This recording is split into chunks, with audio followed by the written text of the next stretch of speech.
Sun Lore of All Ages. By William Tyler Olcott. Introduction. The compilation of the volume Star Lore of All Ages, a wealth of interesting material pertaining to the mythology and folklore of the sun and moon was discovered, which seemed worth collating in a separate volume.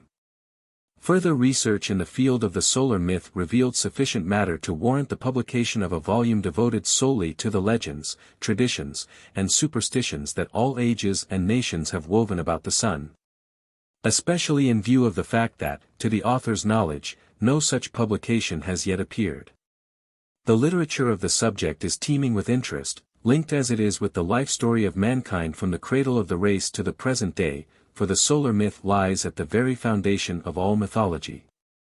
And as such must forever claim preeminence.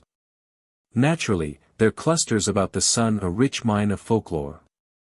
The prominence of the orb of day, its importance in the maintenance and the development of life, the mystery that has ever enveloped it, its great influence in the well-being of mankind, have secured for the sun a history of interest equaled by none, to which every age and every race have contributed their pages. In the light of modern science, this mass of myth and legend may seem childish and of trifling value, but each age spells its own advance, and the all-important present soon fades into the shadowy and forgotten past.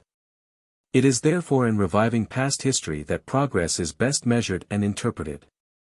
The fancy so prevalent among the ancients that the sun entered the sea each night with a hissing noise seems to us utterly foolish and inane, but let us not ridicule past ages for their crude notions and quaint fancies. Lest some of the cherished ideas of which we boast be transmuted by the touch of time into naught but idle visions. It is therefore important for the student of history to study the past in all its phases, and whatever can be brought to light of the lore of bygone ages should have for us a charm and should find a place in our intellectual lives. W.T.O. Norwich, Connecticut. How do you find this book? Any thoughts about the book or the author? Any suggestion for improvement? Please take a moment to share your thoughts in a comment. If you like it, share it with your friends who might enjoy it as well. Subscribe to keep in touch. Visit CompleteAudiobooks.com for more quality content. Chapter 1. Solar Creation Myths. In the literature of celestial mythology, the legends that relate to the creation of the chief luminaries occupy no small part. It was natural that primitive man should at an early date speculate on the great problem of the creation of the visible universe, and especially in regard to the source whence sprang the sun and the moon. This great question, of such vital interest to all nations since the dawn of history, presents a problem that is still unsolved even in this enlightened age, for, although the nebula hypothesis is fairly well established, there are astronomers of note today who do not altogether accept it.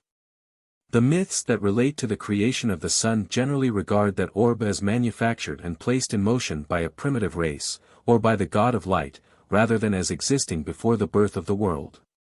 In other legends, the sun was freed from a cave by a champion, or sprang into life as the sacrifice of the life of a god or hero.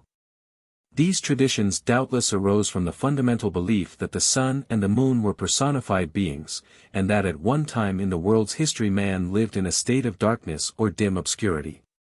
The necessity for light would suggest the invention of it, and hence a variety of ingenious methods for procuring it found their way into the mythology of the ancient nations.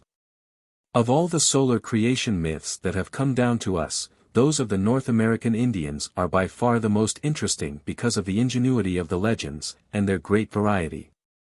We would expect to find the same myth relating to the creation of the sun predominating, as regards its chief features, among most of the Indian tribes. On the contrary, the majority of the tribes had their own individual traditions as to how the sun came into existence.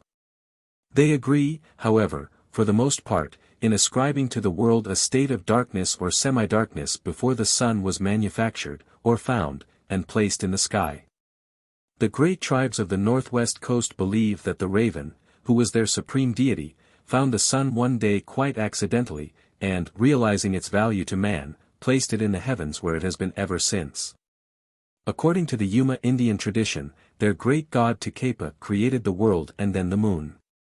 Perceiving that its light was insufficient for man's needs, he made a larger and a brighter orb, the sun, which provided the requisite amount of light. The Kootenays believed that the sun was created by the coyote, or chicken hawk, out of a ball of grease, but the Cherokee myth one that related to the creation of the sun was more elaborate, and seems to imply that the deluge myth was known to them. When the earth was dry and the animals came down, it was still dark, so they got the sun and set it in a track to go every day across the island from east to west just overhead. It was too hot this way, and the red crawfish had his shell scorched a bright red so that his meat was spoiled, and the Cherokee do not eat it. The conjurers then put the sun another handbreadth higher in the air, but it was still too hot. They raised it another time, and another until it was 7 handbreadths high, and just under the sky arch, then it was right and they left it so. Every day the sun goes along under this arch and returns at night on the upper side to the starting place. This myth reveals a belief, common to many of the Indian tribes, that originally the sun was much nearer to the earth than now, and his scorching heat greatly oppressed mankind. Strangely enough, although it can be nothing but a coincidence, the nebular hypothesis of modern science predicates that the solar system resulted from the gradual contraction of a nebula. This implies that the planet Earth and the Sun were once in comparatively close proximity. Among the Yoruba Indians, there was a tradition that at one time the world was composed of rock, and there was no such thing as fire and light. The coyote, who of all the animals was chief in importance, told the wolf to go up into the mountains till he came to a great lake, where he would see a fire which he must seize and bring back. The wolf did as he was ordered, but it was not easy to take the fire, and so he obtained only a small part of it, which he brought back. Out of this the coyote made the moon, and then the sun, and put them in the sky where they have been to this day. The significant feature of this myth is the fact, that, contrary to the general notion, the moon's creation antedated that of the sun. The explanation of this seeming incongruity appears in the legend of the Yuma Indians given above. The moon, although created first, did not give sufficient light, hence it was necessary to manufacture a source of light of greater power and luminosity. The legends of the Mission Indians of California reveal an altogether different view of the situation. In the myths cited above, the sun was manufactured to add to man's comfort. In the following legend the Earth Mother had kept the sun in hiding, waiting for mankind to grow old enough to appreciate it, so, when the time came, she produced the sun and there was light. In order that the sun might light the world, the people of the earth decided that it must go from east to west, so they all lifted up their arms to the sky 3 times and cried out each time, "Cha, cha, cha." And immediately the sun rose from among them and went up to his appointed place in the sky. One of the Muan Indian sun myths reveals a novel tale to account for the presence of the sun. These Indians regarded the earth as an abode of darkness in primitive times, but far away in the east there was a light which emanated from the Sun Woman. The people wanted light very much, and appealed to Coyote Man to procure it for them. 2 men were sent to induce the Sun Woman to return with them, but she refused the invitation.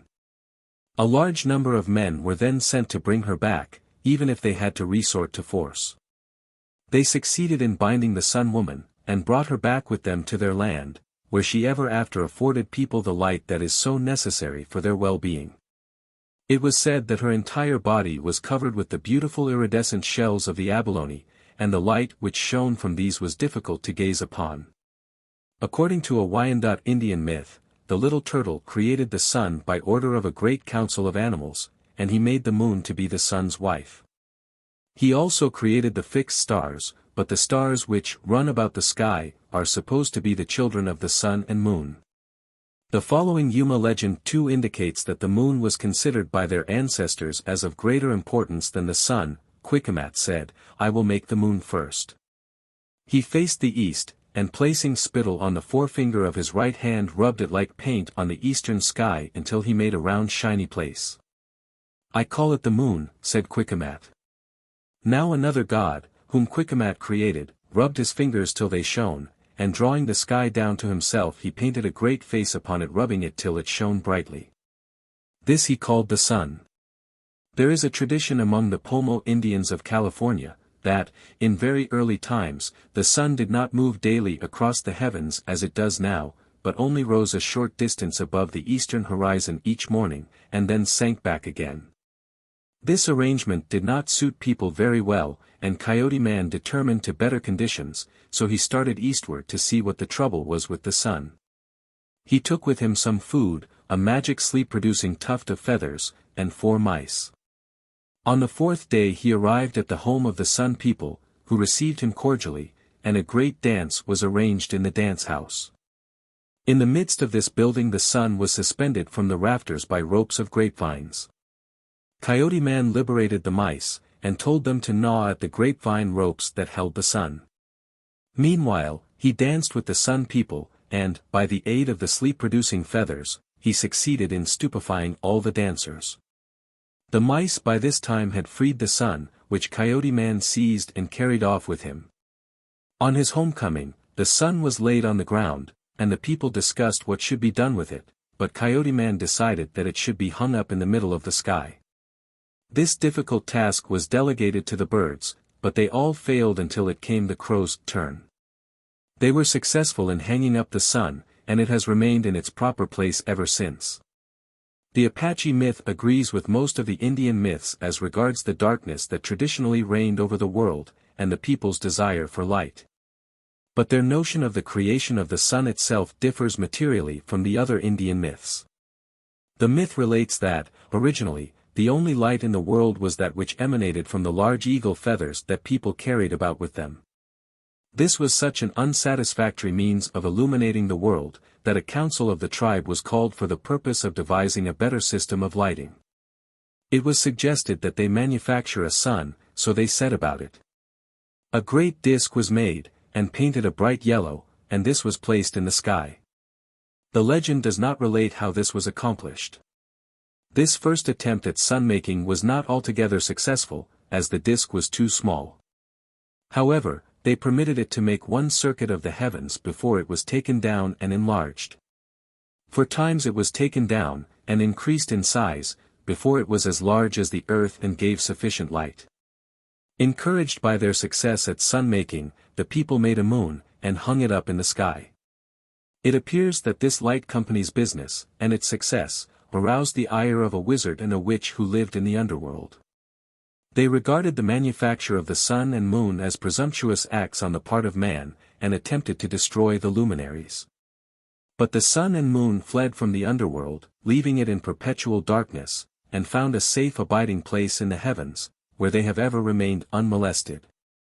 The Navajo Indian legend of the creation of the sun, moon, and stars is decidedly novel, and reveals the wide range of the imagination of primitive man in his conception of the creation of the celestial bodies.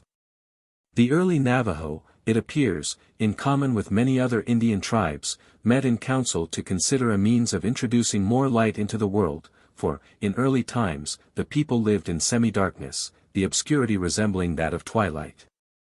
The wise men concluded that they must have a sun, and moon, and a variety of stars placed above the earth, and the first work that was done to bring this about was the creation of the heavens in which to place the luminaries. The old men of the tribe made the sun in a house constructed for this special purpose, but the creation of the moon and stars they left to other tribes.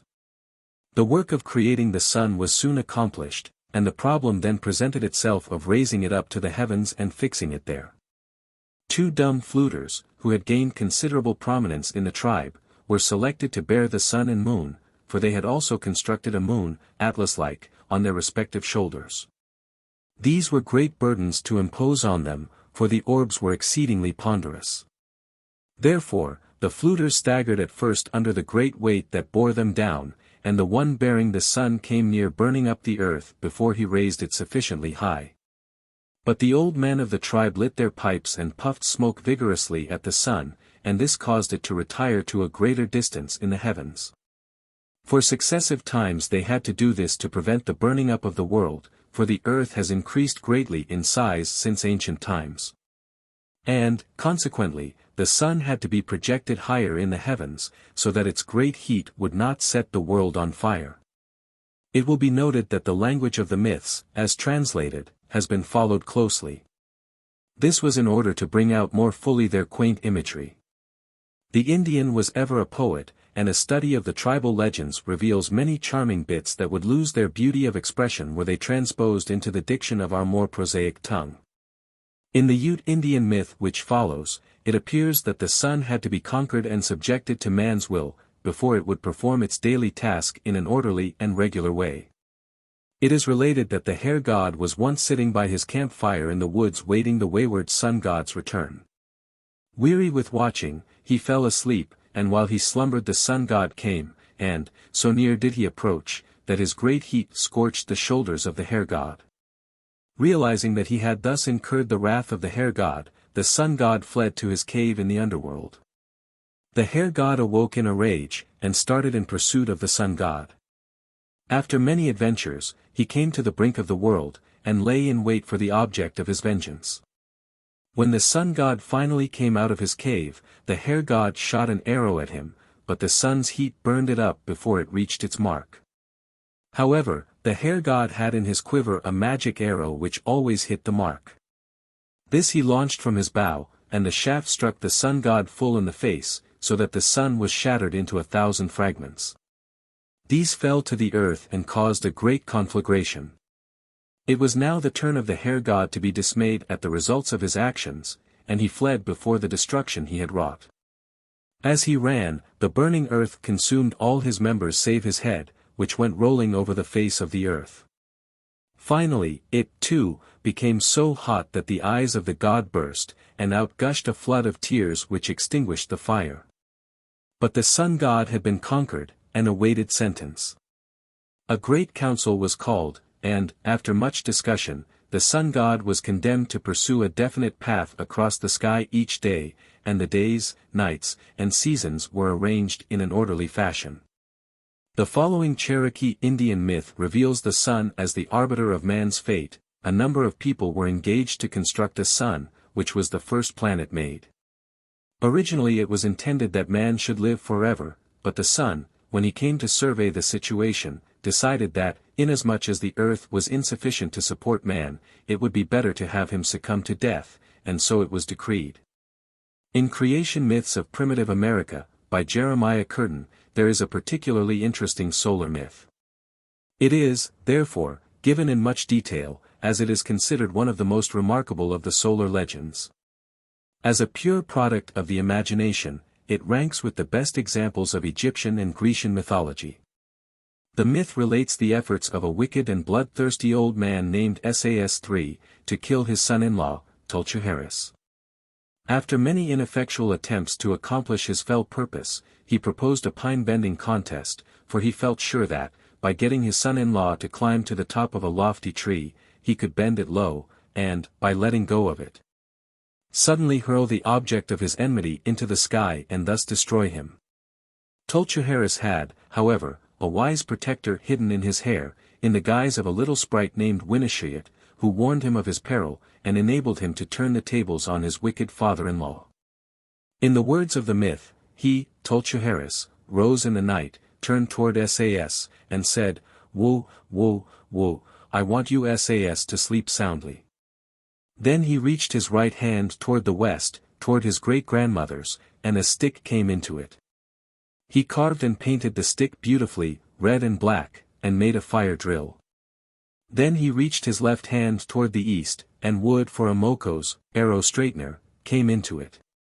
He made the mokos, and asked the fox dog for ox skin. The fox gave it. Of this he made a headband, and painted it red. All these things he put into his quiver. "We are ready," said Tulchaharis. "Now, daylight, I wish you to come right away." Daylight came. Sas rose, and soon after they started for the tree. "My son-in-law, I will go first," said Sas, and he climbed the tree. "Go higher," said Tulchaharis, "I will not give a great pull, go up higher." He went high and Tulchaharis did not give a great pull so that Sas came down safely. Tulchaharis now climbed the tree, almost to the top. Sas looked at him, saw that he was near the top, and then drew the great pine almost to the earth, standing with his back to the top of the tree. Tolchuharis sprang off from the tree behind SAS, and ran away into the field. The tree sprang into the sky with a roar. "You are killed now, my son-in-law," said SAS, "you will not trouble me hereafter." He talked on to himself and was glad. "What were you saying, father-in-law?" asked Tolchuharis, coming up from behind. SAS turned. "Oh, my son-in-law, I was afraid that I had hurt you. I was sorry." "Now, my brother," said Winishiyat, "SAS will kill you unless you kill him. At midday he will kill you surely unless you succeed in killing him. Are you not as strong as SAS? Father-in-law, try again, then I will go to the very top and beat you," said Tolchuharis. That morning the elder daughter of SAS said to her sister after SAS had gone, "My sister, our father has tried all people, and has conquered all of them so far, but today he will not conquer. Today he will die. I know this. Do not look for him today. He will not come back. He will never come back to us." SAS went up high. "I will kill him now," thought Tolchuharis, and he was very sorry. Still he cried, "Go a little higher." I went higher. "I will go to the top next time. I will not hurt you, go a little higher." SAS went higher and higher, till at last he said, "I cannot climb any more, I am at the top, do not give a big pull, my son-in-law." Tolchuharis took hold of the tree with one hand, pulled it as far as it would bend, pulled it till it touched the earth, and then let it fly. When the tree rushed toward the sky it made an awful noise, and soon after a crash was heard, 100 times louder than any thunder. All living things heard it. The whole sky and earth shook. Olelbus, who lives in the highest place, heard it. All living things said, "Tolchuharis is killing his father-in-law. Tolchuharis has split SAS." The awful noise was the splitting of SAS. Tolchuharis stood waiting. He waited 3 hours perhaps, after the earth stopped trembling, then, far up in the sky he heard a voice saying, "Oh, my son-in-law, I am split, I am dead. I thought I was the strongest power living, but I am not. From this time on I shall say Tolchuharis is the greatest power in the world." Tolchuharis could not see anyone. He only heard a voice far up in the sky saying, "My son-in-law, I will ask you for a few things. Will you give me your fox-skin headband?" Tolchuharis put his hand into his fox-skin quiver, took out the band, and tossed it to him. It went straight up to SAS and he caught it.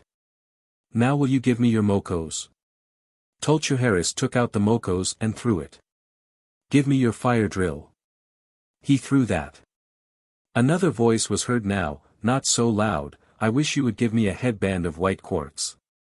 This voice was the smaller part of SAS. When Tolchuharis had given the headband as requested, he said, "My father-in-law, you are split. You are two. The larger part of you will be SAS, the sun, the smaller part Chana, the moon, the white one, and this division is what you have needed for a long time, but no one had the strength to divide you. You are in a good state now. You, Chana, will grow old quickly and die, then you will come to life, and be young again. You will be always like that in this world. SAS, you will travel west all the time, travel every day without missing a day. You will travel day after day without resting. You will see all things in the world, as they live and die. My father-in-law, take this too from me." Tolchuharis then threw up to SAS a quiver made of porcupine skin. "I will take it," said SAS, "and I will carry it always." Then Tolchuharis gave Chana the quartz headband, and said, "Wear it around your head always, so that when you travel in the night you will be seen by all people." SAS put the fox skin around his head, and fastened the mokos crosswise in front of his forehead. The fire drill he fastened in his hair behind, placing it upright. At sunrise we see the hair of the fox skin around the head of SAS before we see SAS himself. Next Tolchuharis threw up 2 red berries saying, "Take these and make red cheeks on each side of your face, so that when you rise in the morning, you will be bright and make everything bright." Tulchuharis then went west and got some white roots from the mountains, and threw them up to Sas saying, "Put these across your forehead." Next he stretched his right hand westward, and 2 large shells, blue inside, came to his palm. He threw these also up to Sas saying, "Put these on your forehead for a sign when you come up in the morning. There is a place in the east which is all fire. When you reach that place, go in and warm yourself. Go to Olopanti now. Olelbis, your father, lives there. He will tell you where to go." Sas therefore went to Olopanti, where he found a wonderful and very big sweat house. It was toward morning, and Olelbis was sleeping. Presently he was startled by a noise and awoke, and saw someone near him. He knew at once who it was. Sas turned to him and said, "My father, I am split. I thought myself the strongest person in the world, but I am not. Tulchuharis is the strongest." "Well, my son, Sas," said Olelbis, "where do you wish to be? And how do you wish to live?" "I am come to ask you," replied Sas. "Well," answered Olelbis, "you must travel all the time, and it is better that you go from east to west. If you go northward and travel southward, I don't think that would be well. If you go west and travel eastward, I don't think that will be well either. If you go south and travel northward, I don't think that will be right. I think that best which Tulchuharis told you. He told you to go east, and travel to the west. He said there is a hot place in the east that you must go into and get hot before you start every morning. I will show you the road from east to west. In a place right south of this is a very big tree, a tobacco tree, just halfway between east and west. When you come from the east, sit down in the shade of the tree, rest a few minutes, and go on. Never forget your porcupine quiver or other ornaments when you travel. Go to the east. Go to the hot place every morning.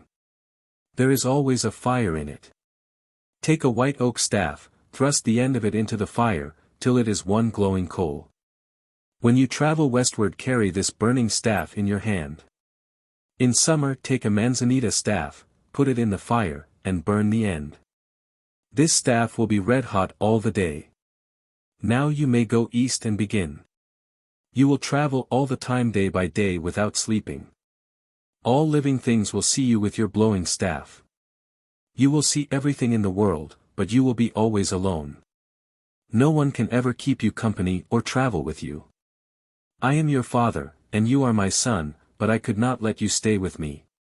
Among the Yana Indians of California, there is a myth similar, in some particulars, to the preceding legend. It accounts for the creation of the moon, but, as the sun figures prominently in the myth, it is given in full. It relates that once a youth named Punmiaupa ran away from home after a quarrel with his father, and came to the house of his uncle. He told his uncle that he desired to win for his wife Halai Ana, the morning star, the youngest and most beautiful daughter of Wakara, the moon. His uncle tried to persuade him from making the attempt, knowing the danger to which his nephew would be exposed, for Wakara always killed his daughter's suitors, but finding the youth obdurate, he set out with him for Wakara's house.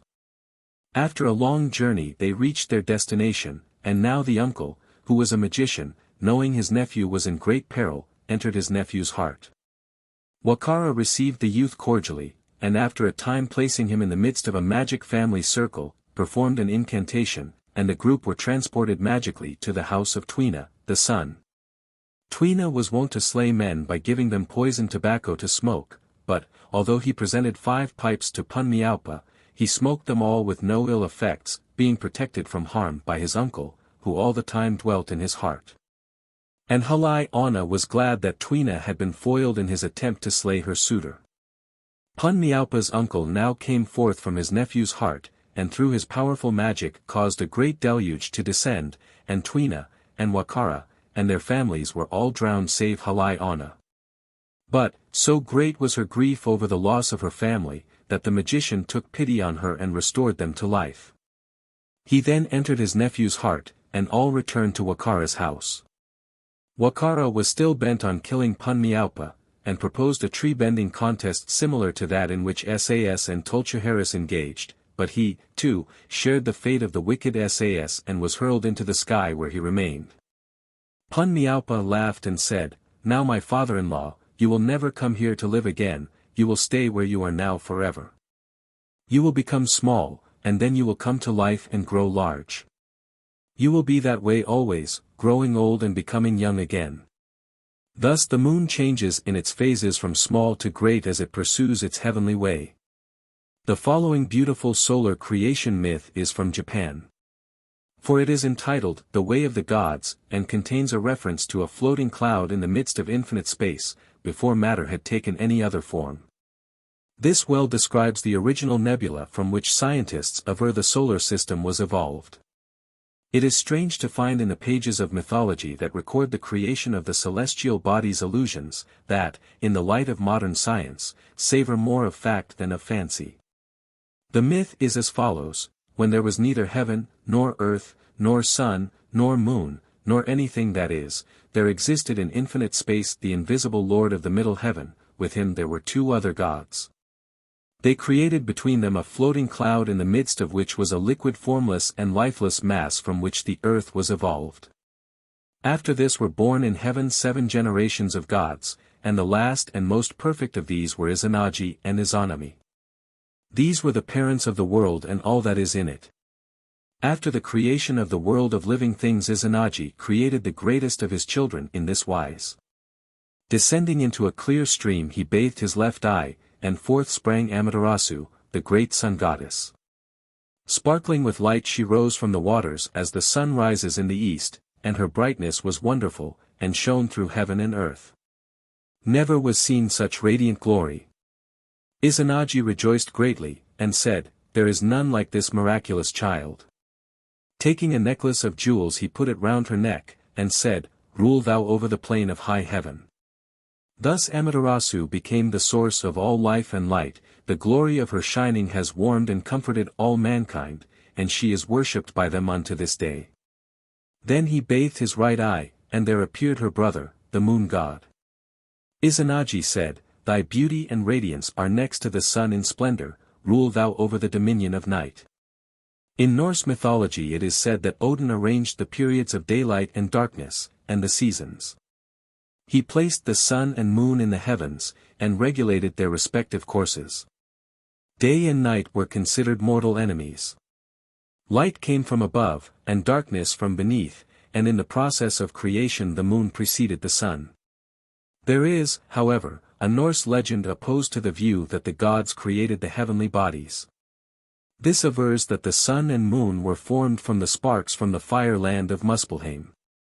The father of the two luminaries was Mundilfair, and he named his beautiful boy and girl, Mane, Moon, and Sol, Sun. The gods, incensed at Mundilfair's presumption, took his children from him and placed them in the heavens, where they permitted Sol to drive the horses of the sun, and gave over the regulation of the moon's phases to Mane. Among the Eskimos of Bering Strait the creation of the earth and all it contains is attributed to the Raven Father. It is related that he came from the sky after a great deluge, and made the dry ground. He also created human and animal life, but the rapacity of man threatened the extermination of animal life, and this so annoyed the raven that he punished man by taking the sun out of the sky, and hiding it in a bag at his home. The people, it is said, were very much frightened, and disturbed at the loss of the sun, and offered rich gifts to the raven to propitiate him. So the raven relented somewhat, and would hold the sun up in one hand for a day or two at a time, so that the people could have sufficient light for hunting, and then he would put it back in the bag again. This arrangement, though better than nothing, was not, on the whole, satisfactory to people, so the raven's brother took pity on them, and thought of a scheme to better conditions. He feigned death, and after he had been buried and the mourners had gone away, he came forth from the grave, and took the form of a leaf, which floated on the surface of a stream. Presently, the raven's wife came to the stream for a drink, and dipping up the water she swallowed with it the leaf. The raven's wife soon after gave birth to a boy who cried continually for the sun, and his father, to silence him, often gave him the sun to play with.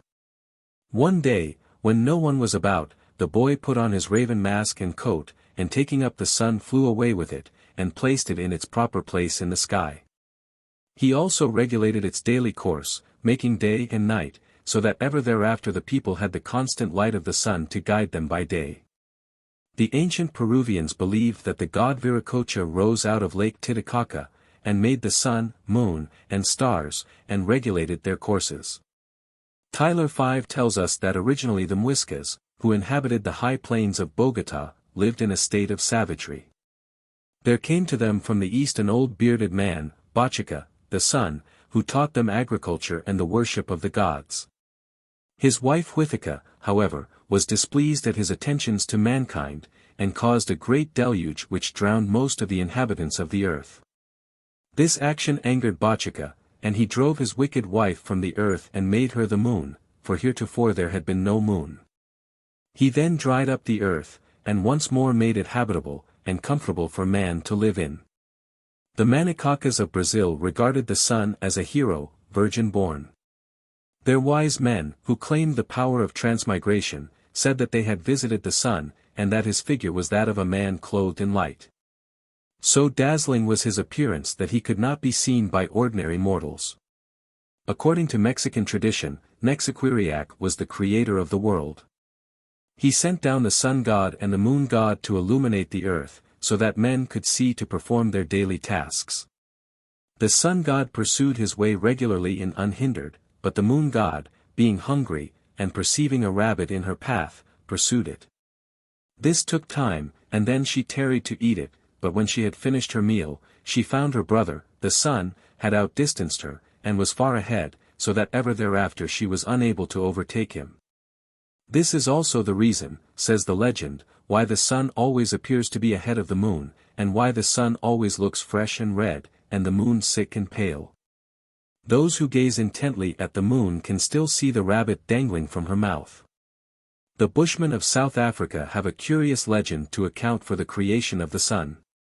According to this tradition, the sun was originally a man living in a dwelling on earth, and he gave out only a limited amount of light, which was confined to a certain space about his house, and the rest of the country was in semi-darkness. Strangely enough, the light which he gave out emanated from one of his armpits when his arm was upraised. When he lowered his arm, semi-darkness fell upon the earth. In the day the sun's light was white, but at night the little that could be seen was red like fire. This obscure light was unsatisfactory to the people, and, just as we have seen the Indians of North America met in council to decide the question of a better light for the world, the Bushmen considered the matter. And an old woman proposed that the children seize the sun while he was sleeping, and throw him up into the sky, so that the Bushmen's rice might become dry for them, and the sun make bright the whole world. So the children acted on the suggestion, and approached the sleeping sun warily. Finally, they crept up close, and spoke thus to him, "Become thou the sun which is hot so that the Bushmen's rice may dry for us, that thou mayst make the whole earth light, and the whole earth may become warm in summer." Therewith, they all seized the sun by the arm, and hurled him up into the sky. The sun straightway became round, and remained in the sky forever after to make the earth bright, and the Bushmen say that it takes away the moon and pierces it with a knife. According to New Zealand traditions, the sun is the eye of Maui, which is placed in the sky, and the eyes of his two children became the morning and the evening star. The sun was born from the ocean, and the story of its birth is thus related. 6. There were 5 brothers all called Maui, and it was the youngest Maui who had been thrown into the sea by Taranah his mother, and rescued by his ancestor Great Man in Heaven, who took him to his house and hung him in the roof. One night, when Taranah came home, she found little Maui with his brothers, and when she knew her last born, the child of her old age, she took him to sleep with her, as she had been wont to take his brothers before they were grown up. But the little Maui became vexed and suspicious when he found that every morning his mother rose at dawn and disappeared from the house in a moment, not to return till nightfall. So one night he crept out, and stopped up every crevice in the wooden window, and the doorway, that the day might not shine into the house. Then broke the faint light of early dawn, and then the sun rose and mounted into the heavens, but Taranah slept on, for she knew not that it was broad daylight outside. At last she sprang up, pulled out the stopping of the chinks, and fled in dismay. Then Maui saw her plunge into a hole in the ground and disappear, and thus he found the deep cavern by which his mother went down below the earth as each night departed. Another Maori legend relates that Maui once took fire in his hands, and when it burned him he sprang with it into the sea. When he sank in the waters the sun set for the first time, and darkness covered the earth. When Maui found that all was night he immediately pursued the sun and brought him back in the morning. The Tonga tribe, of the South Pacific Islands, have a curious myth respecting the creation of the sun and moon. It appears that in primitive times, before there was any light upon the earth, Vadia and Tonga Iti quarreled as to the parentage of a child. Each was confident the child was his, and to end the dispute they decided to share it. The infant was forthwith cut in two. Vadia took the upper half as his share, and squeezing it into a ball tossed it up into the sky where it became the sun. Tonga Iti allowed his share, the lower part of the infant, to remain on the ground for a day or two, but seeing the brightness of Vadia's half, he squeezed his share too, and threw it up into the dark sky when the sun was absent in the underworld. And it became the moon. Thus the sun and the moon were created, and the paleness of the moon is due to the fact that all the blood was drained out of it when it lay on the ground. An Australian legend relates that the world was in darkness till one of their ancestors, who dwelt in the stars, took pity on them, and threw into the sky an emu's egg, which straightway became the sun. The Dayaks have a myth that the sun and the moon were created by the Supreme Being out of a peculiar clay which is found in the earth, but is very rare and costly. Vessels made from this clay are considered holy and a protection against spirits. These people, and other tribes dwelling in mountainous regions where the sun's red disk disappears from sight each night behind the mountains, speak of the sun as setting in a deep cleft in the rocks. There are numerous other myths, of many lands, that tell in the language of imagination of the birth of the sun and moon. Most of them, however, are fundamentally identical with those cited. The close agreement in the traditions of many of the primitive inhabitants of the earth, that there was life in the world before the luminaries occupied the heavens, and that people then lived in a state of semi-darkness, is perhaps the most striking feature of the myths. In fact, these ancient legends reveal many points that are of interest, especially where similarities exist in the early traditions of widely separated tribes.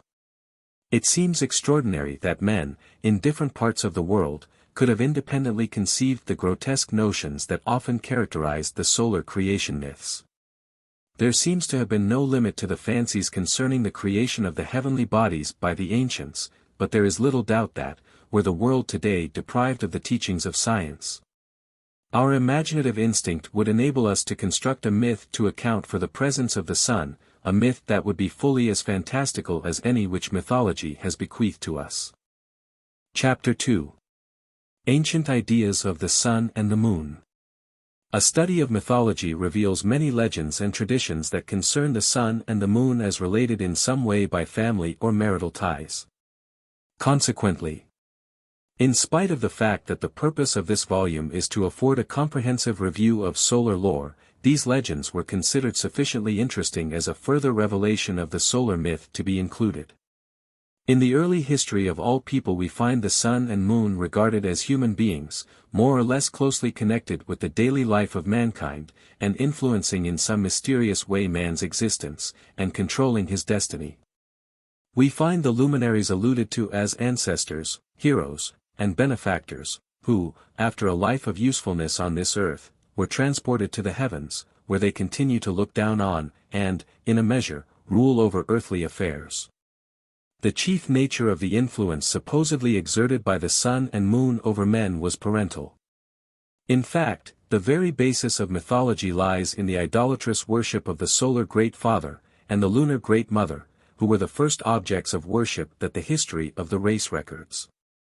The Great Father, says Faber 7, was Noah viewed as a transmigratory reappearance of Adam, and multiplying himself into 3 sons at the beginning of each world. The Great Mother was the earth considered as an enormous ship floating on the vast abyss, and the ark considered as a smaller earth sailing over the surface of the deluge. Of these, the former was astronomically typified by the sun, while the latter was symbolized by the boat-like crescent of the moon. As human beings, the sun and moon were naturally distinguished as to sex, although there is in the early traditions concerning them no settled opinion as to the sex assigned to each, nor their relation to one another. Thus, in Australia, the moon was considered to be a man, the sun a woman, who appears at dawn in a coat of red kangaroo skins, the present of an admirer. Shakespeare speaks of the moon as she, while in Peru, the moon was regarded as a mother who was both sister and wife of the sun, like Osiris and Isis in Egypt. Thus the sister marriages of the Incas had in their religion a meaning and a justification. The Eskimos believed that the moon was the younger brother of the female sun, while the early inhabitants of the Malay Peninsula regarded both the sun and moon as women. One of the Indian tribes of South America regarded the moon as a man, and the sun his wife. The story goes that she fell twice. The first time she was restored to heaven by an Indian, but the second time she set the forest blazing in a deluge of fire. Tyler 8 tells us that the Ottawa Indians, in their story of Iosco, described the sun and moon as brother and sister. Two Indians, it is said, sprang through a chasm in the sky, and found themselves in a pleasant moonlit land. There they saw the moon approaching as from behind a hill. They knew her at first sight. She was an aged woman with white face and pleasing air. Speaking kindly to them, she led them to her brother the sun, and he carried them with him in his course and sent them home with promises of happy life. Other Indian tribes, such as the Iroquois, Athapascas, and Cherokees, regarded the sun as feminine, and, as a whole, the North American myths represented the sun and moon more frequently as brother and sister than as man and wife. In Central and South America, on the contrary, particularly in Mexico and Peru, the sun and moon were regarded as man and wife, and they were called, respectively, grandfather and grandmother. This confusion in the sex, ascribed to the sun and moon by different nations, may have arisen from the fact that the day is mild and friendly, hence the sun which rules the day would properly be considered feminine, while the moon which rules the chill and stern night might appropriately be regarded as a man. On the contrary, in equatorial regions, the day is forbidding and burning, while the night is mild and pleasant. Applying these analogies, it appears that the sex of the sun and moon would, by some tribes, be the reverse of those ascribed to them by others, climatic conditions being responsible for the confusion. In the German language, the genders of the sun and moon are respectively feminine and masculine, contrary to the rule of the Romance languages, whereas, in Latin, the sun is masculine and the moon feminine. In the Upper Palatinate of Bavaria today it is still common to hear the sun spoken of as Frau Son, and the moon as Hermond, and this story is told of them. The moon and sun were man and wife, but the moon proving too cold a lover, and too much addicted to sleep, his wife laid him a wager by virtue of which the right of shining by day should belong in future to whichever of them should be the first to awake. The moon laughed but accepted the wager, and awoke next day to find the sun had for 2 hours already been lighting up the world. As it was also a condition and consequence of this agreement that unless they awoke at the same time they should shine at different times, the effect of the wager was a permanent separation, much to the affliction of the triumphant sun, who, still retaining a spouse-like love for her husband, was, and always is, trying to repair the matrimonial breach. From the conception that the sun and moon were husband and wife, many legends concerning them were created, chief among these being the old Persian belief that the stars were the children of the sun and moon. The primitive natives of the Malay Peninsula believed that the firmament was solid. They imagined that the sky was a great pot held over the earth by a slender cord, and if this was ever broken the earth would be destroyed. They regarded the sun and moon as women, and the stars as the moon's children. A legend relates that the sun had as many children as the moon, in ancient times, and fearing that mankind could not bear so much brightness and heat, the sun and moon agreed to devour their children. The moon pretended to thus dispose of hers, and hid them instead, but the sun kept faith, and made way with all her children. When they were all devoured, the moon brought hers out from their hiding place. When the sun saw them she was very angry, and pursued the moon to kill her, and the chase is a perpetual one. Sometimes the sun comes near enough to bite the moon, and then men say there is an eclipse. The sun still devours her children, the stars, at dawn, and the moon hides hers during the daytime, when the sun is near, only revealing them at night when her pursuer is far away. One of the native tribes of northern India believes that the sun cleft the moon in two for her deceit, and thus cloven and growing old again she remains. The daughters of the sun and moon are represented in Finnish mythology as young and lovely maidens, seated sometimes on the border of a red shimmering cloud, sometimes upon a rainbow, sometimes at the edge of a leafy forest. They were surpassingly skillful in weaving, an accomplishment probably suggested by the resemblance borne by rays of light to the warp of a web. As might be expected in such a climate, the gods of the sun, moon, and stars are represented as serene and noble beings, dwelling in glorious palaces, possessing all that earth contained of beauty, and generally willing to share with mankind the knowledge of mundane affairs, which their penetrating rays and lofty position secured for them. In Finnish, the appellation, Päivi, came to mean sun and sun god, nu, moon and moon god. Päivi had 2 sons, one of whom was named Panu. 9. There are many legends of the sun and moon that relate their disputes and marital troubles, for mythology reveals that as husband and wife the sun and moon did not live happily together. In the Kanteletar, a collection of Finnish popular songs, an amusing tale is told which concerns the sun, moon, and pole star, who, as the story goes, were suitors for the hand of a beautiful maiden hatched from a goose egg. The pole star was successful, and won the maiden, who objected to the moon, as there was nothing stable in his appearance, inasmuch as his face was sometimes narrow, and sometimes broad. Moreover, he had a bad habit of roving about all night, and remaining idle at home all day, which habit was highly detrimental to the true interest of a household. She objected to the sun as he caused not only the heat in summer but also the cold in winter, and the variations of the weather. The pole star she accepted because he always came home punctually. In Bavaria, a tale is told about a maid who was drawn up by the moon, thereby incurring the sun's jealousy. The sun, to get even with her faithless consort, spying the girl's lover asleep in a wood took him up to herself.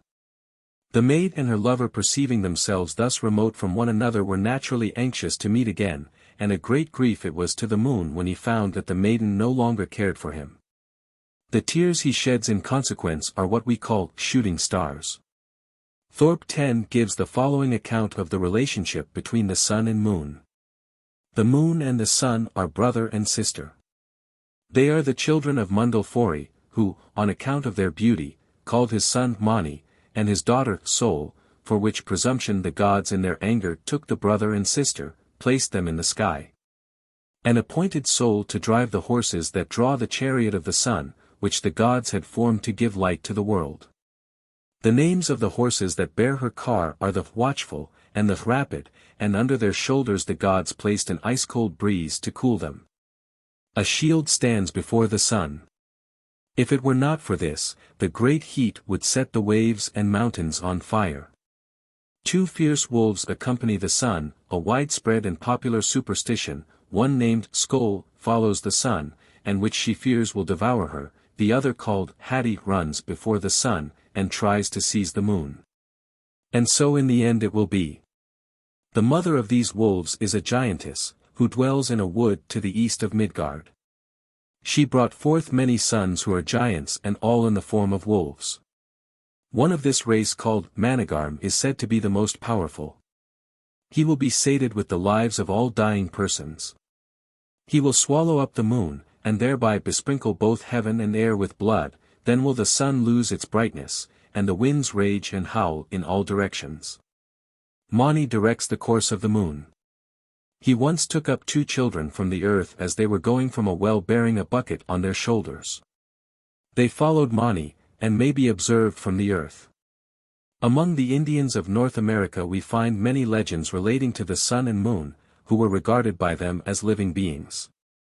They taught their children that the sun represents the eyes of the mighty Manito by day, the god the Indians worshipped, and that the moon and stars were his eyes by night, and that they could not hide their words or acts from him.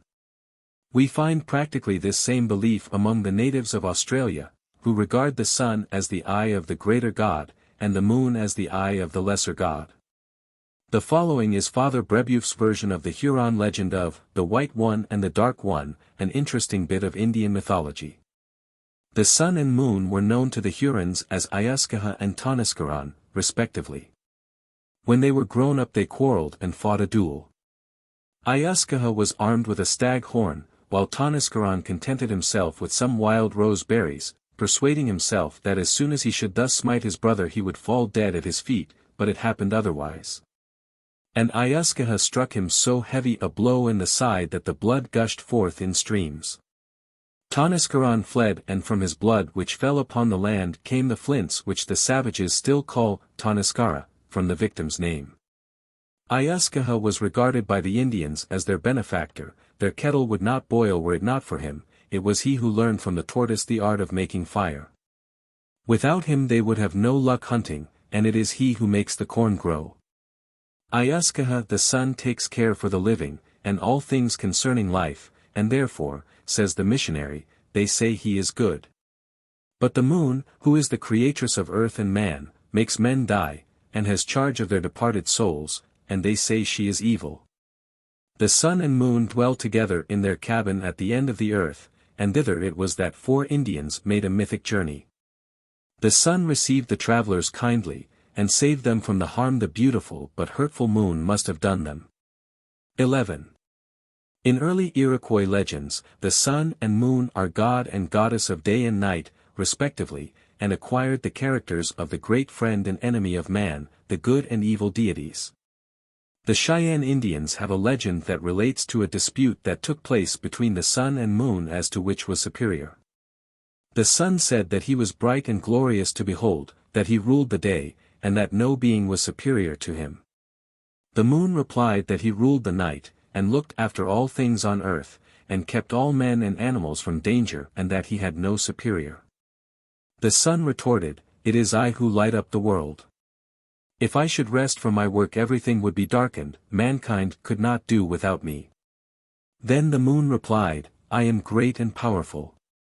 I can take charge of both night and day, and guide all things in the world. It does not trouble me if you rest."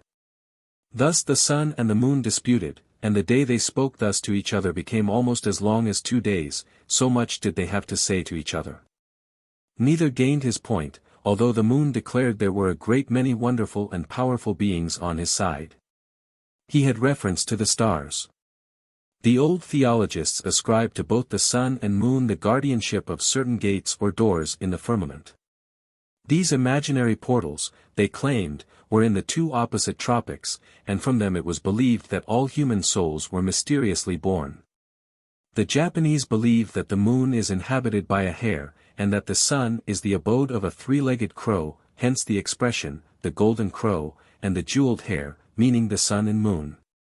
There was a belief current in ancient times, in countries remote from each other, that those great in authority, or of a superior order of society, were descendants of the sun.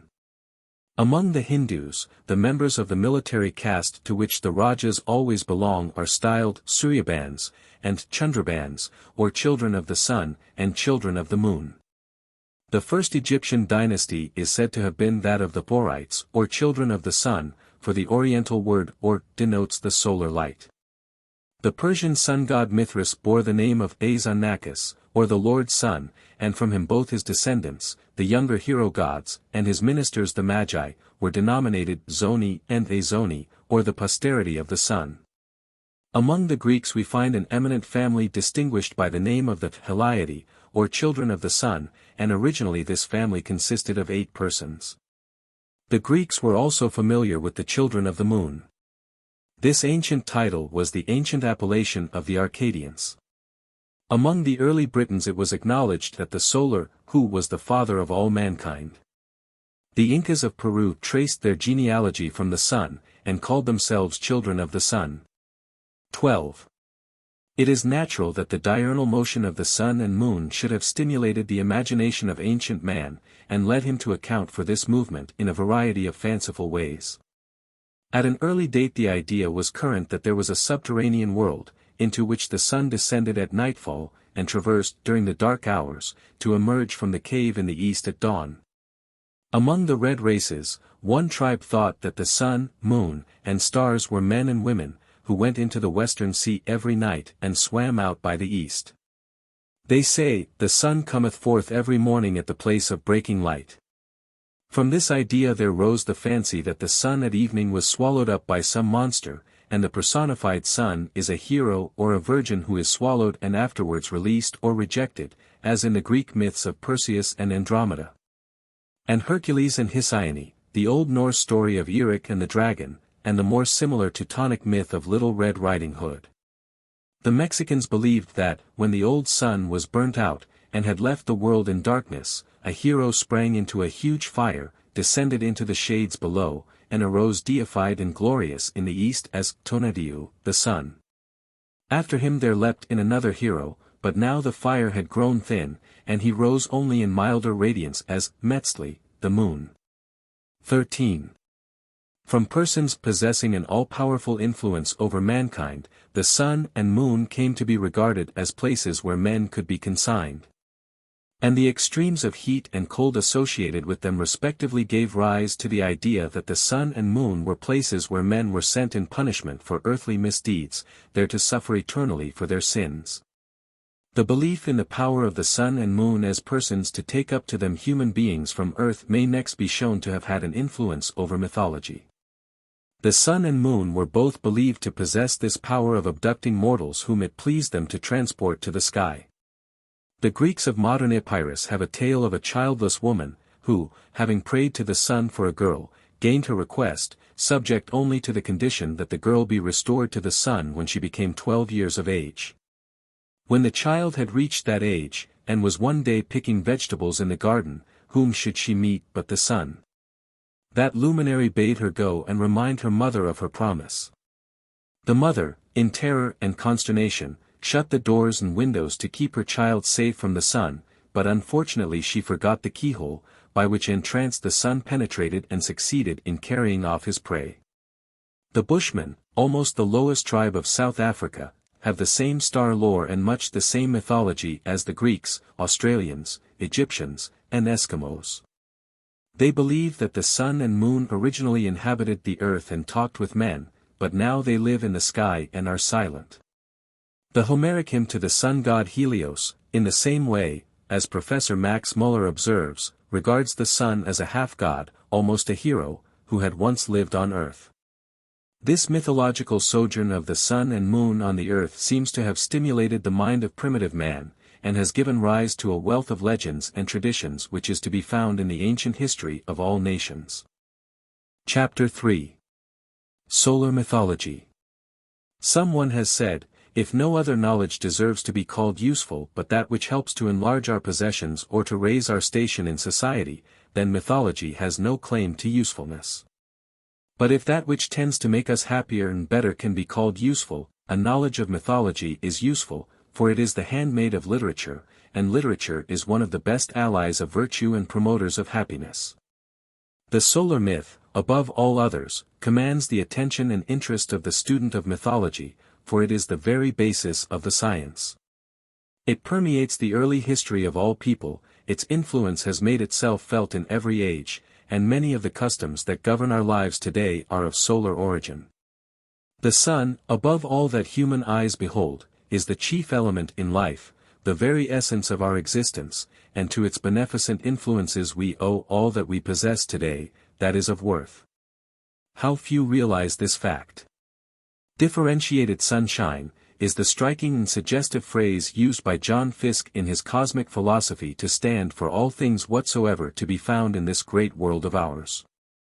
From the tiny sundew, hid in the secret abiding places of spreading swamp lands, and the inconsequent midget it opens its sticky little fist to grasp, to the great forest tree, and all consequent man armed with his conquering broadaxe. It is merely a terse symbolic way of describing the processes of cosmic evolution from the sun as the original source and continuous guiding power of our own special universe. Back of the present sun figures in primitive and culture lore are the animistic conceptions of the sun such as that of Manabozho, or the Great White Hare, of Algonquin legend, or Indra the bull's son of India.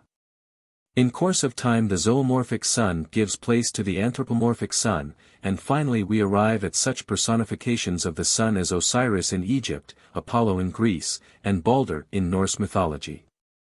Indeed, it might almost be said that all the great steps in the onward march of the human race could be found recorded in the various and multiple personifications of the sun. 14. Our ideas concerning natural phenomena are but the result of past ages of research in the fields of science.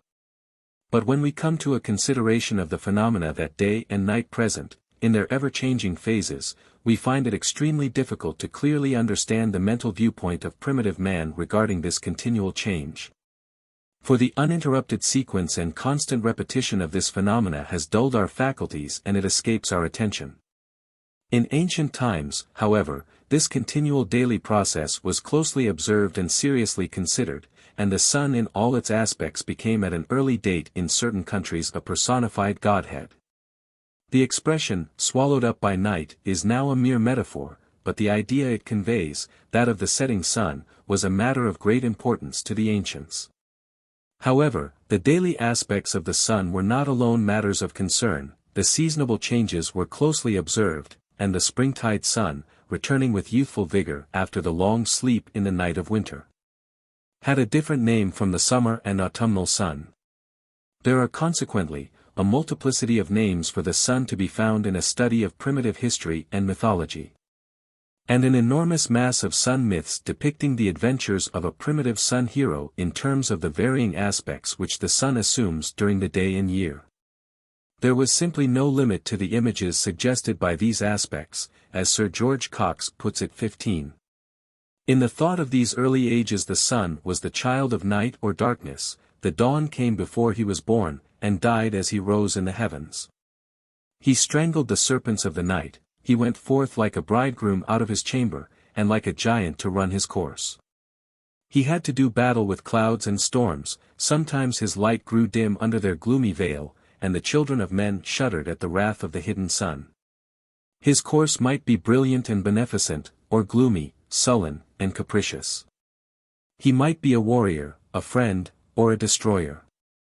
The rays of the sun were changed into golden hair, into spears and lances, and robes of light. From this play of the imagination the great fundamental solar myths sprang, and these furnished the theme for whole epics and elaborate allegories. Out of this enduring thread there came to be woven the cloth of golden legend, and the wondrous tapestry of myth that illuminates the pages of man's history. It is our pleasant task to review this variegated tapestry that fancy displays, and inspect the great treasure house of tradition where the people of all ages have stored the richest gift of their imagination, the solar myth. Perhaps the earliest sun myths are those founded on the phenomena of its rising and setting. The ancient dwellers by the seashore believed that at nightfall, when the sun disappeared in the sea, it was swallowed up by a monster. In the morning the monster disgorged its prey in the eastern sky. The story of Jonah is thought to be of solar origin, his adventure with the whale bearing a striking analogy to the daily mythical fate of the sun. Goldheiser, 16, an eminent mythologist, claims that the biblical story of Isaac is a sun myth, and the first Enoch, the son of Cain, is of pure solar significance. He is a famous builder of cities, a distinct solar feature, but the fact that he lived exactly 365 days, the length of the solar year, proclaims his solar character. Cain is a sun hero and among his descendants none but solar figures are to be found. Noah is clearly a mythical figure of the sun resting, the word noach denoting him who rests. The word which preeminently denotes the sun in the Semitic languages, the Hebrew, shemesh, conveys the idea of rapid motion, or busy running about. Thus we see in the Psalms the sun likened to a giant or hero running a course. Swift steeds were associated with the sun in classical, Indian, Persian, and Hebrew mythologies, and in the Hebrew worship in Canaan, horses were dedicated to the sun, as indeed they were in Greece at a later date. In the Veda the sun is frequently called the runner, the quick racer, or simply the horse. This idea of the swift flight of the sun is further carried out by attributing wings to the sun, or dawn, and on the Egyptian and Assyrian monuments we find the winged solar disk inscribed. From this it was but a step of the imagination to regard the sun as a bird, and when the sun set the ancients said, "The bird of day is weary, and has fallen into the sea."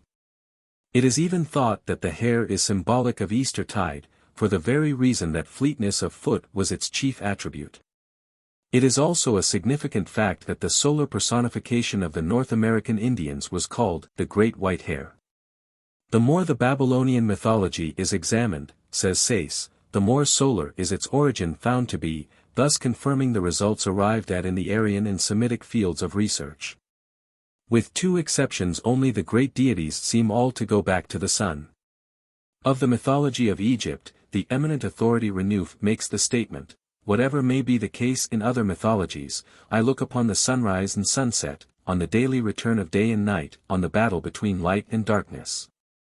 On the whole solar drama in all its details that is acted every day, every month, every year, in heaven and in earth as the principal subject of Egyptian mythology." The predominant mythological figures of Egypt were so much involved in the sun worship of that country, and to such an extent sun gods, that a discussion of their personality and deeds pertains more properly to the chapter on sun worship, and is omitted therefore in this place. There is one feature of solar mythology that is striking because of its universality, and that is the connection which the figures personifying the sun in various lands have with navigation. The Jewish Midrash compares the course of the sun to that of a ship, and curiously enough to a ship coming from Britain, which is rigged with 365 ropes, the number of days in the solar year. And to a ship coming from Alexandria which has 354 ropes, the number of days of the lunar year. In Egypt we see on the monuments the figure of Ra, the sun god, in his boat sailing over the ocean of heaven. The sun king Apollo is with the Greeks, says Goldheiser, 17, the founder of navigation, and even the legendary Charon, the ferryman of the underworld, is a development of the solar myth.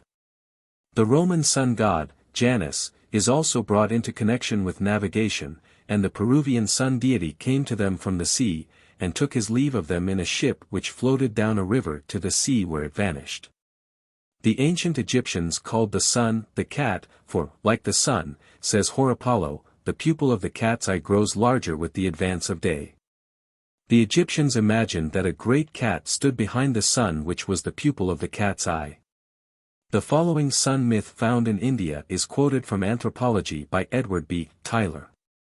It relates that, Vamana, the tiny Brahmin, to humble the pride of King Bali, begs of him as much land as he can measure in 3 steps, but when the boon is granted, the little dwarf expands into the gigantic form of Vishnu. And striding with 1 step across the earth, another across the air, and a third across the sky, drives Bali into the infernal regions, where he still reigns. This most remarkable of all Tom Thumb stories seems really a myth of the sun, rising tiny above the horizon, then swelling into majestic power, and crossing the universe. For Vamana the dwarf is one of the incarnations of Vishnu, and Vishnu was originally the sun. In the hymns of the Veda the idea of his 3 steps is to be found before it had become a story, when it was as yet only a poetic metaphor of the sun crossing the airy regions in his 3 strides. The ancient Hindus enthroned the sun god in a burning chariot, and saw in his flashing rays spirited and fiery steeds arrayed in resplendent and gleaming trappings. Where we would say, the sun is rising, or, he is high in the heavens, they remarked, the sun has yoked his steeds for his journey. One of the common appellations for the sun in mythology is, the cow, and the sun's rays are described as the cow's milk. In the Veda this is one of the most familiar conceptions. These are good examples of the part imagination has played in the development of solar mythology. Given the notion that the sun is a chariot, the rays are seen immediately to resemble steeds, and, likewise, if the sun be likened to a cow, the rays must peradventure represent milk. The sun's rays are compared more consistently with locks of hair or hair on the face or head of the sun. The sun god Helios is called by the Greeks the yellow-haired, and long locks of hair and a flowing beard are mythological attributes of the sun in many lands. In an American Indian myth the sun god is described as an old man with a full beard, and the long beards of the Peruvian and Toltec sun gods are often referred to in the mythological references concerning them. If mythology is regarded as a wondrous piece of tapestry, wrought by imagination and fancy, displaying in many hues the noble deeds of gods and heroes of the ancient world, then the part woven by the Greeks may well be considered the most conspicuous for brilliancy of conception and beauty of design of all that enters into this marvelous and priceless fabric.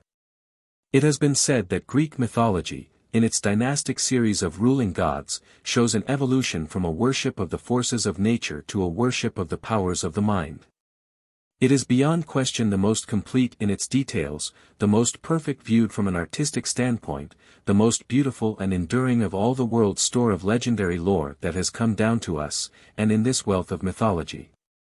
The solar myth stands out supreme, as the central figure, clothed in the matchless imagery of a naturally poetical and highly artistic people. In the following discussion of the Greek sun myths, there is much that seems so grotesque and fanciful as to border on absurdity, but the seriousness of the subject cannot be doubted, and, in order to understand it fully, with a true sense of appreciation, we must ever regard the legends as interpreting the natural phenomena of day and night. Bearing this fact in mind will enable us to grasp the significance of much that would otherwise be meaningless. The daily motions and varying aspects of the living and energetic sun hero may be said to comprise the motif of almost every legend and myth bequeathed to us by the ancients. As in the study of sun worship, the sun god Helios first occupies the scene as the central figure in a widely spread and popular cultus. We will first consider the legends that cluster about this mythical personage whom the Greek nation once revered and worshipped with all the fire of religious ardor. The most interesting myth concerning Helios is that told of him in the Odyssey. It relates that when the hero Odysseus was returning to his home in Ithaca, the goddess told him of the verdant island of Trinacria, where the sun god Helios pastured his sacred herds, consisting of 7 herds of cows and 7 herds of lambs. 50 in each herd, a number which ever remained constant. Odysseus, desirous of visiting this fair isle, set out forthwith, having been warned by Circe to leave the herds of the sun unmolested lest he suffer evil consequences. Having landed on the island, his companions enjoyed to the full the delightful climate, but as food was short, they ignored the warning of the goddess, slaughtered the sun's best cattle, and feasted on them for 6 days. When they took their departure, Helios, deeply incensed by their conduct, and grieving for his lost herds, in which he had taken great pride and pleasure, besought Jove's aid to punish them. O Father Jove, and all ye blessed gods, who never die, avenge the wrong I bear upon the comrades of Laertes' son, Ulysses, who have foully slain my beeves, in which I took delight when I rose into the starry heaven, and when again I sank from heaven to earth. If for the wrong they make not large amends, I shall go down to Hades, there to shine among the dead. The cloud-compelling Jupiter replied, Still shine, O sun, among the deathless gods, and mortal men, upon the nourishing earth. Soon will I cleave, with a white thunderbolt, their galley in the midst of the Black Sea. And so it came about that through the might of Jove a frightful storm arose, which well nigh wrecked the vessel of the wanton adventurers. But Odysseus, resorting to heroic measures, prevented the loss of the ship, and his companions thus escaped with their lives. Nothing is so common in Aryan mythology, says Paley, as the mention of cows or oxen in connection with the sun. They seem to represent bright forms that appear to go forth in the form of luminous fleeting clouds from the home of the sun in the east. The stealing and recovering, or killing of these oxen is the subject of many tales in the early Greek legends. The Isles of Greece, the Isles of Greece, where burning Sappho lived and sung, where grew the arts of war and peace, where Delos rose, or Phoebus sprung. Eternal summer gilds them yet, but all except the sun is set. Byron. We come now to the most conspicuous figure in Grecian mythology, the redoubtable hero, whose life deeds furnish the theme for innumerable legends, songs, poems, epics, and many of the noblest and most beautiful conceptions in the world of art. The fact that this distinguished and exalted personage personifies the sun, stamps Phoebus Apollo as the greatest and most widely known sun god that mythology and history have produced. The story of his glorious birth at Delos, and his successful combat with the great serpent that Hera set in his path in the Vale of Crissa, and the establishment of his oracle at Delphi, is related in the chapter on sun worship as pertaining more particularly to his deification. In the mythological biography of such a distinguished character as Phoebus Apollo we should expect, of course, to find allusions to his love affairs, and one of these is described in the myth of Daphne which follows. Daphne, the personified dawn, springs from the waters at the first flush of morning light, and as the beautiful tints of early day fade gradually in the light of the rising orb, Daphne flees from Apollo as he seeks to win her. In her flight she prays the gods to assist her, and it is related that, in answer to her prayer, she was transformed into a laurel tree, which was ever thereafter sacred to Apollo. Another myth refers to a hunting trip in which Apollo was accompanied by his friend Hyacinthus. They engaged in a game of quoits, and Apollo cast a quoit which rebounded and struck Hyacinthus a fatal blow. Filled with remorse at the untimely death of his friend by his hand, he transformed Hyacinthus into a beautiful flower which ever after bore his name. According to Murray 18, the object of this myth was to point to the alternating decay and return of life in nature, which in this instance is conceived under the form of a youth. The disk which was thrown by Apollo being clearly a symbol of the sun which scorches vegetation. It is further related of Apollo that incensed at Zeus for causing the death of his son Aesculapius by a thunderbolt, he shot some of the Cyclopes, the forgers of thunderbolts. This brought down upon him the wrath of the Supreme Being, and Apollo was banished from Olympus. During his period of exile he served Admetus as a herdsman. Kiri 19 claims that Admetus is really one of the names for Hades, and this reference to his service under him indicates his descent into the underworld for the sake of purification. Here again we find the belief current that the sun at nightfall descends into the realms beneath the earth and waters. During his term of banishment Apollo served Laomedon, the prince of Troy. As this master did not pay him the agreed amount, Apollo brought down upon the city a dreadful pestilence which depopulated the entire neighborhood. Vexed at his exile, Apollo joined with Poseidon in an effort to dethrone Zeus. The plot failed, and both gods were sentenced to assist in building the walls of Troy. Apollo was far famed as a musician, and once had a quarrel with Pan, who claimed that the flute was a sweeter instrument than the lyre, which was Apollo's favorite instrument. They agreed to refer the matter to Midas, king of Lydia, who favored Pan, and Apollo, in his displeasure at the verdict, punished Midas by causing his ears to lengthen till they resembled those of an ass. Apollo apparently brooked no rivalry in his musical accomplishments, for when Marsyas boasted that he excelled Apollo in flute playing, the latter had him flayed alive.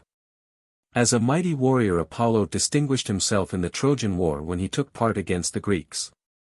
His fury was irresistible, and it is said whole ranks of fighting men fell as he charged into their midst. Being possessed of eternal youth, and the most accomplished of athletes, Apollo came to be regarded as the patron of youthful athletic contests. And the Pythian games he instituted to commemorate his victory over the Python were celebrated in all lands. Space does not permit of a complete recital of the many deeds of this famous sun hero. His favorite animals were the hawk and the swan, his tree, the bay. He was represented in the perfection of united manly strength and beauty. His long hair hangs loose, his brows are wreathed with bay, and in his hands he bears his bow and lyre.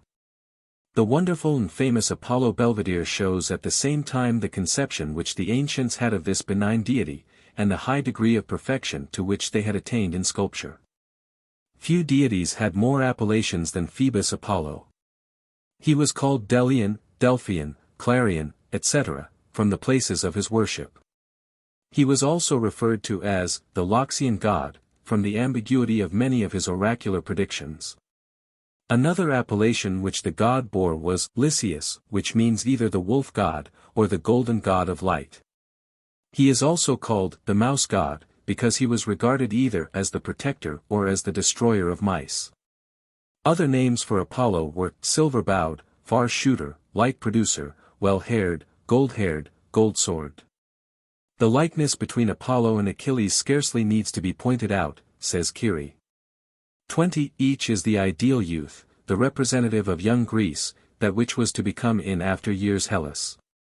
In contrasting the character of the sun gods, Helios and Apollo, we note a striking similarity.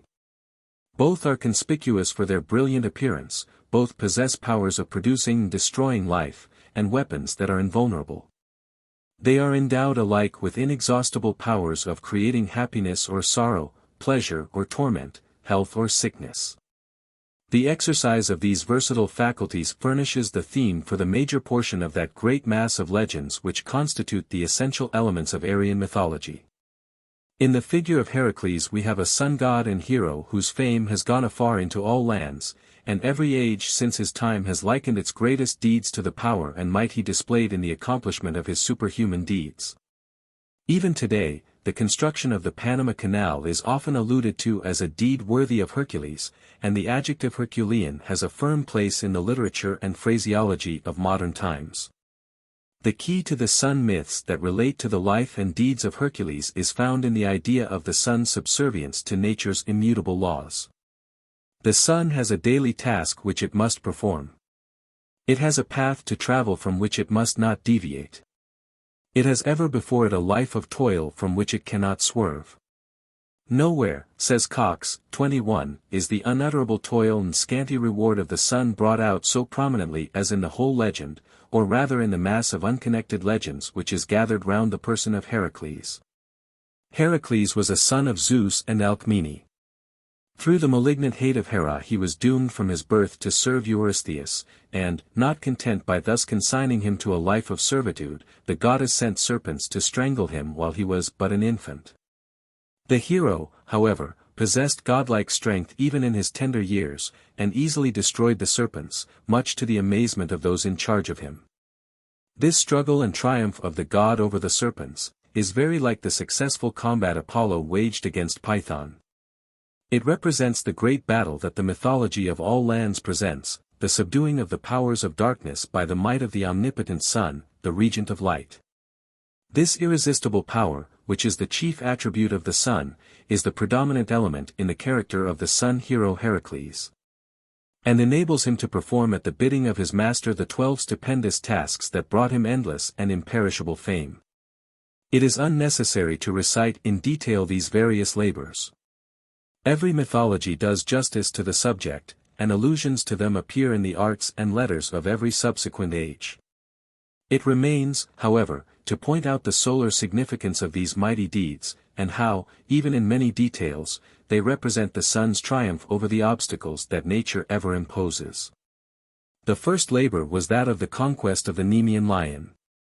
The myth relates that, after slaying the ferocious beast, Heracles tore its skin off with his fingers, and thereafter it figured as his shield in many a fierce contest. The lion's skin has been likened to the raiment of tawny cloud which the sun seems to trail behind him as he fights his way through the vapors whom he is said to overcome. Heracles is next called upon to subdue the hideous Lernaean Hydra. This creature was possessed of many heads, one of which was immortal. The hero succeeded in this task by burning off the heads whenever they were raised to attack him. The immortal head he buried beneath a stone.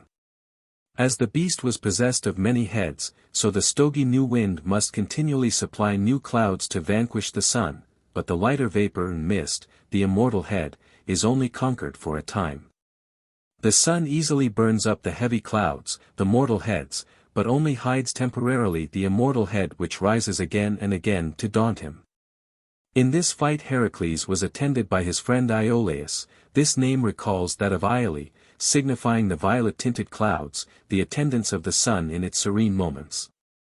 In the 3rd month the sun enters the sign Libra, when the constellation of the Centaur rises, and in his 3rd labor Heracles encountered and slew the centaur.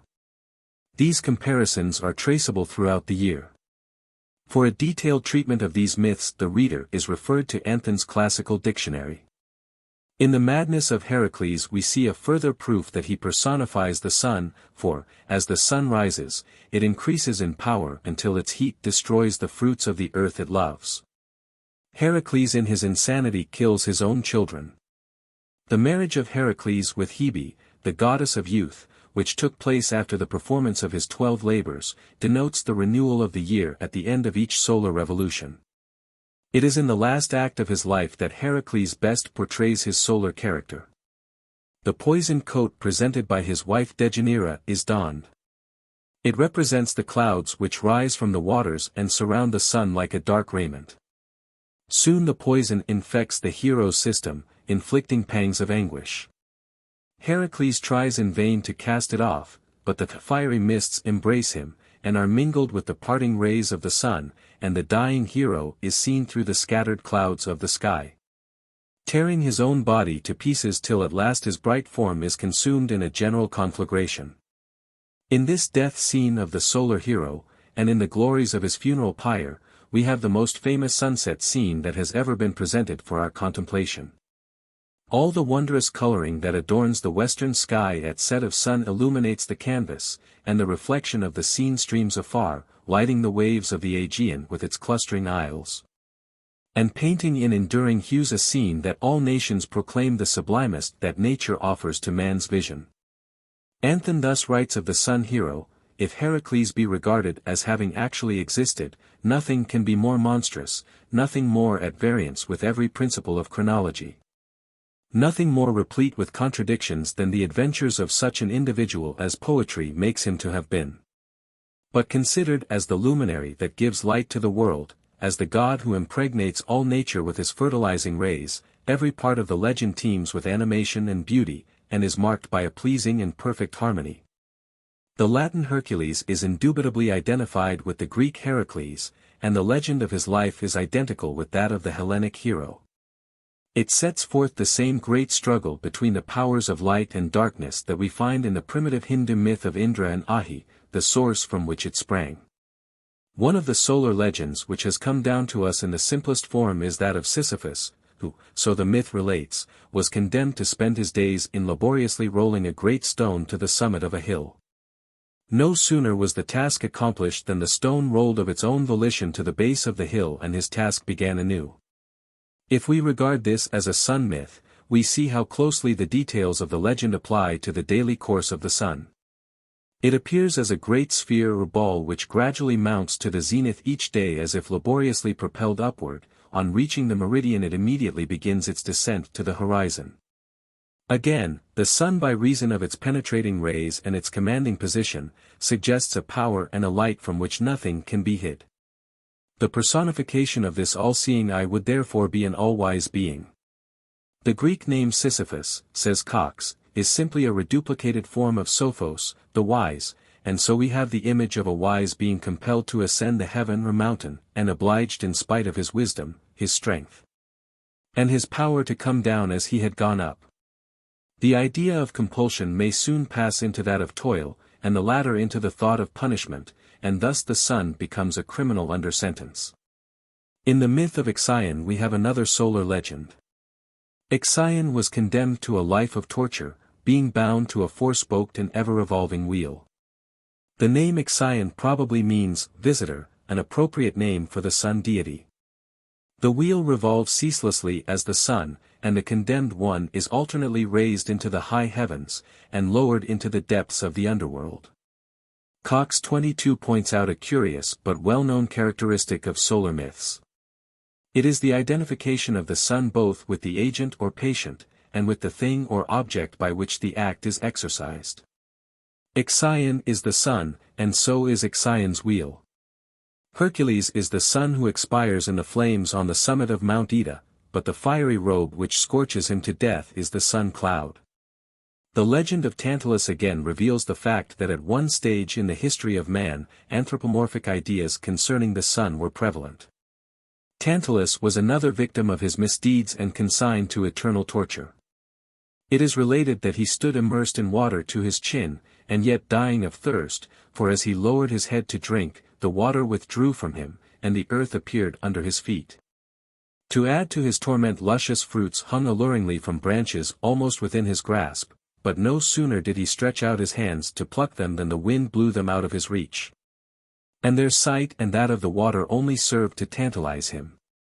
The figure of the tortured Tantalus standing with his head alone exposed above the surface of the water clearly represents the sun setting in the western sea. The ancients speculated, says Paley, on the hissing and steaming caused by the red-hot orb being cooled down and extinguished in the sea.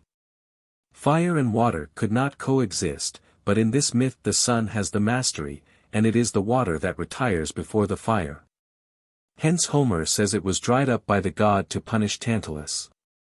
The word Tantalus means the poiser, the suspender in air of the huge disk of the sun, and one myth concerning Tantalus relates that, as a punishment for his evil deeds, he was suspended in mid-air with a huge stone hanging over his head ever ready to fall and crush him, like a sword of Damocles. The ancients believed that the sun and earth were connected by a chain, and this fact reveals clearly the solar significance of the myth. It is further related that Tantalus had had the honor of dining with Zeus. This signifies that the sun ascended from the mundane sphere to the upper regions. Primitive man believed, as the Bible teaches, that all that exists will come to an end in a mighty conflagration, and that someday Tantalus himself would be hurled from his throne in the heavens and consume the earth. Paley says, if Sisyphus and Tantalus do not represent the sun gods, the deeds and sufferings attributed to them have no intellectual point or meaning. The origin of such wild fables is quite incapable of explanation. On the other hand, if they do, every detail in the narrative becomes simple and significant. And if it can be shown even by a single example that the sun must be meant, then the doctrine of the solar myth is established. Another beautiful myth of solar significance is that of Kephalos and Procris, of which the following is a brief version. Kephalos, a Phocian chief, coming to Athens, won the love of Procris, and plighted his faith to her. But Kephalos was loved also by Eos, who sought to weaken his love for Procris with a purpose so persistent that at last she induced him to make trial of her affection. He therefore deserts Procris, to whom after a time he returns in disguise. When in this shape he has won her love, he reveals himself, and Procris in an agony of grief and shame flies to Crete, where she obtains from Artemis the gift of a spear which shall never miss its mark, and of a hound which can never fail to seize its prey. With these gifts she returns to Kephalos, who after seeing her success in the chase longs to possess them. But they can be yielded only in return for his love, and thus Procris brings home to him the wrong done to herself, and Eos is for a time discomfited. But Procris still fears the jealousy of Eos, and watches Kephalos as he goes forth to hunt, until one day while she lurked among the thick bushes, she was fatally wounded accidentally by the unerring dart hurled by Kephalos. This myth explains itself. Kephalos is the head of the sun, and Kephalos loved Procris, in other words the sun loves the dew, but Eos also loves Kephalos, i.e. the dawn loves the sun, and thus at once we have the groundwork for her envy of Procris. So again, when we are told that though Procris breaks her faith, yet her love is still given to the same Kephalos, different though he may appear.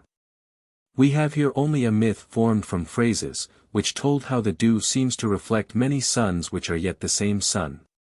The gifts of Artemis are the rays which flash from each dewdrop, and which Procris is described as being obliged to yield up to Kephalos, who slays her as unwittingly as Phoebos causes the death of Daphne. The spot where she dies is a thicket in which the last dewdrops would linger before the approach of the midday heats. 23. In the legend of Phaeton we have a more familiar sun myth. Phaeton, the son of Apollo, obtains his father's reluctant consent to drive for one day the chariot of the sun. Hardly does he start upon his course, however, when the fiery steeds, realizing that the reins are in inexperienced hands, run away, and the destruction of the world was threatened. Zeus hurled a thunderbolt at the unfortunate youth, and precipitated him into the river Eridanus. This myth reveals, says Cox, the plague of drought, which made men say, surely another, who cannot guide the horses, is driving the chariot of the sun. The legend of Orpheus is akin to that of Daphne in its solar significance, as in this case Eurydice, although loved by the sun, falls a victim to his radiancy, as he seeks to embrace her. The myth of Meleagros reveals the capricious nature of the sun, its variations of light and shade being expressed by the alternate succession of swift deeds and moody fits of the hero when he retires sullenly from the sight of men. In the legend of Niobe, the consuming power of the sun is manifested as aimed at those who have the temerity to face his dazzling brightness. The tale of Althea, regarded as a solar myth, relates to the destiny of the sun. In spite of its power and glory, it must die when the twilight hours usher in the night, but in the legend of Perseus we see once more in the slaying of the Medusa the victory of the sun over the powers of darkness. Perseus, the sun hero, is another sun god like Apollo and Heracles. He has laborious tasks to perform for a tyrant master, invincible weapons, and a victorious career. In the figure of Oedipus, the national hero of the Thebans, we have another sun god whose life and deeds were identical in many respects with those of the great sun heroes already referred to. Orion, the mighty hunter, immortalized with Perseus and Heracles in the constellations, is also a personification of the sun, and in the splendor of his deeds exhibits the characteristics that made his predecessors famous. The ancients attributed sudden deaths by sunstroke to the shafts of the angered sun gods, and the sun was thought to seek the sea each night for the purpose of bathing, so that thus purified it would rise to shine the next day with renewed luster. Paley tells us that there is a well-known legend, the subject of the Homeric hymn to Hermes, which is considered to have a solar significance. That cunning god, the patron of rogues and thieves of every description, the Mercurius of the Romans, is said to have stolen and driven off a herd of cows while yet an infant. To prevent the theft being discovered by the traces of the animals, he fixed bundles of brushwood to their feet so that none could tell the direction they had taken. Now these cows are the clouds, the oxen of the sun which figure so conspicuously in the Odyssey. It is a question of interest whether the Roman legend of the fire-breathing monster and robber Cacus, who stole the oxen of Hercules, the sun god, on his return from the west, is not in its origin identical. The story is told by Virgil, Propertius, and Ovid. It is said that one of the cows confined in the caves suddenly lowed, and led Hercules to the spot where he killed the robber and released the herd.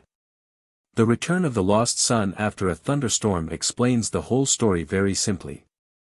The fire-breathing Cacus is the lightning, and the voice of the cow is the muttering of the thunder.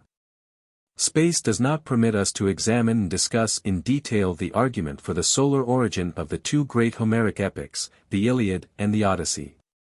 The prayer of Thetis to Zeus to do honor to her son, on which much of the action of the Iliad turns, is clearly the ascent of the sun god to heaven.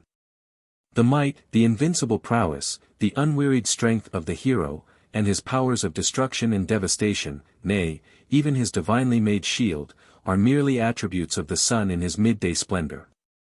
The very fact that the sun myths have been so prolific is significant, and this is probably due to the fact that, as Fisk 24 points out, the dramatic types to which they have given rise are of surpassing human interest. Thus they have endured through the ages, and in these myths and legends which adorn the rich pages of Grecian mythology we see man's effort to explain natural phenomena in human terms, to endow deity with man's heroic attributes, and to translate physical laws in the light of man's comprehension. As for proofs that most of the Greek legends about the gods and heroes are of solar origin, it is pointed out that the same actions are attributed to them all. As Paley puts it, they are all slayers of monsters or powerful foes. All court, or carry off, or return a bride, all grow up brave, all perform some wonderful feat, all go in quest of some lost treasure, generally they are exposed in infancy but survive to cause the death of their own parents. They perform set tasks or labors. They are faithless to their first loves, they are reunited to them in the end. The simple fact, as it appears to the sense, that the sun leaves the east, and yet is found there again on the very next day, was spoken of under the figure of a bridegroom torn from his bride, soon to be reunited. In the childhood of mankind the daily death of the sun was regarded as a reality. If he was born again it was not from any astronomical necessity so to say, but from the sufferance of nature or of Varuna, the sky god, or from his own benevolence to men, either of which might fail. And the casual eclipses and obscurations might become perpetual. The birth and death of the sun, his connection with the dawn, and his tremendous and victorious efforts to regain it were the one theme and topic of regard. He was talked about, though in a different sort of language, just as we are always talking and are never tired of talking of the weather. Hence it is that solar myths seem all in all. Grecian mythology in its solar aspects is reflected in the legends and traditions of the Latins. Perhaps the most typical instance of this, and certainly the most familiar Roman myth that has come down to us of this nature, is portrayed in Guido Reni's beautiful fresco of Aurora. Properly it should have been designated Apollo, for the central figure is that of the noble sun god, and he dominates the scene. Surrounded by all the light-tripping hours, each a very queen of loveliness, Aurora the goddess of the dawn leads the throng. The Romans actually believed that the sun was the wheel of Apollo's chariot. Each morning the god rose from the eastern sea, and drove his four spirited steeds across the sky, and in the evening he descended into the western sea. At night, he reposed in a golden boat which was borne along the northern edge of the earth to the rising point in the east. Antiquity, says the Abbé Bainier, 25, has transmitted to us the names of the 4 horses that drew the chariot of the sun. They were Erethus or the red, Actaeon, the luminous, Lampos the resplendent, and Philogos, the earth-loving. The first denotes the sun rising, whose rays are then reddish. Actaeon represents the time when the same rays shot through the atmosphere are more clear, that is about the 9th or 10th hour of the morning. Lampos figures noonday when this luminary is in all his strength and glory, and Philogos represents the setting sun that seems to kiss the earth. In the sun myths of all nations we find allusions to the capricious nature of the sun. Now it smiles and gladdens the earth with its golden light, and, presently, displeased at man, shuns his presence, and hides sullenly for a time in gloomy solitude. In a famous Japanese legend we have a description of the efforts of man to appease the sun goddess when for a time she had absented herself from the sky. The sun goddess had taken refuge in a cave, and the earth knew not her light, and was dark and gloomy. The 800 of lesser deities took counsel as to the best means to propitiate the goddess, and win once more her favor and her light. A great round copper mirror was procured to represent the sun's disk, and this was surrounded by a circle of saplings that indicated the rays of the radiant sun. In the upper branches of the trees were hung balls representing the sacred jewel, and in the lower branches, blue and white pendants. A prayer was then recited by the chief priest who acted for the emperor, and the service ended with a dance and the lighting of many fires. After a time, the sun goddess yielded to the entreaties of man and left her gloomy cave for her heavenly throne, where her presence ever brings joy to the hearts of all mankind.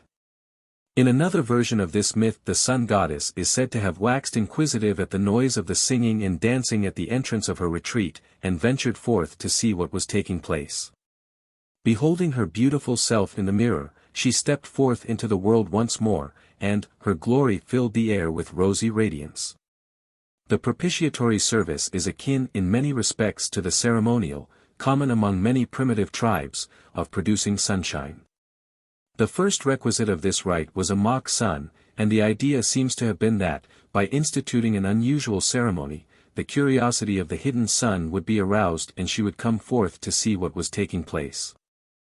Chapter 4. Solar Mythology, continued.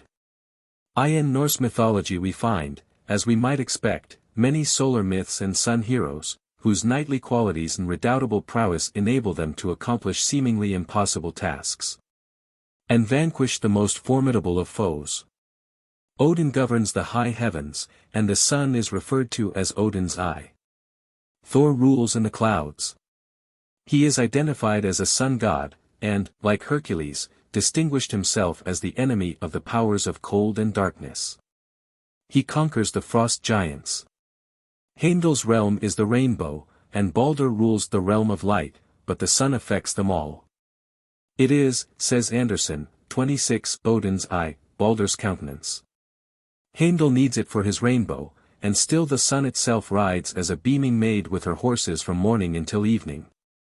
In the following graceful Finnish myth we find the sun represented as a lamp illuminating the halls of Vanna Isa, the supreme deity, and entrusted by him to the care of two immortal servants, a youth and a maiden. To the maiden who is called Evening Twilight, the ancient father saith, My daughter, unto thee I entrust the sun, extinguish him and hide away the fire that no damage may ensue. Then to the dawn, my son, it is thy duty to rekindle the light for a new course. On no day is the light to be absent from the arch of heaven. In winter he resteth a great while, but in summer his repose is short, and evening twilight gives up the dying light into the very hands of dawn, who straightway kindles it into new life.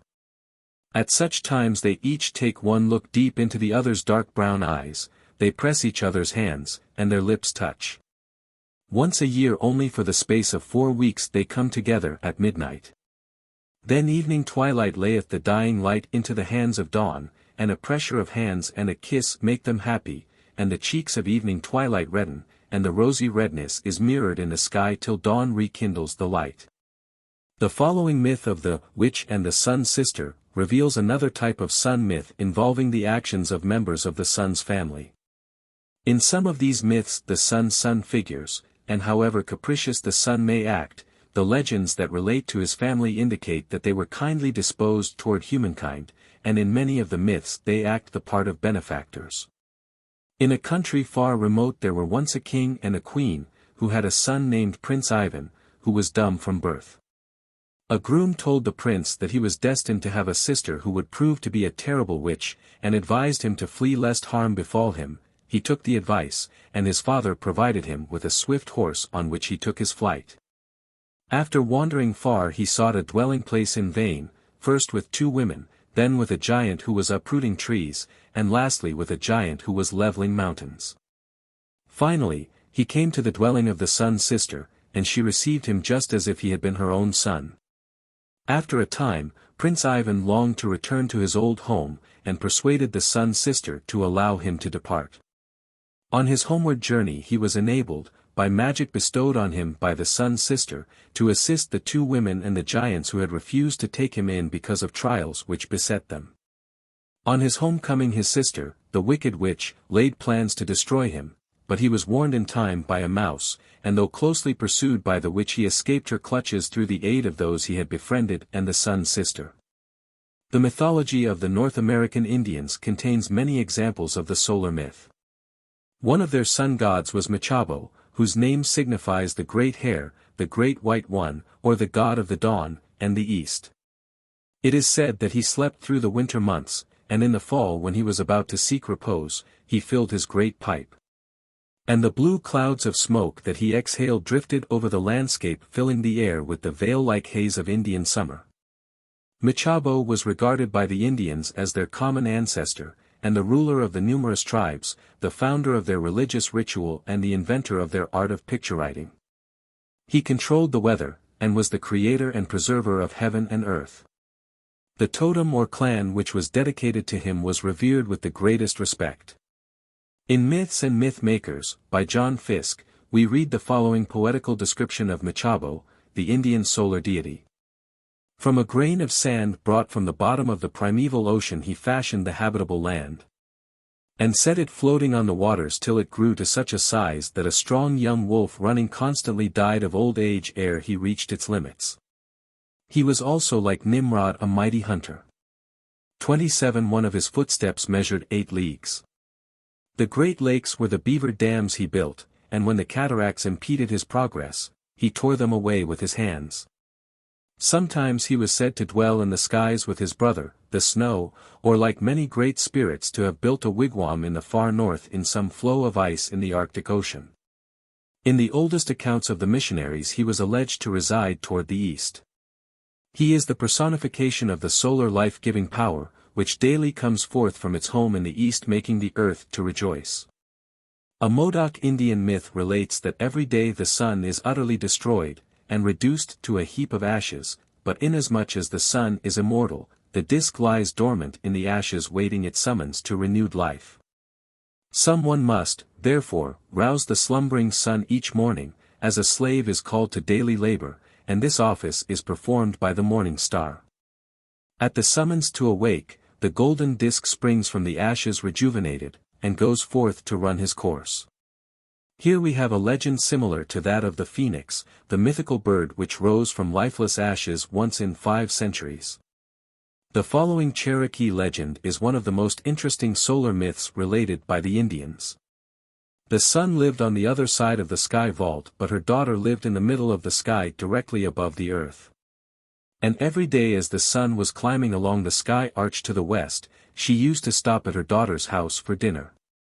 Now the sun hated the people of the earth because they could never look straight at her without screwing up their faces.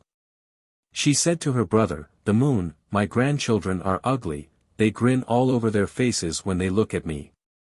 But the moon said, "I like my younger brothers. They always smiled pleasantly at him when they saw him in the sky, for his rays were milder." The sun was jealous and planned to kill all the people. So every day when she got near her daughter's house she sent down such sultry rays that there was a great fever, and the people died by hundreds. They went for help to the little men, who said the only way to save themselves was to kill the sun. The little men made medicine, and changing 2 men to snakes sent them to bite the old sun when she came next day, but the light of the sun blinded them, and they were unable to harm the sun. Again the little men were appealed to, and changing a man into a rattlesnake they sent him to bite the sun, but instead of the sun the snake bit the sun's daughter, and she died from the bite. Now was the sun sad and people did not die any more, but now the world was dark all the time because the sun would not come out. Again they appealed to the little men, who told them they must appease the sun by bringing back her daughter from the ghost country. 7 men were chosen to seek the daughter, and bring her back in a box. They were charged not to open the box after she was put into it. They succeeded in their quest, and started home with the daughter safe in a box. She pleaded so hard to be let out that when they were almost home they opened the box only a little way, but this was enough, and something flew past them into a thicket, and they heard a red bird cry, "Quish, quish," in the bushes. They shut down the lid, but when they got home the box was empty. The sun had been glad when they started for the ghost country, but when they came back without her daughter she grieved and cried and wept until her tears made a flood upon the earth, and people were afraid the world would be drowned. They held another council and sent their handsomest young men and women to amuse her so that she would stop crying. They danced before the sun and sang their best songs, but for a long time she kept her face covered and paid no attention until at last the drummer suddenly changed the song. When she lifted up her face and was so pleased at the sight that she forgot her grief and smiled. 28. It is a significant fact that we find here a legend in respect to the propitiation of the sun identical with the Japanese myth related above, where, because of the retirement of the sun goddess into her cave, men made every effort to conciliate her, and, finally, by a ceremony of singing and dancing, they won her back to her place in the sky. Another Cherokee Indian myth relates that several young warriors once set out on a journey to the Sunrise Land. On the way they had many strange adventures, and finally they came to the sun's rising place, where the sky touches the ground. They discovered that the sky was an arch of solid rock hanging above the earth, and it seemed to swing slowly up and down, so that as it rocked it left a little opening at its base through which the sun rose each morning. The adventurers waited for the sun to come out and presently it appeared. It had a human figure, but it was too bright to permit of their seeing its features clearly. As soon as it had emerged through the opening they tried to leap through the narrow orifice before it was closed, but just as the first warrior was passing through, the rock rim of the sky closed and crushed out his life. The others were afraid to make the attempt after this fatality, and returned home, and the return trip took them such a long time that when they at length reached the end of their journey they were all old men. In another version of this myth, 3 brothers undertook the journey, and the 2 younger ones succeeded in leaping through the opening. The older brother attempted to follow, but he was crushed by the great rock rim of the sky. The 2 successful brothers continued journeying in a land where everything is different, and presently met their elder brother. They all proceeded to the house of the supreme deity, whose messenger the sun was, and were purified and built over. They now possessed magic qualities which enabled them to perform wonderful feats of speed and strength. After a time they returned to their native village, but, like Rip Van Winkle, no one knew them save an old woman. One of the most beautiful of the solar myths of the Indians is the Algonquin legend of the Red Swan, which is as follows. 29. The hunter Ojibwe had just killed a bear, and begun to skin him when suddenly something red tinged all the air around. Reaching the shore of a lake, the Indian saw it was a beautiful red swan whose plumage glittered in the sun. In vain the hunter shot his shafts, for the bird floated unharmed and unheeding, but at last he remembered 3 magic arrows at home which had been his father's. The first and second arrows flew near and nearer, the third struck the swan, and flapping its wings it flew slowly towards the sinking of the sun. Longfellow has adapted this beautiful episode as a sunset picture in one of his Indian poems. Can it be the sun descending o'er the level plain of water? Or the red swan floating, flying, wounded by the magic arrow, staining all the waves with the crimson of its lifeblood, filling all the air with splendor, with the splendor of its plumage? The story goes on to tell how the hunter speeds westward in pursuit of the red swan. At lodges where he rests, they tell him she has often passed there, but those who followed her have never returned. She is the daughter of an old magician who has lost his scalp, which Ojibwe succeeds in recovering for him and puts back on his head, and the old man rises from the earth no longer aged and decrepit but splendid in youthful glory. Ojibwe departs and the magician calls forth the beautiful maiden, now not his daughter, but his sister, and gives her to his victorious friend. It was in after days when Ojibwe had gone home with his bride that he traveled forth, and coming to an opening in the earth descended and came to the abode of departed spirits. There he could behold the bright western region of the good and the dark cloud of wickedness. But the spirits told him that his brethren at home were quarreling for the possession of his wife, and at last after long wandering this red Indian Odysseus returned to his mourning, constant Penelope, laid the magic arrows to his bow, and stretched the wicked suitors dead at his feet. Thus savage legends from Polynesia and America may well support the theory that Odysseus visiting the Elysian fields and Orpheus descending to the land of Hades to bring back the wide shining Eurydice are but the sun himself descending to and ascending from the world below. The Algonquin deity Manabozho was a personification of the sun, for, in an Ottawa myth, he is referred to as the elder brother of the spirit of the west, god of the country of the dead in the region of the setting sun. And his solar character is further revealed in the legend of his vain pursuit of the west, his brother, to the brink of the world. According to a Peruvian myth, Viracocha, the supreme god of the Peruvians, rose from the bosom of Lake Titicaca, and journeying westward overcame all the foes that opposed him, and disappeared at length into the western sea, thus portraying his true solar character. Faber 30 tells us that the ancient Mexicans believed that the world was made by the gods, but professed ignorance as to the precise mode in which it was formed. They imagined that since the creation 4 suns had successively appeared and disappeared, and they maintained that that which we now behold is the 5th. The first sun perished by a deluge of water, and with it all living creatures. The second fell from heaven at a period when there were many giants in the country, and by the fall everything that had life was again destroyed. The third was consumed by fire, and the fourth was dissipated by a tempest of wind. At that time mankind did not perish as before but were changed into apes, yet when the 4th sun was blotted out there was a darkness which continued 25 years. At the end of the 15th year their chief god formed a man and a woman who brought forth children, and at the end of the other 10 years appeared the 5th sun then newly born. 3 days after this last sun became visible all the former gods died, then in process of time were produced those whom they have since worshipped. The Egyptians had a legend which in some respects is so similar to that of the Mexican myth related above that it would almost appear as if the two originated from the same source. They told Herodotus that, according to their records, the sun had 4 times deviated from his regular course, having twice risen in the west, and twice set in the east. This change, however, had produced no alteration in the climate of Egypt, neither had a greater prevalence of disease been the consequence. Among the Maoris of New Zealand we find a myth that depicts dramatically the setting sun as it goes to its death through the western portals of the night. Because of its interest as a pronounced type of the solar myth it is given in detail. Maui, the New Zealand cosmic hero, at the end of his glorious career came back to his father's country and was told that here perhaps he might be overcome. For here dwelt his mighty ancestress, great woman night, whom you may see flashing, and as it were opening and shutting there where the horizon meets the sky. What you see yonder shining so brightly red are her eyes, and her teeth are as sharp and hard as pieces of volcanic glass. Her body is like that of a man, and as for the pupils of her eyes they are jasper. Her hair is like the tangles of long seaweed, and her mouth is like that of a barracuda.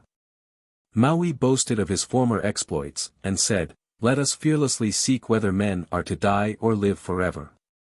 But his father called to mind an evil omen that when he was baptizing Maui he had left out part of the fitting prayers, and therefore he knew that his son must perish, yet he said, "O my last born, and the strength of my old age. Be bold, go and visit your great ancestress who flashes so fiercely there where the edge of the horizon meets the sky." Then the birds came to Maui to be his companions in the enterprise, and it was evening when they went with him, and they came to the dwelling of his mighty ancestress, and found her fast asleep. Maui charged the birds not to laugh when they saw him creep into the old chieftainess, but when he had got altogether inside her, and was coming out of her mouth, then they might laugh long and loud. So Maui stripped off his clothes and crept in. The birds kept silence, but when he was in up to his waist the little Tiwakawaka could hold its laughter no longer, and burst out loud with its merry note. Then Maui's ancestress awoke, closed on him, and caught him tight, and he was killed. Thus died Maui, and thus death came into the world. The New Zealanders hold that the sun descends at night into his cavern, bathes in the water of life, and returns at dawn from the underworld. Hence we may interpret their thought that if man could likewise descend into Hades and return, his race would be immortal. It is seldom that solar characteristics are more distinctly marked in the several details of a myth than they are here. Great woman night who dwells on the horizon is the New Zealand Hades. The birds are to keep silence as the sun enters night, but may sing when he comes forth from her mouth, the mouth of Hades. The Tiwakawaka describes the cry of the bird which is only heard at sunset. 31. One of the most widespread and best-known sun myths relates to the devouring of the day by the night monster at set of sun, and the disgorging of the victim by the devourer in the morning. A Zulu legend describes the maw of this sun-devouring monster as a land teeming with human life, and its environment, and when the monster is cut open, all the creatures issue forth from the state of darkness, the cock leading, exclaiming, "I see the world." The well-known fairy tale of Little Red Riding Hood is a sun myth of this type, and in Germany there is added to the tale the fact that, after the wolf had devoured his victim, a hunter slew the wolf, ripped him open. When out stepped the little maiden in her red cloak, safe and sound. There is a legend current in Germany that relates to a frog that wooed the daughters of a queen. The youngest daughter consented to become his bride, and this gracious act on her part freed the frog from a magic spell, and he was transformed into a handsome youth. This tale, says Professor Max Muller, 32, is solar in its character, and but another version of the Sanskrit story of Becky the frog who became the wife of a king only to vanish at the sight of a glass of water. A legend that grew out of a phrase which was possibly, "The sun dies at the sight of water." Another ancient myth that has come down to us relates to the mystic meeting of the sunlight and moonlight. The light of the sun was a king's daughter who, on a certain day asked to be allowed to walk unattended in the streets of a great city. The king consented, and ordered all the citizens to remain indoors behind closed shutters on that day and refrain from looking out. A minister, who was really the moonlight, could not restrain his curiosity. He stepped out on his balcony and was seen by the king's daughter, who beckoned to him, and he joined her at the foot of a tree. Thus did the sunlight and moonlight mingle their beams of light. The king was told of their meeting and set out for the trysting place, but before his arrival the minister's wife, realizing her husband's peril, sought him and so disguised him that he resembled a monster. When the king finally found his daughter, and saw no one near her but a monster, he was convinced that he had been misinformed, and that his daughter had met no one. The association of the sun with a floating island is revealed in many legends, and in solar symbolism we find the sun depicted as seated on a floating lotus leaf. Herodotus tells us that near Buto there was a deep and broad lake in which was a reputed floating island. In this island was a large temple dedicated to the sun. The island was once firm, but it is said when Typhon, who was the sea, was once roaming round the world in pursuit of the solar deity Horus, Latona, who was one of the primitive 8 gods who dwelt in the city of Buto, received him in trust from Isis and concealed him in the island of Chemis, which then first began to float. Afterwards he became sufficiently powerful to leave his place of refuge and to expel Typhon who had usurped his dominions, and his own reign then commenced. The myth of Phoebus Apollo is substantially identical with this, and the island of Delos, the birthplace of the sun god, corresponds to the floating island Chemis. There is another parallel legend among the Peruvians.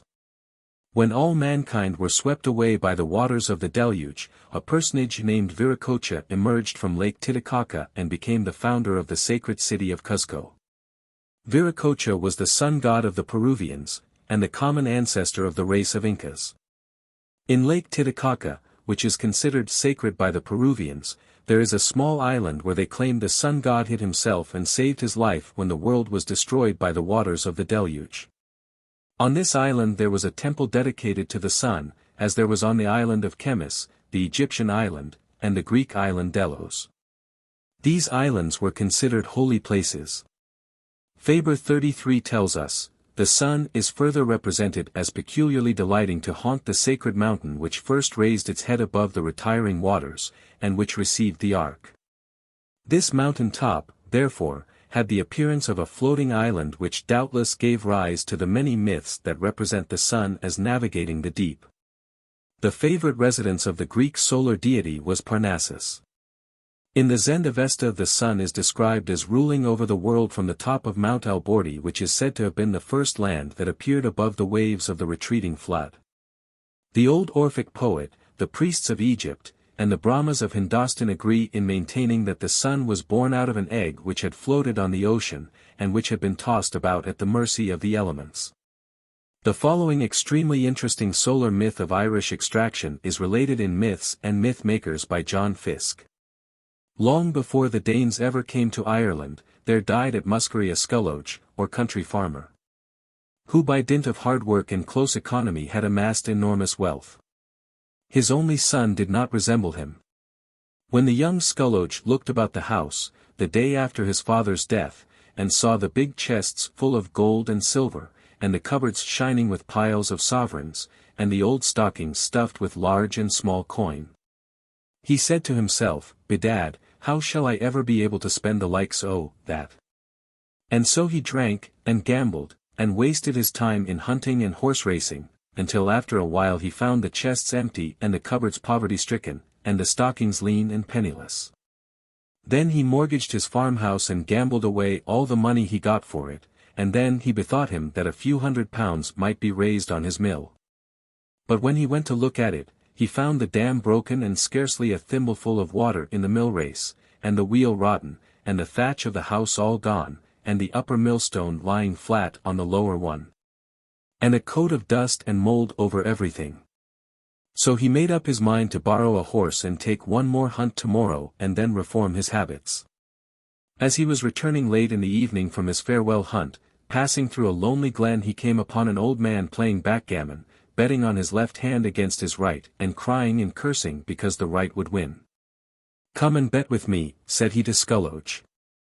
"Faith, I have but a sixpence in the world," was the reply, "but if you like, I'll wager that on the right." "Done," said the old man, who was a druid, "if you win I'll give you 100 guineas. So the game was played, and the old man, whose right hand was always the winner, paid over the guineas and told Sculloge to go to the devil with them. Instead of following this bit of advice, however, the young farmer went home and began to pay his debts, and next week he went to the glen and won another game, and made the druid rebuild his mill. So Sculloge became prosperous again, and by he tried his luck a third time, and won a game played for a beautiful wife. The druid sent her to his house the next morning before he was out of bed, and his servants came knocking at the door and crying, wake up, Master Sculloge, there's a young lady here to see you." "Bedad, it's the Vanity 34 herself," said Sculloge, and getting up in a hurry, he spent 3/4 of an hour in dressing himself. At last he went downstairs, and there on the sofa was the prettiest lady ever seen in Ireland. Naturally, Skulloge's heart beat fast and his voice trembled, as he begged the lady's pardon for this druidic style of wooing, and besought her not to feel obliged to stay with him unless she really liked him.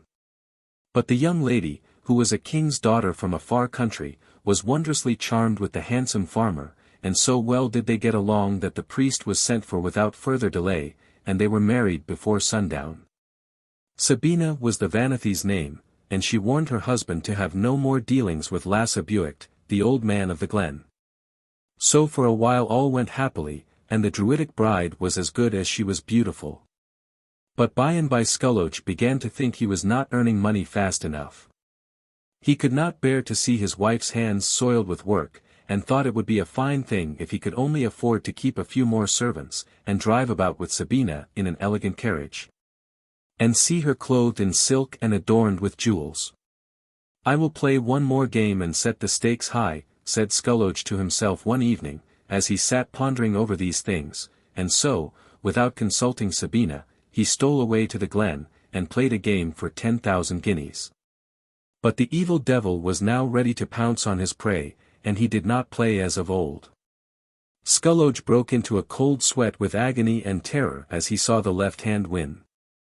Then the face of Lasse Buicht grew dark and stern, and he laid on Skulloge the curse which is laid upon the solar hero in misfortune, that he should never sleep twice under the same roof, or ascend the couch of the dawn nymph, his wife, until he should have procured and brought to him the sword of light. When Skulloge reached home, more dead than alive, he saw that his wife knew all. Bitterly they wept together, but she told him that with courage all might be set right. She gave him a druidic horse, which bore him swiftly over land and sea, like the enchanted steed of the Arabian Nights, until he reached the castle of his wife's father, who, as Skulloge now learned, was a good druid. The brother of the evil Lasse Buicht. This good druid told him that the sword of light was kept by a third brother, the powerful magician Fiacho Dutta, who dwelt in an enchanted castle, which many brave heroes had tried to enter, but the dark sorcerer had slain them all. 3 high walls surrounded the castle, and many had scaled the first of these, but none had ever returned alive. But Skulloge was not to be daunted, and taking from his father-in-law a black steed, he set out for the fortress of Fiacho Dutta. Over the first high wall nimbly leaped the magic horse, and Skulloge called aloud to the druid to come out and surrender his sword. Then came out a tall, dark man, with coal-black eyes and hair and melancholy visage, and made a furious sweep at Skulloge with the flaming blade. But the druidic beast sprang back over the wall in the twinkling of an eye and rescued his rider, leaving, however, his tail behind in the courtyard. Then Skulloge returned in triumph to his father-in-law's palace, and the night was spent in feasting and revelry. Next day Skulloge rode out on a white horse, and when he got to Fiacho's castle, he saw the first wall lying in rubbish. He leaped the second, and the same scene occurred as the day before, save that the horse escaped unharmed. The third day Skulloge went out on foot, with a harp like that of Orpheus in his hand, and as he swept its strings the grass bent to listen and the trees bowed their heads. The castle walls all lay in ruins, and Skulloge made his way unhindered to the upper room, where Fiach lay in druidic slumber, lulled by the harp. He seized the sword of light, which was hung by the chimney sheathed in a dark scabbard, and making the best of his way back to the good king's palace, mounted his wife's steed, and scoured over land and sea until he found himself in the gloomy glen where Lasse Buicht was still crying and cursing and betting on his left hand against his right. "Here, treacherous friend, take your sword of light," shouted Skulloge in tones of thunder.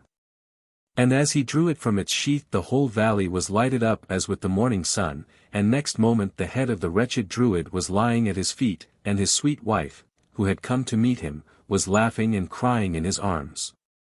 Some authorities claim that the legend of William Tell is a sun myth. He is admittedly a skillful navigator, a practiced archer, and, as the myth relates, after he had successfully emerged from the storm and tempest he leaps at dawn, rejoicing in his freedom on the land, and slays the tyrant who had enslaved him. These facts are all well in accord with those predominating in the typical solar myth. It is quite impossible in a volume treating of sun lore in all its phases to discuss the solar myth exhaustively. An attempt has been made to indicate that primitive man, wherever he was situated, strove to interpret natural phenomena in the familiar language of his daily existence, and to attribute to the manifestations of physical laws a human agency. The result of this close observation of nature led to the deification of its powers and paved the way for a wealth of imagery, a treasure of myth and legend, which lends color and brightness to the more somber pages of the early history of man. Chapter 5. Solar Folklore. The distinction between mythology and folklore is an extremely fine one, and though there is such a distinction, still the two subjects are so essentially analogous it will not be strange if portions of the material in this chapter would, according to some authorities, seem misplaced, and more properly included in the chapter on solar mythology. And vice versa. In view of the difficulties of an absolutely correct classification, the author makes no claim that his is the correct one. In the early stages of the history of man, every act of nature and the movements of the heavenly bodies was attributed to the machinations of someone, a mysterious personage, an all-powerful being, an unseen god. The sun, as the chief luminary, commanded man's attention from the earliest days, and it was but natural for primitive man to speculate on the phenomena of his daily appearance and disappearance in terms that seem to us now childish and puerile. To men who looked to the west across a vast expanse of sea, the sun at nightfall seemed to sink directly into the waves, and as they were confident that the sun was an extremely large and hot body, they were convinced it would give out a hissing noise when the waters closed over it. From the expression of the thought to the actual fact was but a step, and so we find Posidonius recording that the inhabitants of Cape St. Vincent, the westernmost point of Europe, claim that the sun disappears each night into the sea with a great hissing noise. We find the same idea current in the islands of Polynesia, in Iberia, and Germany, where the people claim to have heard the mighty hissing of the sea-quenched sun. The Egyptians regarded the sun as a child when it was rising, and as an old man when it was setting in the evening. These ideas were also transferred to the annual motion of the sun. Macrobius states that the Egyptians compared the yearly course of the sun with the phases of human life. Thus, a little child signified the winter solstice, a young man the spring equinox, a bearded man the summer solstice, and an old man the autumnal equinox. They also thought that Hercules had his seat in the sun, and that he traveled with it round the moon. The Hindus often referred to the sun as the eye of Mitra, Varuna, and Agni, and at sunrise or sunset, when the sun appeared to be squatting on the water, they likened it to a frog. This simile gave rise to a Sanskrit story, which is found also in German and Gaelic. Becky, the frog, was a beautiful maiden. One day when she was sitting near a well, a king rode by, and fascinated by her beauty, asked her hand in marriage. She consented on the condition that he would never show her a drop of water. He accepted, and they were married. One day, being tired and thirsty, she asked the king for a glass of water, and forgetting his promise, he granted her request, and his bride immediately vanished. That is to say, the sun disappeared when it touched the water. The sun was also regarded as a well, and in the Semitic, Persian, and Chinese languages the words well and eye are synonymous. Considered as a well, the rays of the sun were likened to the moisture that flows from the well. In different parts of Africa we find the sun variously regarded. In Central Africa, where it is extremely hot, the rising of the sun is always dreaded, and the orb of day is a common enemy. It was the custom, among certain tribes, to curse the sun at his rising for afflicting the people with burning heat. In southern Africa, on the contrary, the natives believed that they were descended from the sun.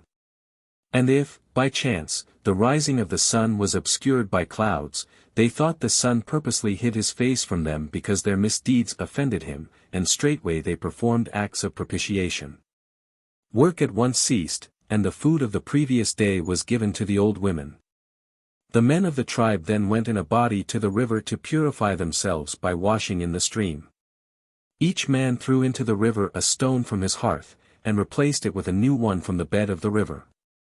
On returning to the village, the chief kindled a fire in his hut, and the members of the tribe all gathered embers from it to light their individual hearth fires.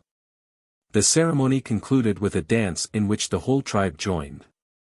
The idea seems to have been, that the lighting of the flame on earth would serve to rekindle the dead solar fire. When the sun set, these people said, "The sun dies." The early inhabitants of Polynesia called the sun Ra, which was also the Egyptian sun name. They believed that it was endowed with life, and the offspring of the gods. To account for its rise in the east each morning, after its disappearance in the west each night, they said that during the night it passed through a passage under the seas, so as to rise in its appointed place in the eastern sky each day. In some of the islands the sun was thought to be a substance resembling fire, and they regarded its disappearance each night as a falling of the orb into the sea, and, as we have seen, the inhabitants of the westernmost islands were confident that they had heard the hissing occasioned by the sun's plunge into the ocean.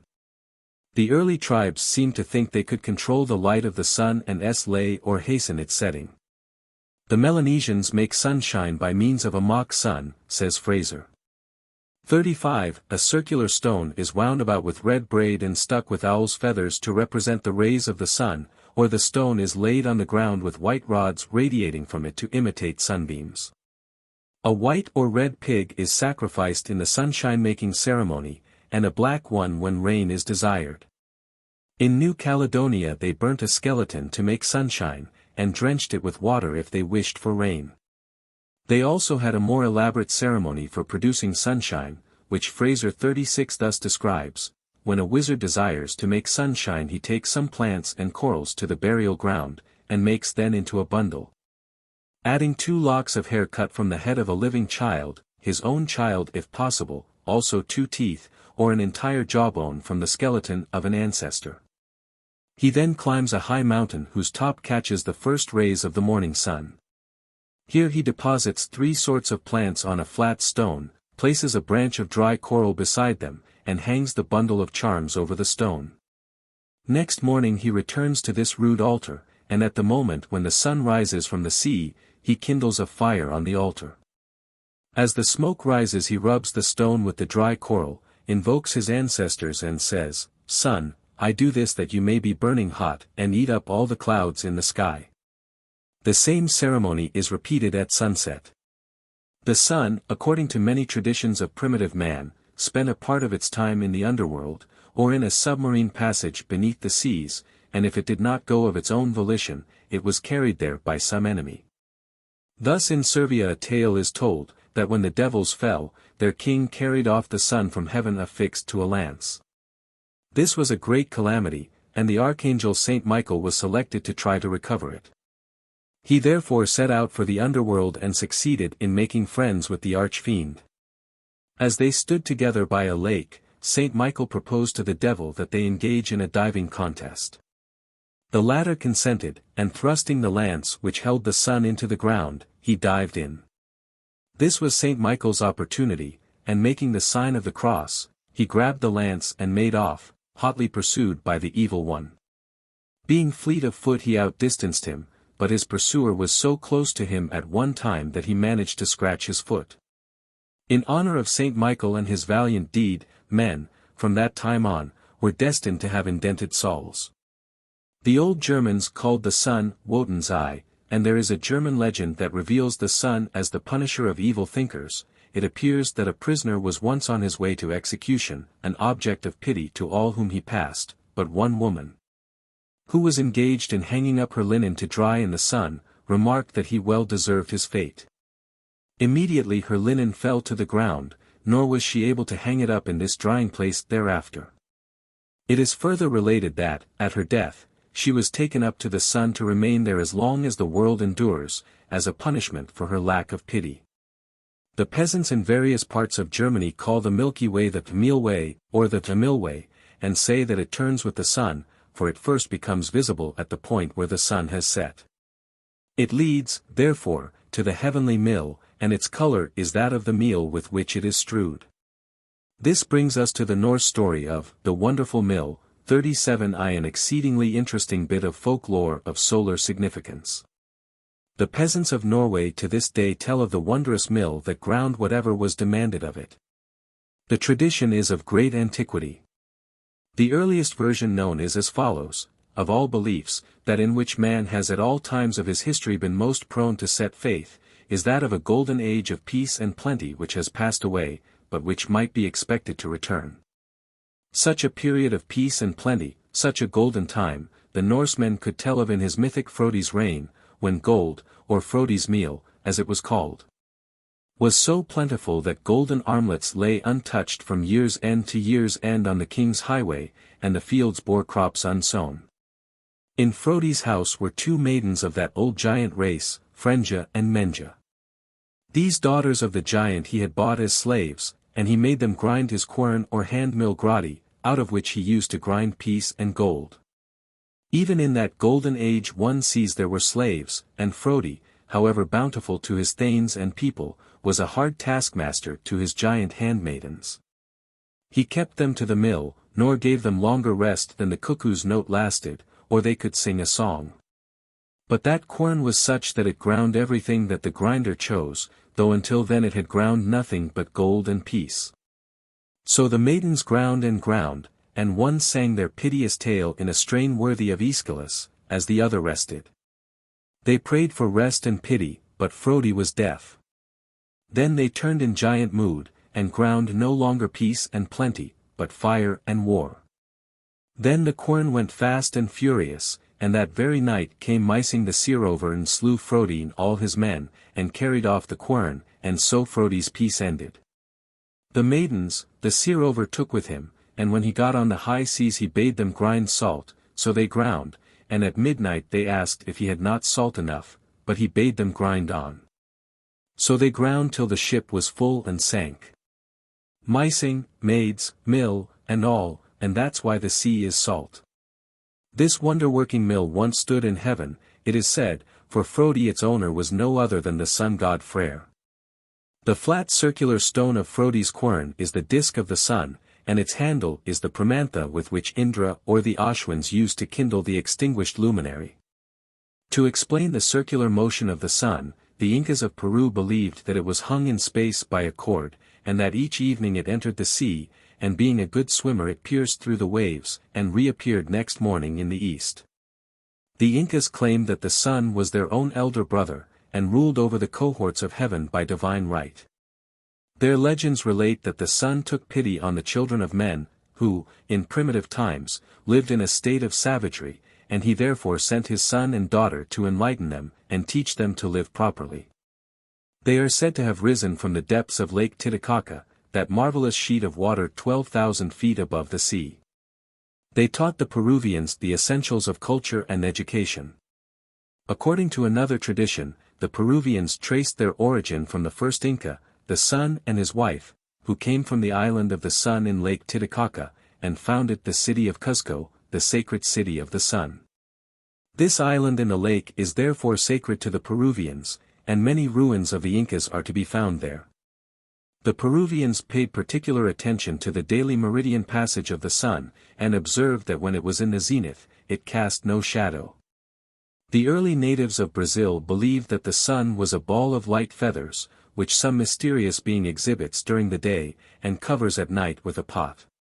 The folklore of the North American Indian tribes is rich in legends respecting the sun.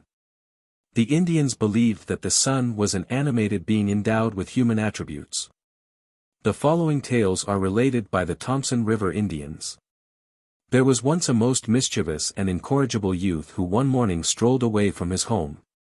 On his return, he found that his parents had deserted him, but his old grandmother, who was unable to travel, was left behind. She taught the boy how to make a bow and arrows, and with these he was able to provide a daily supply of food. She also made blankets for him out of the skins of many colored birds. These were of such beauty that they attracted the attention of the sun. It had always been the custom of the sun to travel about naked during the day, and clothe himself only in the dark hours. 38 But when the sun saw these beautiful blankets, he purchased them from the boy, and wrapped them about his body, and soon disappeared, so that at set of sun you may see the gorgeous coloring of these robes in the western sky. Especially the blue tint of the blue jay blanket. Another tale relates that originally the sun lived much nearer the earth than now, 39, and preyed upon mankind. It was his custom to kill people every day on his travels, and carry them off to his home at nightfall to eat. His son lived quietly at home clad in fine garments of many colors. There was once an Indian who in gambling was most unlucky. One day, while much depressed, he set out on a journey in search of adventure, and finally came to the son's abode in the absence of the owner. The son received him kindly, but fearing that his guest would be discovered by his cannibal father, he hid him under a heap of robes. The son arrived in the evening carrying a man on his back, and as he came near the house, he said, "Mum, mum, mum. 40 there must be a man here," but his son persuaded him that he was mistaken. The next day the Indian was glad to leave this dangerous locality, and returned to his home laden with gifts from his benefactor. Out of gratitude he returned later to the son's house and made his friend the present of a wife and one for his father. This pleased the son so much that he gave up the killing and eating of human beings. In the foregoing legend we find expressed the idea, current in the traditions of many primitive people, that celestial beings feed on human bodies. The following tale is told of the son and his daughter, 41. Originally the son was an eminent chief, possessed of great power and wealth. He was also blessed with a beautiful daughter, and the fame of her beauty spread afar. A powerful magician, entranced with the maiden, sought her hand, and though at first repulsed, finally won the son's favor and married his daughter. The son implored his daughter to visit him frequently. This, however, she neglected to do, and, finally, when she did go to her father with her 2 children, he transformed her into the present son. This is why the son travels each day from east to west in search of her father. Her children are occasionally seen as sundogs closely following their mother. The Indians of Northern California relate the following story. Once the sun fell by accident down from the sky just about sunrise, but the quick little mole was watching, and caught it before it touched the earth. And succeeded in holding it up until others arrived, when, by exerting all their strength, they succeeded in replacing it where it belonged in the sky. But ever thereafter the mole's hands were bent far back to show how he had worked to hold up the sun. As evidence of the Indian belief in the sun's solicitude in their affairs, and his protecting and saving influences, the Cheyenne tale of the Eagle Hunter is told. There was an Indian who once set out to catch an eagle.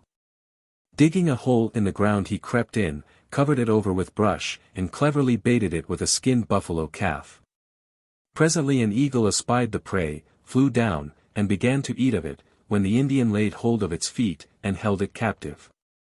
But he had underestimated the power of the bird, which had strength enough to carry the man up to a mountain crag, where it was impossible for him to descend. The Indian, realizing his desperate plight, prayed to the sun for deliverance, and the sun, taking pity on him, sent a great whirlwind which swept the hunter from his lofty perch, and safely deposited him on the ground. In a Maidu legend it is related that the sun dwells in an impregnable house of ice into which she retreats after killing people on the earth. Once she abducted the frog's children, and was closely pursued by their angry mother, who finally overtook the sun and swallowed her, but the sun burst her open and transformed her into a frog again. There are many Indian tales wherein the sun figures as a target. The Shoshone Indians believe that, in the beginning, the sun did not shine till the rabbit shot at him with his magical arrow, the fire drill. In the following Muan Indian legend, 42, the sunlight is extinguished by the arrow shot. There was once a poor worthless Indian boy who got his living by begging. At length, finding people loath to assist him, he threatened to shoot out the sun, and as this had no effect, he made good his threat, and shot the sun, thus letting its light out, and the whole world became dark. It was dark for years, and everyone was starving for want of light, when the Coyote Man discovered a dim light a long distance off, and sent the hummingbird to investigate. The bird, finding its way to the sun, pecked off a piece, and returned with it under its chin, and making repeated trips finally succeeded in restoring the full light of the sun. And to this day you can see the marks of its burden beneath the chin of the hummingbird. This association of the hummingbird with the sun is found in the traditions of the Aztecs. In their temples was enthroned a deity known as the hummingbird to the left, and this bird was considered by them to be a divine being, the emissary of the sun. In the Aztec language it is often called sunbeam, or sun's hair. Among the Indians there seems to have been an almost universal tradition that originally men lived in a world of darkness, or semi-darkness, before the sun was placed in the heavens. A Muin legend relates that, in the early days, the land was shrouded in fog, and was cold and dark. It was such a poor place to live in that Coyote Man was not satisfied with the conditions, and set out on a journey to seek some way to better it. He finally came to a pleasant land of sunshine, and, charmed with it, returned to tell his people of the delightful land he had visited.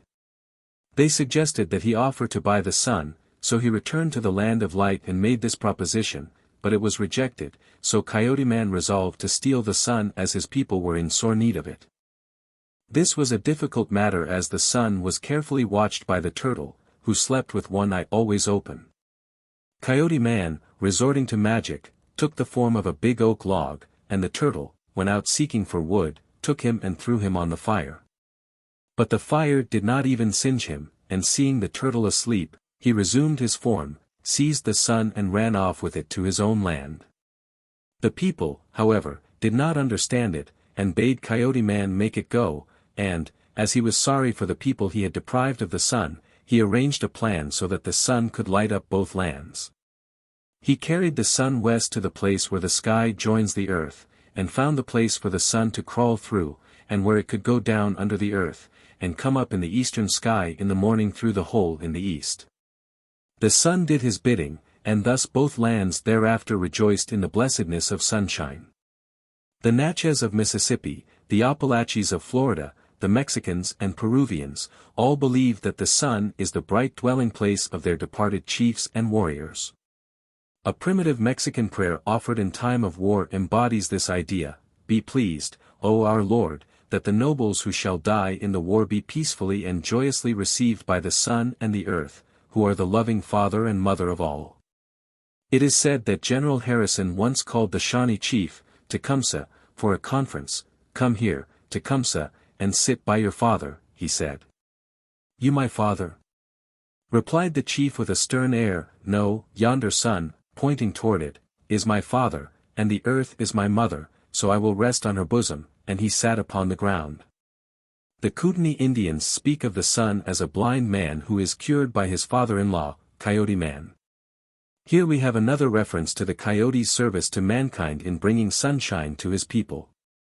Among the New Zealanders the sun is regarded as a great beast whom the hunters thrashed with clubs. His blood is supposed to be used in some of their incantations, and according to an Egyptian tradition, the sun's blood was kneaded into clay at the making of man. We have seen how the sun was metaphorically regarded in India and other lands not merely as a human creature, but as the eye of a supreme and all-seeing deity. In like manner the inhabitants of Java, Sumatra, and Madagascar called the sun the eye of day. This metaphor has been used extensively even in modern poetry. When the astronomers Galileo, Scheiner, and Fabricius discovered the spots on the sun, the Aristotelians indignantly insisted that they were mistaken, and that the phenomenon was due to defects in the optical properties of their telescopes or eyes. They argued that it was quite incompatible with the dignity of the eye of the universe that it should be afflicted with such a common ailment as ophthalmia. Tyler 43 tells us that the Rev. Tobias Snowden, in a book published in the last century, proved the sun to be hell, and the dark spots, gatherings of damned souls. In Greece there was a general protest when the astronomers denied not only the divinity, but the very personality of the sun, and declared it to be nothing but a huge fiery globe. These statements were regarded as blasphemous, and, in fact, Anaxagoras was punished with death for having taught that the sun was not animated, and that it was nothing but a mass of iron, about the size of the Peloponnesus. Such a state of affairs strikes us in this enlightened age as decidedly extraordinary, and yet in the history of the early settlers of this country we have in the trials for witchcraft an equally absurd and foolish state of affairs. Every age, therefore, to be judged fairly on its merits, must be viewed in the light of its state of progress, and, grotesque as many of the foregoing legends related of the sun may seem, it behooves us to withhold our mirth and endeavor to realize how much these traditions were a serious part of the lives of the people of unenlightened ages. Chapter 6. Sun Worship. The preeminence of the sun, as the fountainhead of life and man's well-being, must have rendered it at a date almost contemporaneous with the birth of the race, the chief object of man's worship. It was, says Carnes, 44, of all the different objects of idolatry the most excusable, for upon the sun depend health, vigor, and cheerfulness, and during its retirement all is dark and disconsolate. Hence, as we shall see, the chief masculine deity of every nation which was the chief object of their idolatrous worship, is in every case to be identified with the sun. The Abbé Bainier wrote in like vein, 45, nothing was more capable of seducing men than the heavenly bodies, and the sun especially. His beauty, the bright splendor of his beams, the rapidity of his course, exultavit ut gigas ad currendam viam, his regularity in enlightening the whole earth by turns, and in diffusing light and fertility all around. Essential characters of the divinity who is himself the light and source of everything that exists, all these were but too capable of impressing the gross minds of men with a belief that there was no other God but the sun.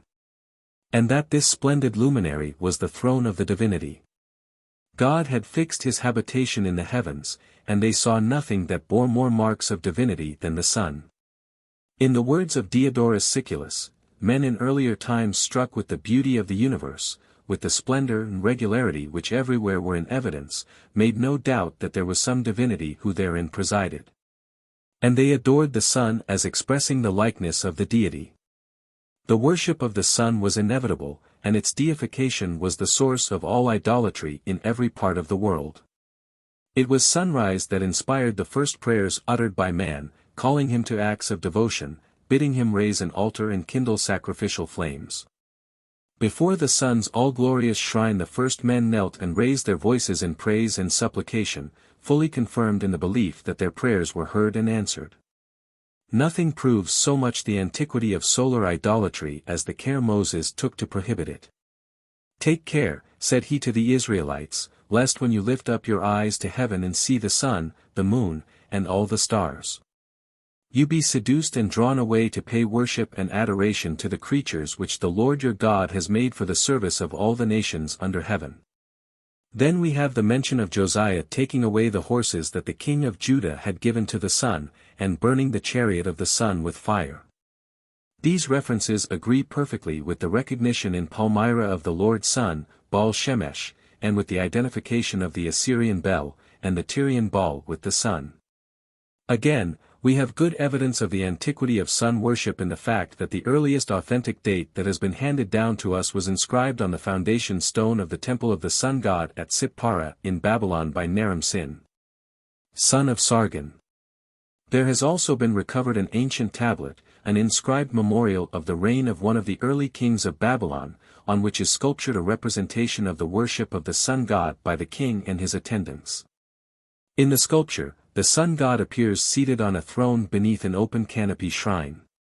He has a long beard and streaming hair, like most conceptions of the sun god, and in his hand he holds a ring, the emblem of time, and a short stick too small for a scepter, which some archaeologists think represents the fire stick which was so closely associated with the sun god. On a small table altar, which stands before him, is a large disk ornamented with 4 star-like limbs, and 4 sets of wave-like rays, while above the group is the inscription, the disk of the sun god, and the rays, of his, eyes. The scene clearly indicates the fact that the priests of Sippara were worshippers of the solar disk, and solar rays, and their creed seems to bear a close resemblance to that in vogue in the 18th Egyptian dynasty. The inscriptions on this memorial tablet are a valuable record of the religious life and ceremonial of the Babylonian temples. The Babylonians, whose deity Shamash, the sun god, was worshipped at Sippara and Larsa, believed that in the firmament there were 2 doors, one in the east, and the other in the west. These were used by the sun god in his daily journey across the sky. He entered through the eastern door, and made his exit through the western portal. One tradition records that he rode in a chariot on his daily course drawn by two spirited horses. In the representations of the sun god on the ancient cylinder seals, however, he is generally depicted journeying on foot. Each evening when the sun god disappeared in the west, he feasted and rested from his exertions in the abode of the gods, the underworld. The authorities do not agree as to the place where the worship of the sun was introduced, but perhaps those who claim Chaldea as the birthplace of sun worship have the best of the argument. As it is well known that the Chaldeans were the first who observed the motion of the heavenly bodies, and astrology flourished in this reign in the earliest times.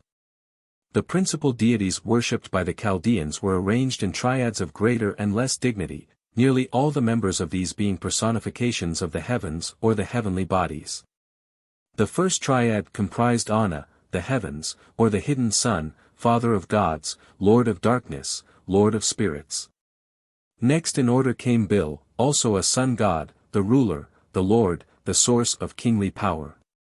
His name has the same significance as Baal, and he personifies the same aspect of nature, the sun ruling in the heavens. The gods of the Canaanite nations, Moloch, Baal, Chemosh, Baalzebub, and Tammuz, were all personifications of the sun or the sun's rays, considered under one aspect or another. These cruel gods, to whom human sacrifices were offered, represented the strong fierce summer sun. Solar worship was the predominant feature of the religion of the Phoenicians, and the source of their mythology. Baal and Ashtoreth, their chief divinities, were unquestionably the sun and moon, and a great festival in honor of the sun god, called the Awakening of Heracles, was held annually at Tyre, in February and March, representing the returning power of the sun in spring. The Phoenician sun god, Melkarth, belonged to the line of Bel or Baal, and was the tutelary divinity of the powerful city of Tyre. Melkarth personified the sun of spring, gradually growing more and more powerful as it mounts to the skies. Hence the Phoenicians regarded him as a god of the harvests, and of the table, the god who brings joy in his train. Quails were offered as sacrifices at his altars, and as it was supposed that he presided over dreams, the sick and infirm were sent to sleep in his temples that they might receive in their dreams some premonition of their approaching recovery. The white poplar was particularly dedicated to his service. His votaries celebrated his worship with fanatical rites, invoking him with loud cries, and cutting themselves with knives. Strangely enough, in the North American Indian worship of the sun, a similar custom of self-mutilation is undergone in the Sundance ceremonial. The hardy Tyrian navigators soon spread this solar worship from island to island even as far as Gades, where a flame burned continually in his temples. His name signifies, according to some, the king of the city or the powerful king. The Phoenicians also adored the supreme being under the name of Bel-Saman, and it is a remarkable fact that the Irish peasants have a custom, when wishing a person good luck, to say, "The blessing of Bel, and the blessing of Samhain be with you." That is, of the sun and moon. The Israelites found the worship of Baal already prevailing in the interior of Palestine, and the adjacent countries on the east, when they came out of Egypt. We know little of the ritualistic worship of Baal save that high places and groves were especially devoted to his honor, and regarded as sacred. He had a numerous priesthood, and a passage in Jeremiah reveals that human beings were sacrificed to his worship. The ancient Persians were sun worshippers, and Mithras, their supreme deity, represented the orb of day.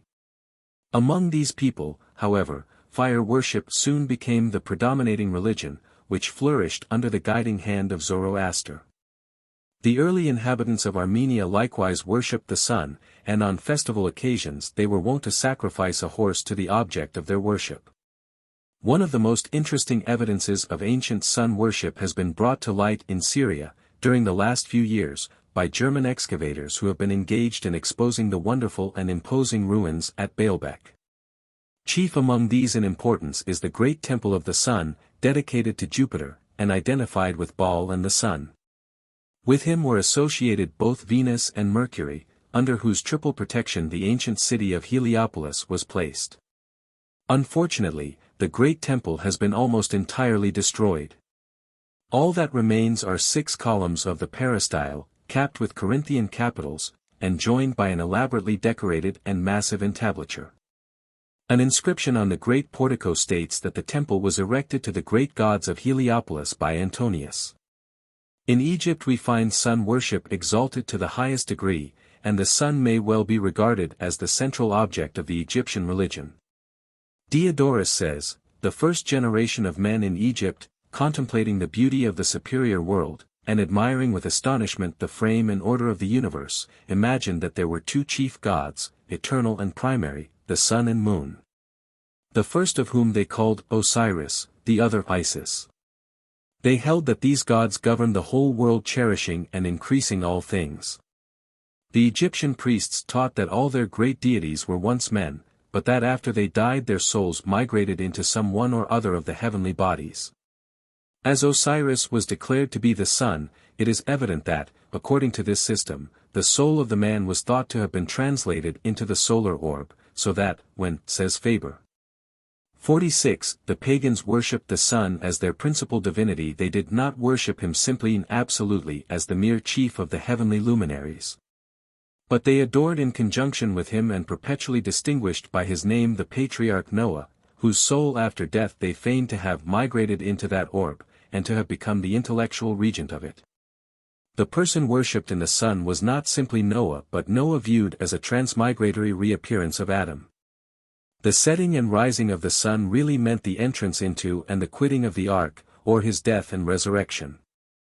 The setting of the sun in the west at night, and its rising again in the east the following morning, presented a mystery to which the Egyptians attached great importance.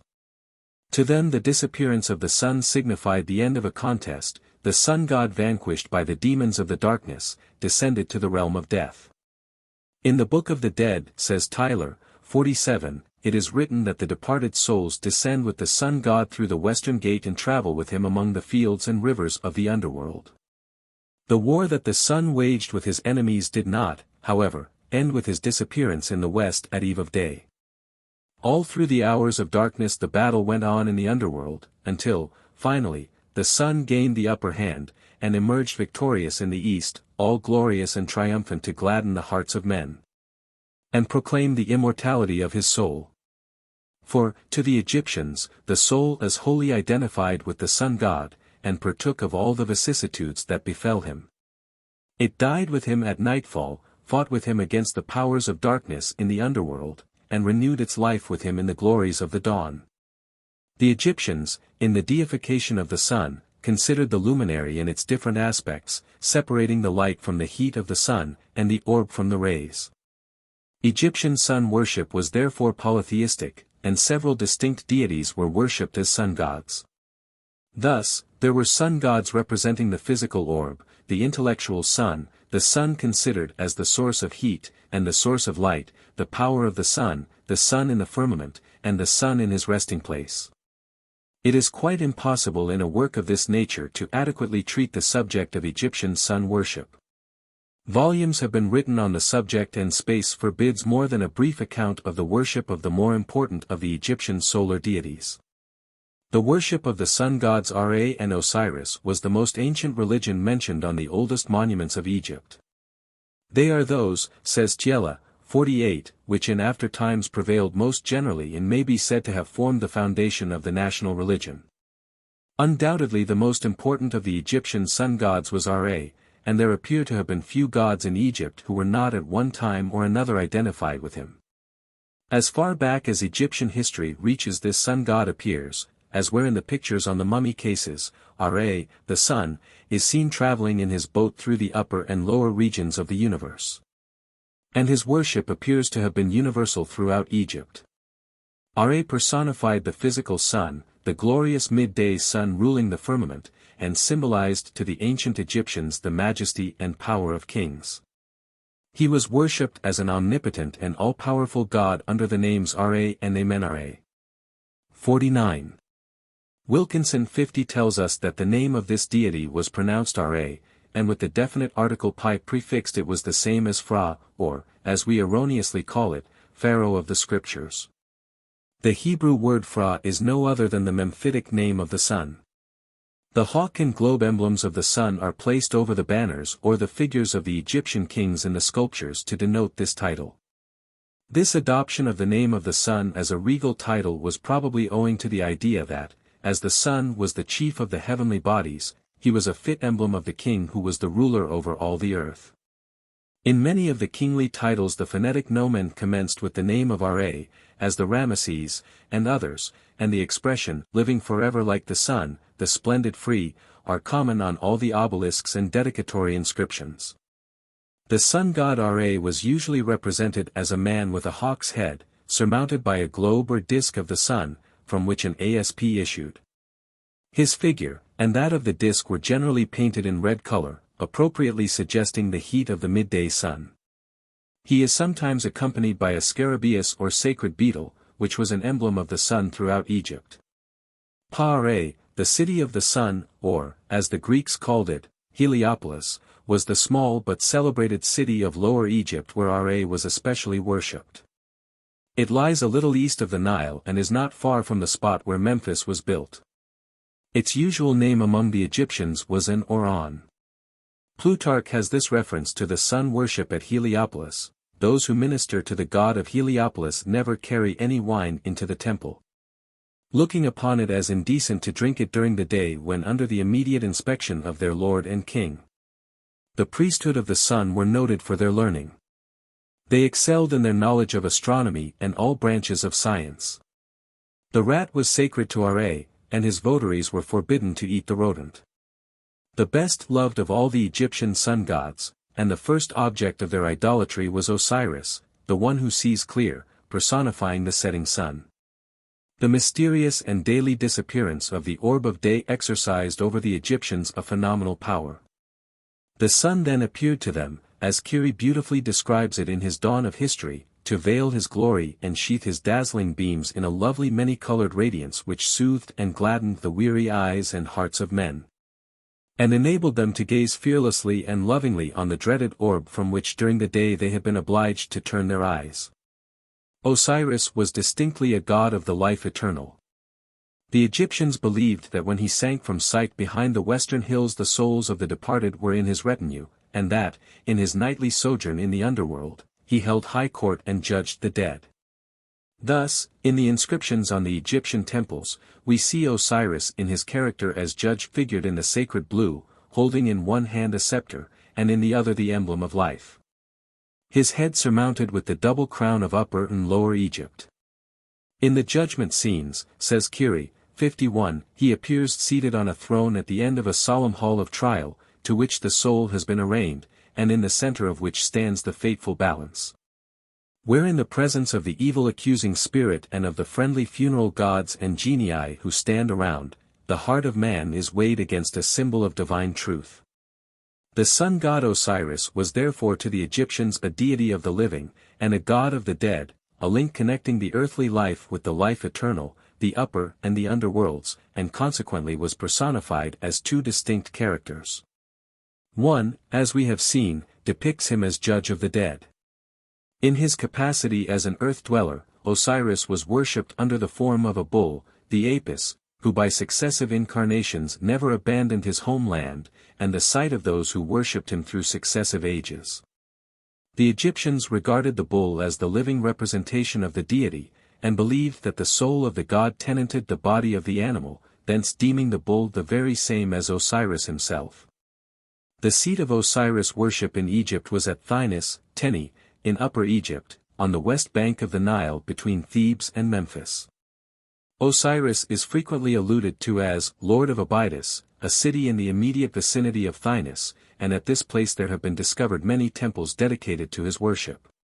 That Osiris was a sun god is clearly indicated by a number of expressions used regarding him taken from the inscriptions.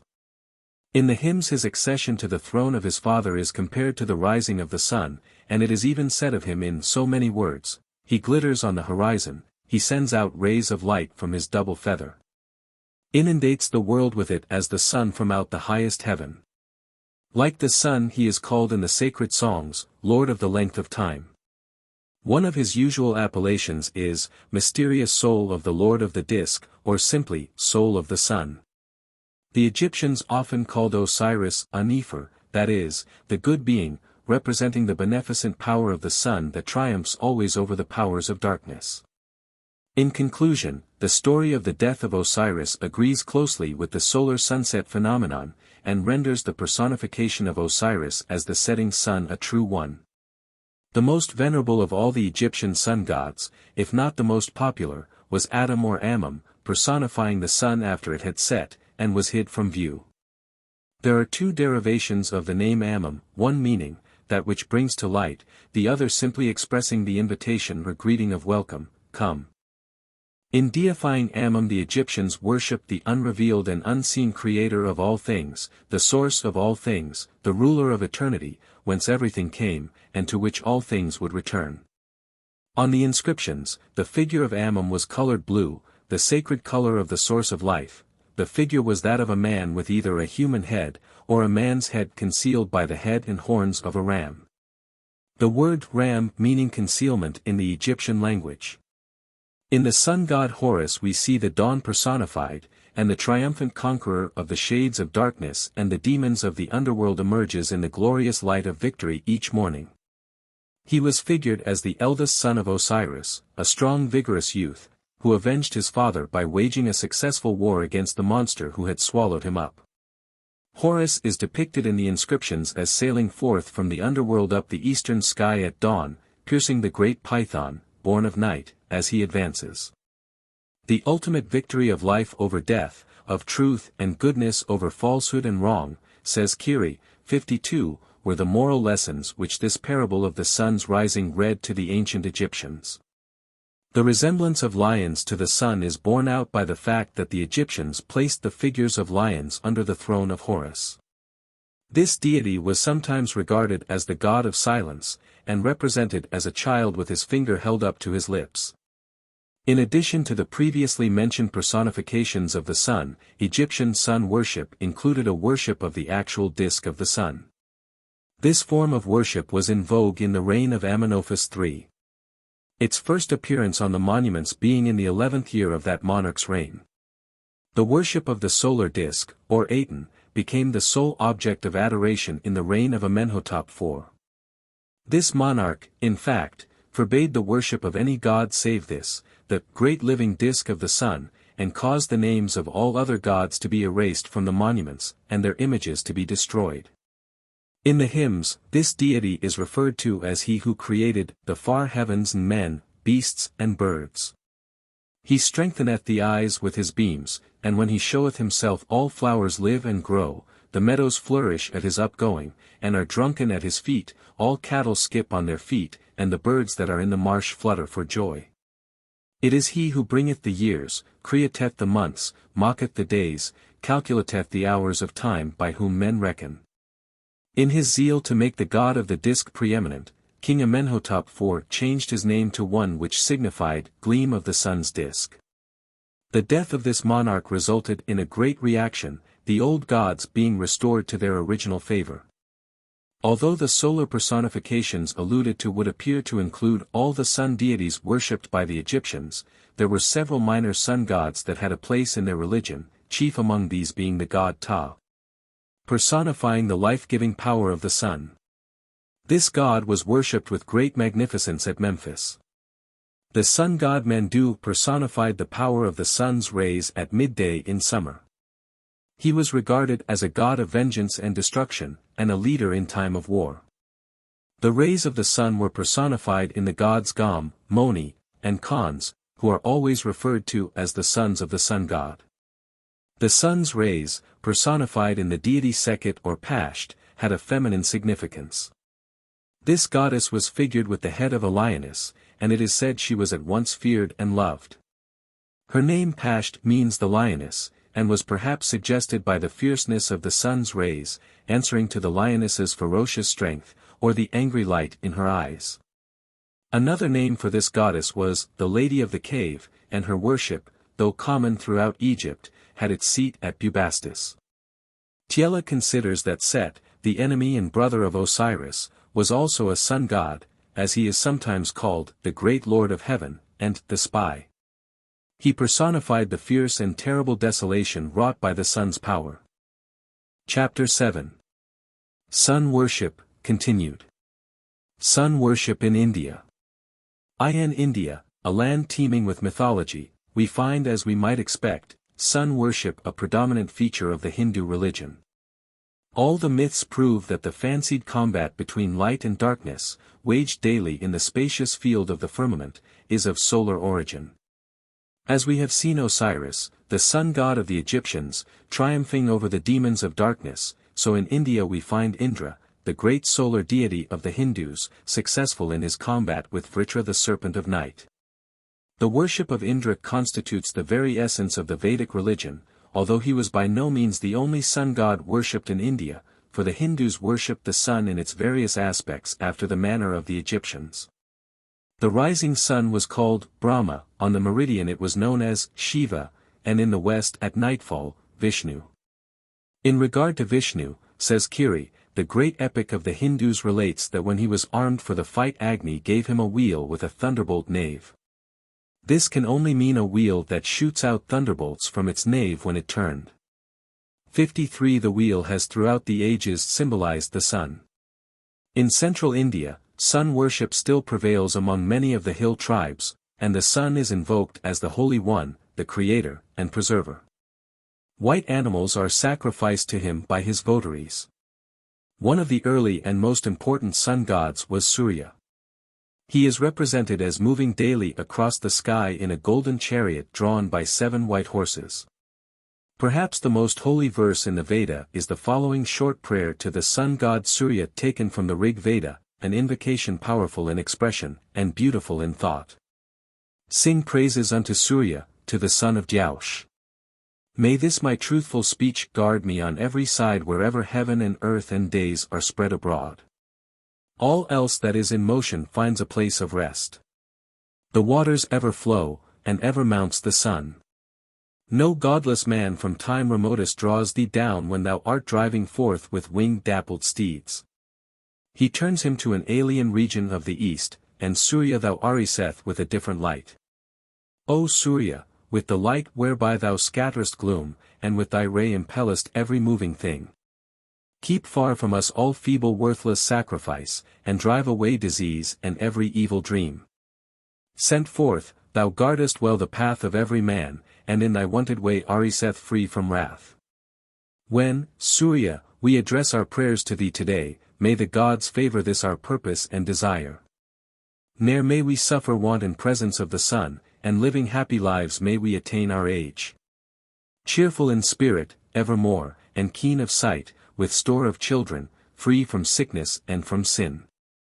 O Surya, with the golden hair, ascend for us day after day, still bringing purer innocence.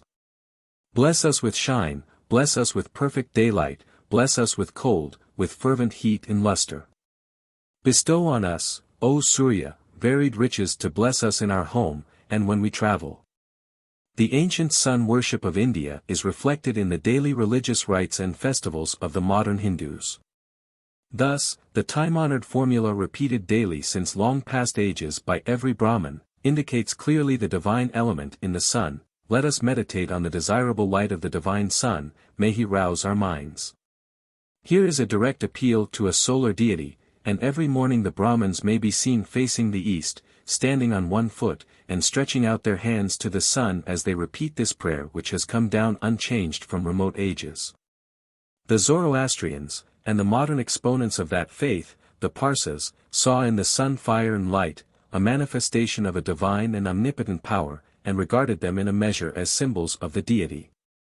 But there can be little doubt that this distinction was not always borne out, and that the sun, and fire itself, were literally worshipped by them. In the Parsi temples burns a fire which, it is said, has never been extinguished since it was kindled by Zoroaster 4,000 years ago. In praying, the Parsas are admonished to stand before the fire, and turn their faces toward the sun, and when a young Brahman's head is tonsured, he is to this day so placed that he has the sacred fire to the east whence comes the sun of which it is a type. Sun worship in Greece. The ancient sun god of the Pelasgians, displaced by the later worship of Apollo, was Ares. There can be no question, says Curie, 54, that in prehistoric times the worship of Ares was widely extended. Traces of his worship are to be found in the Zeus Arios who was honored at Elis, and in the name of Areopagus of Athens. Little actual knowledge of this early worship however has come down to us. The two great solar divinities of Greece were Helios or Hyperion, and Phoebus Apollo. Just as the Egyptians regarded their sun gods Ra and Osiris as distinct aspects of the sun, so the Greeks distinguished the orb from the rays of the sun. Helios represented to the Greeks the physical phenomenon of light, the orb of the sun which throughout the seasons rises and sets daily. Phoebus Apollo, on the contrary, was the beneficent divinity who not only created the warmth of springtide, but protected mankind from the dangers and diseases of the more desolate seasons. He was essentially human in his sympathies and yet wholly godlike in dignity. Some writers, notably Hesiod, regard Hyperion as the father of the sun, moon, and dawn, and therefore the original sun god, and the father of Phoebus Apollo, but Homer identifies Helios with Hyperion as, he who walks on high. The worship of the sun god Helios, the counterpart of the Latin Sol, was imported into Greece from Asia, but by no means gained a high degree of popularity. The number 7 was sacred to Helios, and in the island of Trinacria, supposed to be Sicily, it was said he had 7 herds of cows, and 7 herds of lambs, 50 in each herd, which never increased or diminished in numbers. The god delighted to watch them peacefully grazing when he rose in the morning, and as he left the sky at nightfall. As we shall see later in the chapter on the solar mythology of Greece, and as related in the Odyssey, the sacred herds of Helios were ruthlessly slaughtered by the misguided companions of Ulysses. Incensed by this insult, the sun god threatened to descend into Hades and shine among the dead. He contented himself, however, by complaining to Jove, who, acknowledging the justice of his claim for vengeance, roused up a mighty storm which well-nigh destroyed the miscreants, and completely disabled their ship. Tyler 55 tells us that the Greek sun god Helios, to whom horses were sacrificed on the mountain top of Taygetos, was that same personal sun to whom Socrates, when he had stayed wrapped in thought till daybreak, offered a prayer before he departed. An annual festival in honor of Helios was celebrated at Rhodes with musical and athletic contests. The Greeks believed that the sun rose out of the ocean on the eastern side, and drove through the air in a chariot giving light to gods and men. The poet Milton in his Comus thus refers to the daily journey of the sun god. The star that bids the shepherd fold, now the top of heaven doth hold, and the gilded car of day, his glowing axle doth allay, in the steep Atlantic stream, and the slope sun his upward beam shoots across the dusky pole, pacing toward the other goal of his chamber in the east. In Lucian's time the Greeks kissed their hands as an act of worship to the rising sun. Shakespeare frequently alludes to Hyperion, and Keats wrote of his downfall, and of the accession of his successor Phoebus Apollo. We come now to a consideration of the preeminent feature of Hellenic sun worship, the worship of the sun god Phoebus Apollo, the god who is more especially the deity of the later Greeks, the Dorians and Ionians. The authors of this religion were probably the Dorians, who inhabited the northern portion of Greece, and who founded their first kingdom in Crete. Before the Doric invasion, however, there was in Crete a species of sun worship, for the bull-headed Minotaur, according to the authorities, could hardly have been anything else than a sun god of the Asiatic stamp. With the coming of the Dorians to Crete, Apollo worship was established, and through the migrations of these people, about the 10th century before our era, the cult of Phoebus Apollo spread on every side. Until this religion was in favor wherever the Greek language was spoken. In Homer, Apollo is easily the greatest of all the sun gods, and superior in character to almost every other deity. In the Iliad he is the central and most majestic figure. Phoebus Apollo, or Fardarter, as he is sometimes called, was the son of Jupiter and Latona, and brother of Diana, the moon goddess. He was born on Delos, the smallest and most desolate of all the Aegean islands, after all other places had rejected him. Delos, however, was a most appropriate birthplace for a sun god, as the ancients believed that the sun was born from the sea. His name, Phoebus, signifies the glorious nature of the light of the sun, while the name Apollo probably had reference to the devastating effects of the sun's rays at midday. At the birth of the sun god on the 7th day of the month, we are told that sacred swans made the circuit of the island 7 times, and all the attendant goddesses gave a shout, and Delos was radiant in golden light. We have here, it is said, the echo of an old belief, that at the hour of sunrise the horizon sends forth a sound. Zeus bestowed on the infant Apollo a cap, a lyre, and a car drawn by swans. Soon after his birth the swans carried Apollo off to the land of the Hyperboreans, where for 6 months of the year the climate is marked by sunshine and gentle breezes. Here the sun god thrived and waxed vigorous. It is not within the scope of this chapter to dwell on the myths that tell of the mighty deeds of the Fardarter, as they come properly under the chapter on solar mythology. The establishment, however, of the Delphinian oracle, perhaps the most important event in the life of the sun god, is related here, as Delphi was, properly speaking, the seat of Apollo worship. At an early date Apollo developed the attributes of a warrior, and set out in the quest of adventure. Searching for a suitable place in which to establish an oracle, he came to Delphi, a peaceful vale in Chrysa, in the heart of Greece. Its solitude and sublimity completely charmed him and he chose it as the site of his oracle. His advent was not peaceable, however, as Hera had set in his path the great serpent Pytho, and a terrific combat ensued from which Apollo emerged victorious. Some authorities claim that this contest with Pytho signifies the war which, according to many mythologies, the sun god wages with the river god. The great river is the earth which flows all around the world, and which the Greeks knew by the name Oceanus. Perhaps, in the widest significance, this battle between Phoebus Apollo and the serpent represents the contest between the sun god and the earth river, for the sun, although seemingly conquered by Oceanus each night, and smothered in his coils, emerges triumphant in the morning. From his victory over Pytho, Apollo obtained the title of Pythias, and in commemoration of the event the Pythian Games were instituted, in which contests the victors were crowned with wreaths of beech leaves. His foes vanquished, the first requisite of an oracle, a priest was sought, and it is related that Apollo cast his eyes seaward and beheld a Cretan ship sailing for Pylos. Assuming the form of a dolphin he plunged into the sea, and boarded the ship to the great amazement of the crew. Under his guidance they came to the bay of Chrysa, and the god in the form of a blazing star left the ship and descended into his temple. Assuming the form of a handsome youth with wavy locks, he greeted the crew as strangers, and invited them to land, and worship him as Apollo Delphinus, as he had met them in the form of a dolphin, and hence Delphi derived its name. The resemblance between the lives of the sun god Phoebus Apollo, and Jesus Christ, the central figure and exemplar of the Christian religion, is striking. The circumstances of their birth were in many respects similar, in that they were born in comparative obscurity.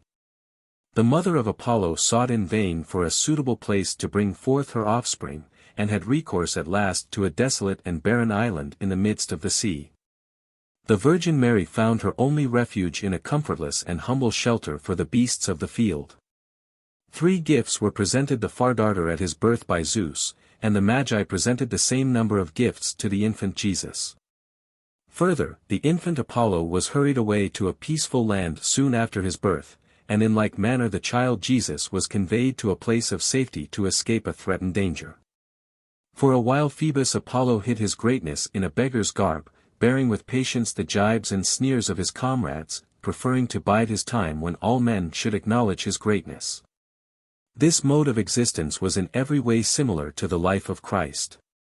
Again, as personifying the sun, Phoebus Apollo must necessarily be born weak and suffer hardships, he must wander far and lead a life of strife and action, but above all it was imperative that he should die. It is this last act which makes the character of the sun god approach the nearest to human nature. Although the sun god's death at nightfall is ignominious, akin in this respect to the crucifixion, still its predominant feature is one of glory, and the reappearance of the triumphant sun after death is in every way typical of the resurrection. Thus portraying in a startling manner the completeness of the analogy between the lives of Christ and Apollo. In the Homeric hymn to Apollo we read that the Fardarter took the shape of a dolphin, and guided men from Crete to Crissa. This plunging of the god into the water, and his taking the shape of a fish, says Kiri, 56, is the setting of the sun, and the birth of Apollo in the mid-Aegean is his rising. Both are alike parts of the sun's daily journey. Again, the sun is essentially nomadic in its character, a continual wanderer in the firmament, and this characteristic is borne out in the life of Phoebus Apollo, who in his infancy started upon his travels. His life being one of ceaseless wandering and activity. Apollo brought not only the blessings of the harvest to mankind, but he was the god of music and song. He founded great cities, and promoted colonization, gave good laws, and in a word, was the ideal of fair and manly youth, a pure and just God requiring clean hands of those who worshipped him. To him were sacred the wolf, the roe, the mouse, the he-goat, the swan, the dolphin, and the ram. Traces of his solar nature are revealed in some of the statues, which represent him with a full and flowing beard, typifying the sun's rays. Generally he is represented as having the figure of a youthful athlete. It remains to mention the different titles conferred on Phoebus Apollo. The many festivals inaugurated in his honor are referred to in another chapter. As there is a beneficent side to the sun's character, displayed in its genial warmth, so there is a destructive and desolating force in its rays at midday. As a destroyer and producer of plagues, Phoebus Apollo was styled Carneus, and worshipped with particular zeal at Sparta. In this capacity he was also worshipped under the title Hyacinthus, a worship that was for the most part peculiar to the Peloponnesus. As a beneficent god the Fardarter was styled Thargelius. The most noted of the temples dedicated to his worship was situated at Amyclae. Apollo was regarded as the patron of herdsmen, and in this capacity was called Nomius. He was also styled Delphinius, and worshipped in a temple at Athens which bore the name Delphinion. From the fact that the number 7 was sacred to Apollo he was called Hebdemius. As a god of light he was styled Lysius, the original center of this worship being Lycia, in the southwest of Asia Minor. Apollo was regarded as the father of Aesculapius, the god of medicine, and those afflicted with disease had recourse to him, for through his kind offices their bodies were purified, and health regained. In Rome, the worship of Apollo was not established until 320 BC, a temple being raised to him in that year in consequence of a pestilence that had swept the city.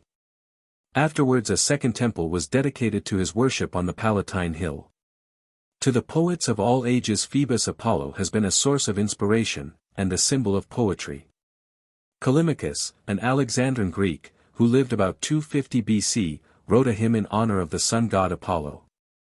In later times, however, no distinction was made by the Greek poets between Apollo and the sun god Helios. The poet Keats wrote an ode and a hymn to Apollo, and Shelley's hymn to Apollo is considered one of the finest and most sublime poems in our language. It is the sun god's description of his divine attributes, and because of its beauty is quoted in full. The sleepless hours who watch me as I lie, curtained with star-enwoven tapestries, from the broad moonlight of the sky, fanning the busy dreams from my dim eyes, waken me when their mother, the grey dawn, tells them that dreams and that the moon is gone.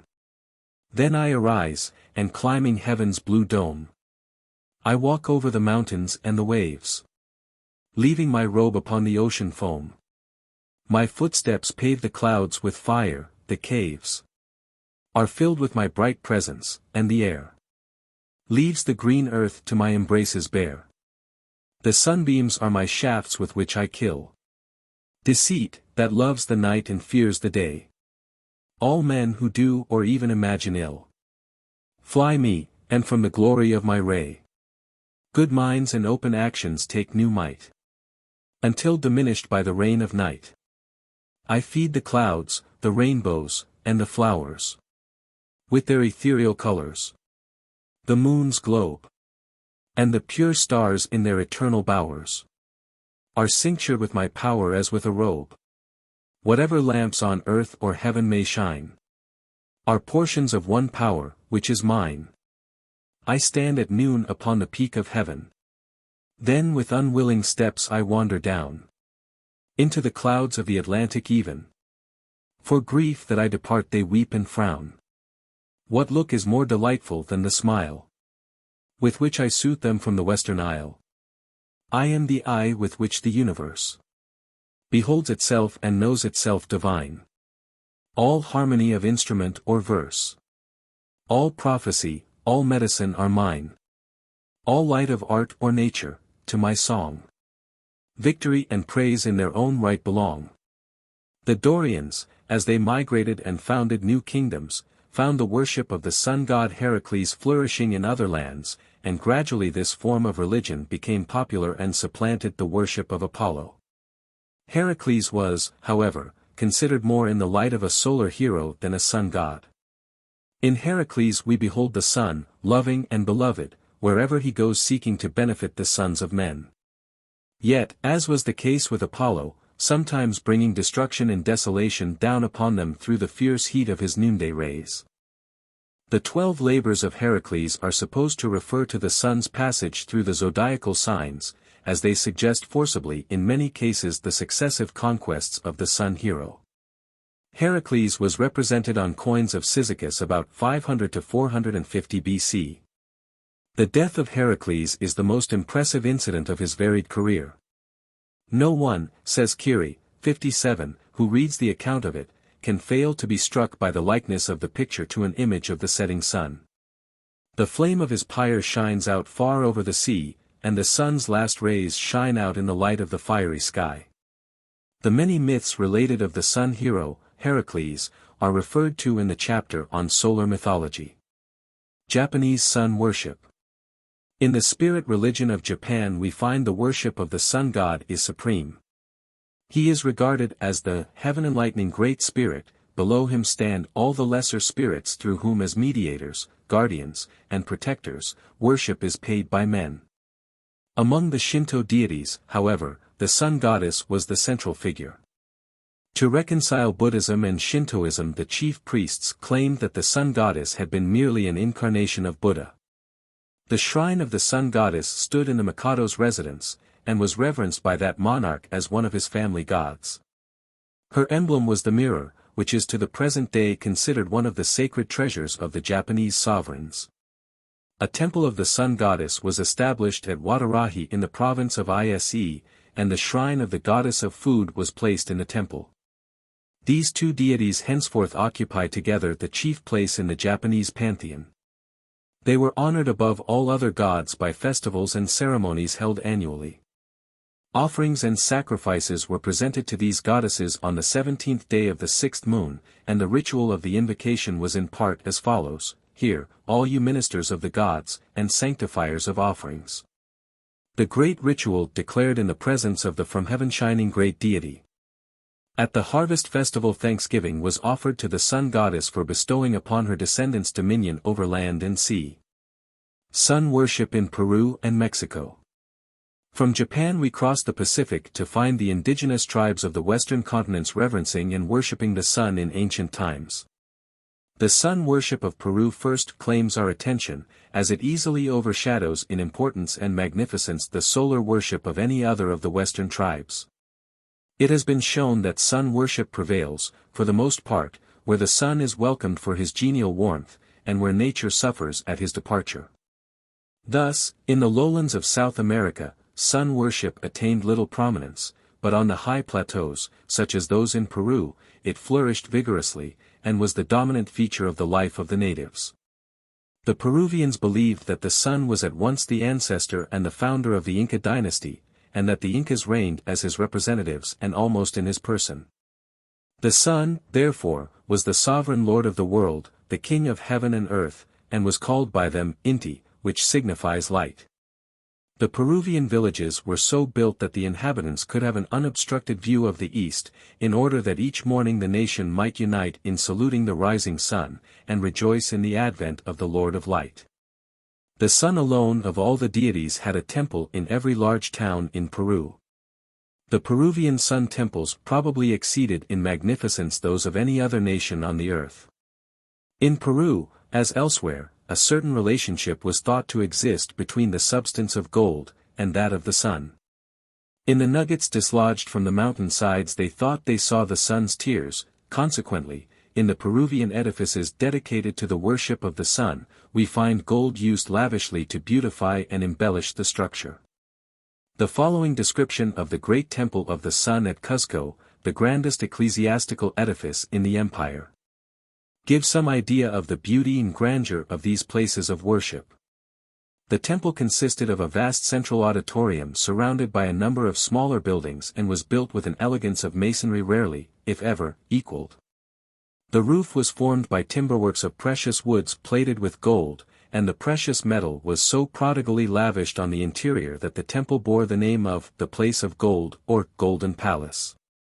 A thick sheet of gold 6 inches wide ran round the outside of the edifice as a frieze, and there was a similar decoration in every apartment. The doors opened to the east, and at the far end above the altar was a golden disc with human countenance shaped and graven to represent the sun, and studded with precious stones.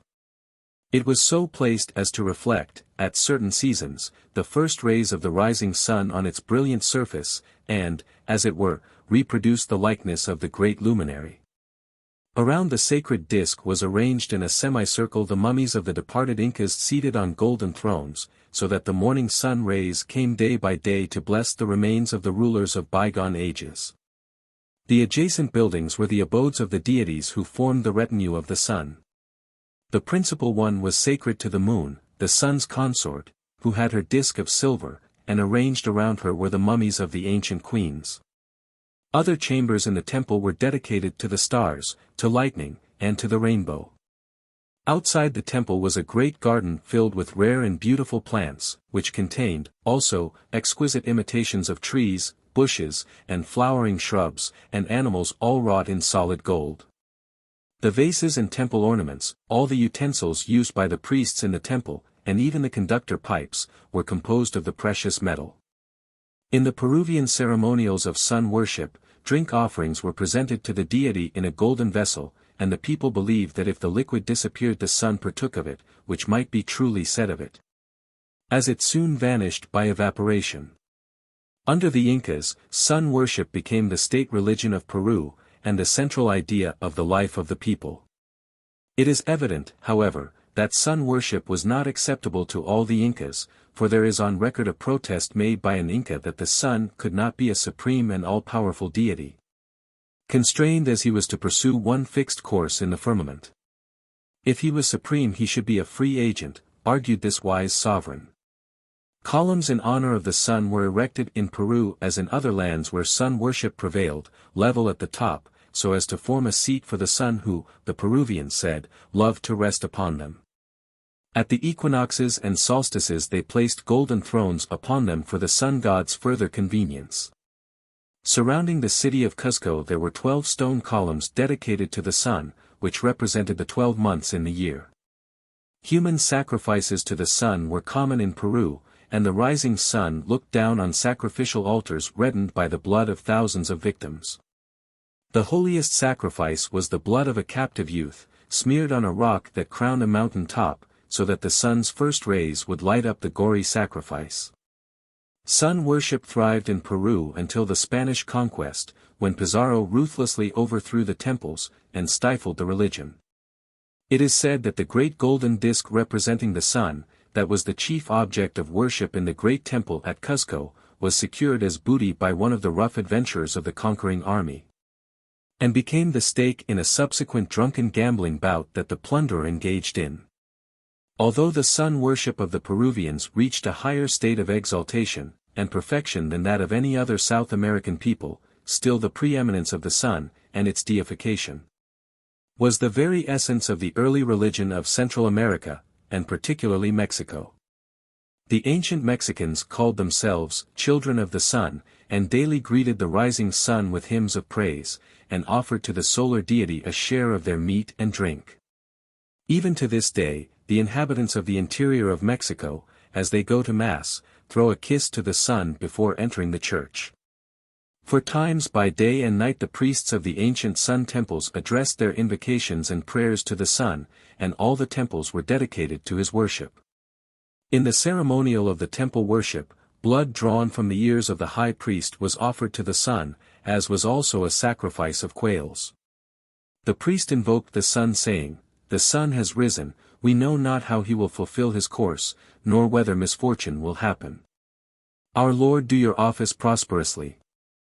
The temples of the ancient Toltecs, who inhabited Mexico as far back as the year 674 of the Christian era, were dedicated to the sun. The moon they worshipped as his wife, and the stars as his sisters. No image was allowed within these temples, and their offerings were perfumed flowers, and sweet-scented gums. They reared in adoration of the sun and moon great pyramids which have endured to this day, and examples of which may be seen at San Juan, Teotihuacan. The highest El Sol is 216 feet in height, has a base about 761 feet square, and the summit is reached by a flight of 68 steps. Many strange idols have been found in this region, embellished and ornamented with designs of solar significance, the sun's rays being especially noticeable in the carvings. The supreme god of the early Mexicans was Quetzalcoatl, who personified to them the sun of today. His father was Camaxtli, the great Toltec conqueror, whom the Mexicans regarded as the sun of yesterday, while the god Tezcatlipoca signified to them the sun of tomorrow. Quetzalcoatl is described as being regal of stature, of white complexion, and of pleasing countenance. His face was fair, and his beard bushy, and he was clothed in flowing robes. It is related that the clouds, or cloud snakes, bear down the old sun, and choke him, but the young Quetzalcoatl rushes up in the midst of them from below, and destroys them.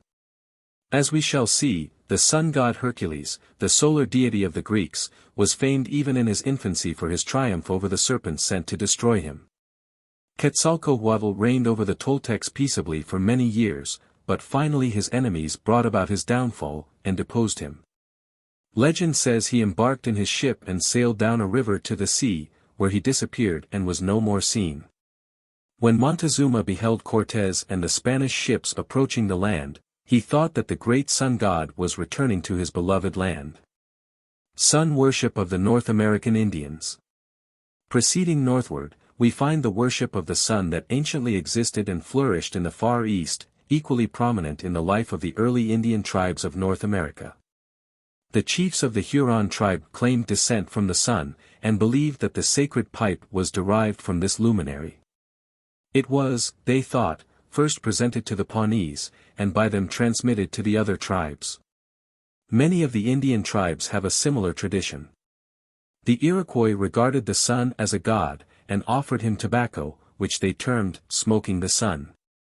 On important occasions the braves gathered together in a circle, squatting on the ground, the chief then lighting the calumet, and offering it thrice to the rising sun, imploring his protection, and recommending the tribe to his care.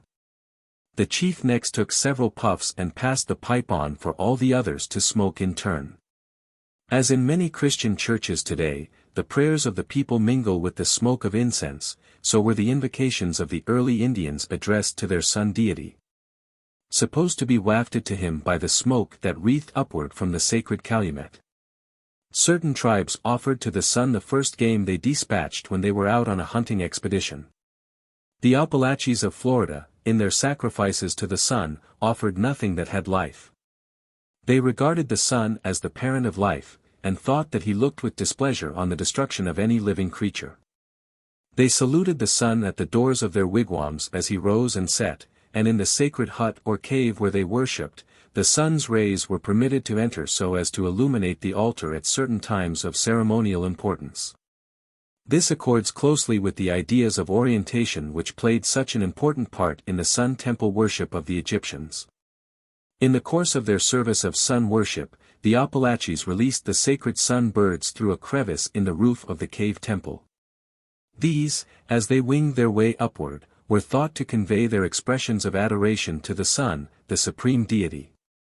To the Creeks the sun represented the Great Spirit, toward him they directed the first puff of smoke from the calumet, as they sat in solemn council, and to him they bowed reverently in their discussions.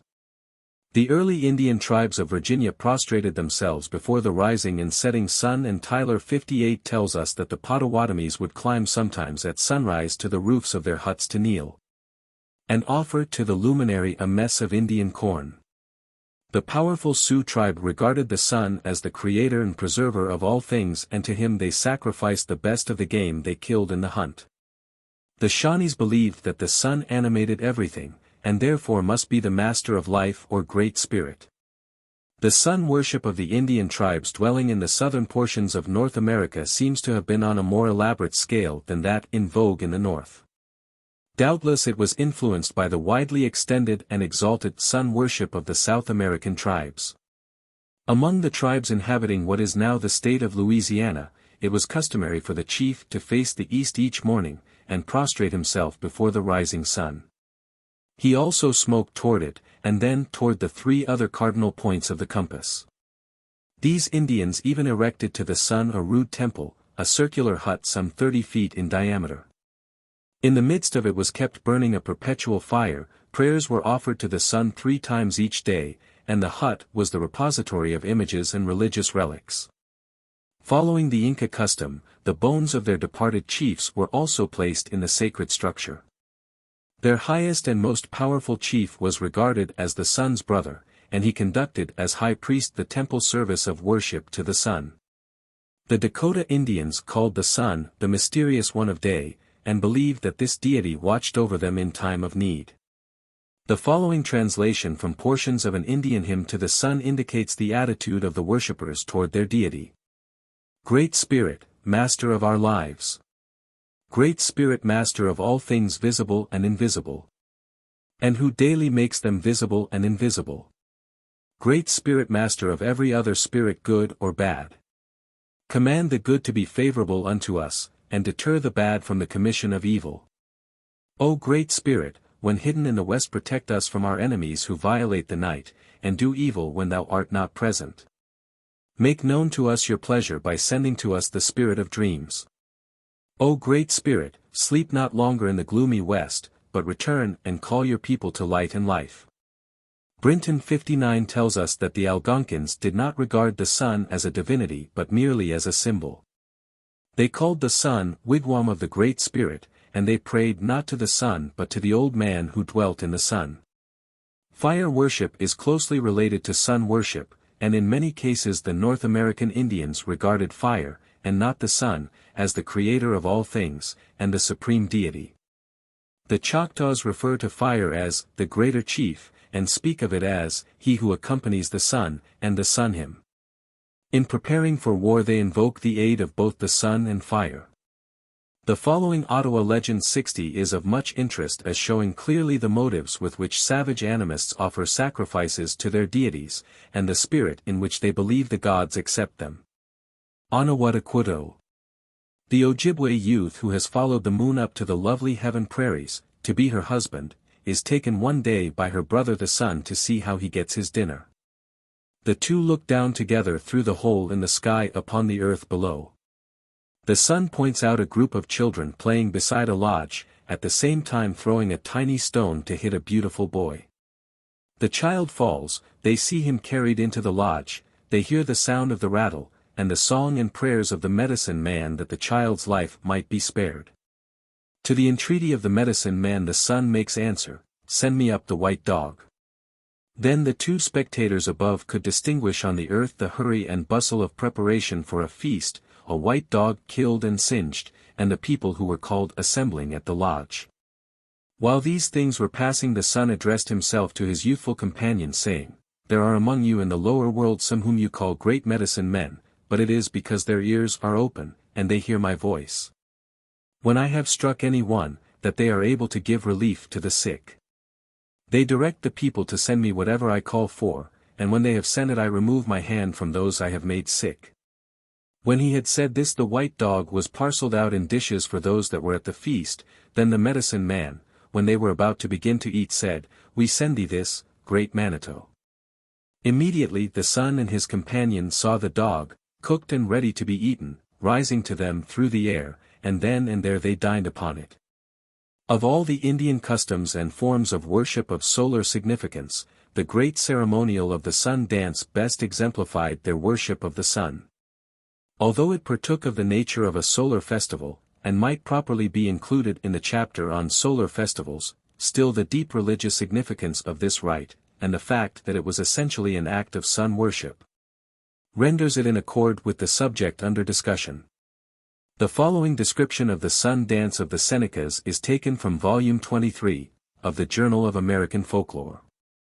The Seneca sun dance is called by any individual who dreams that the rite is necessary for the welfare of the community.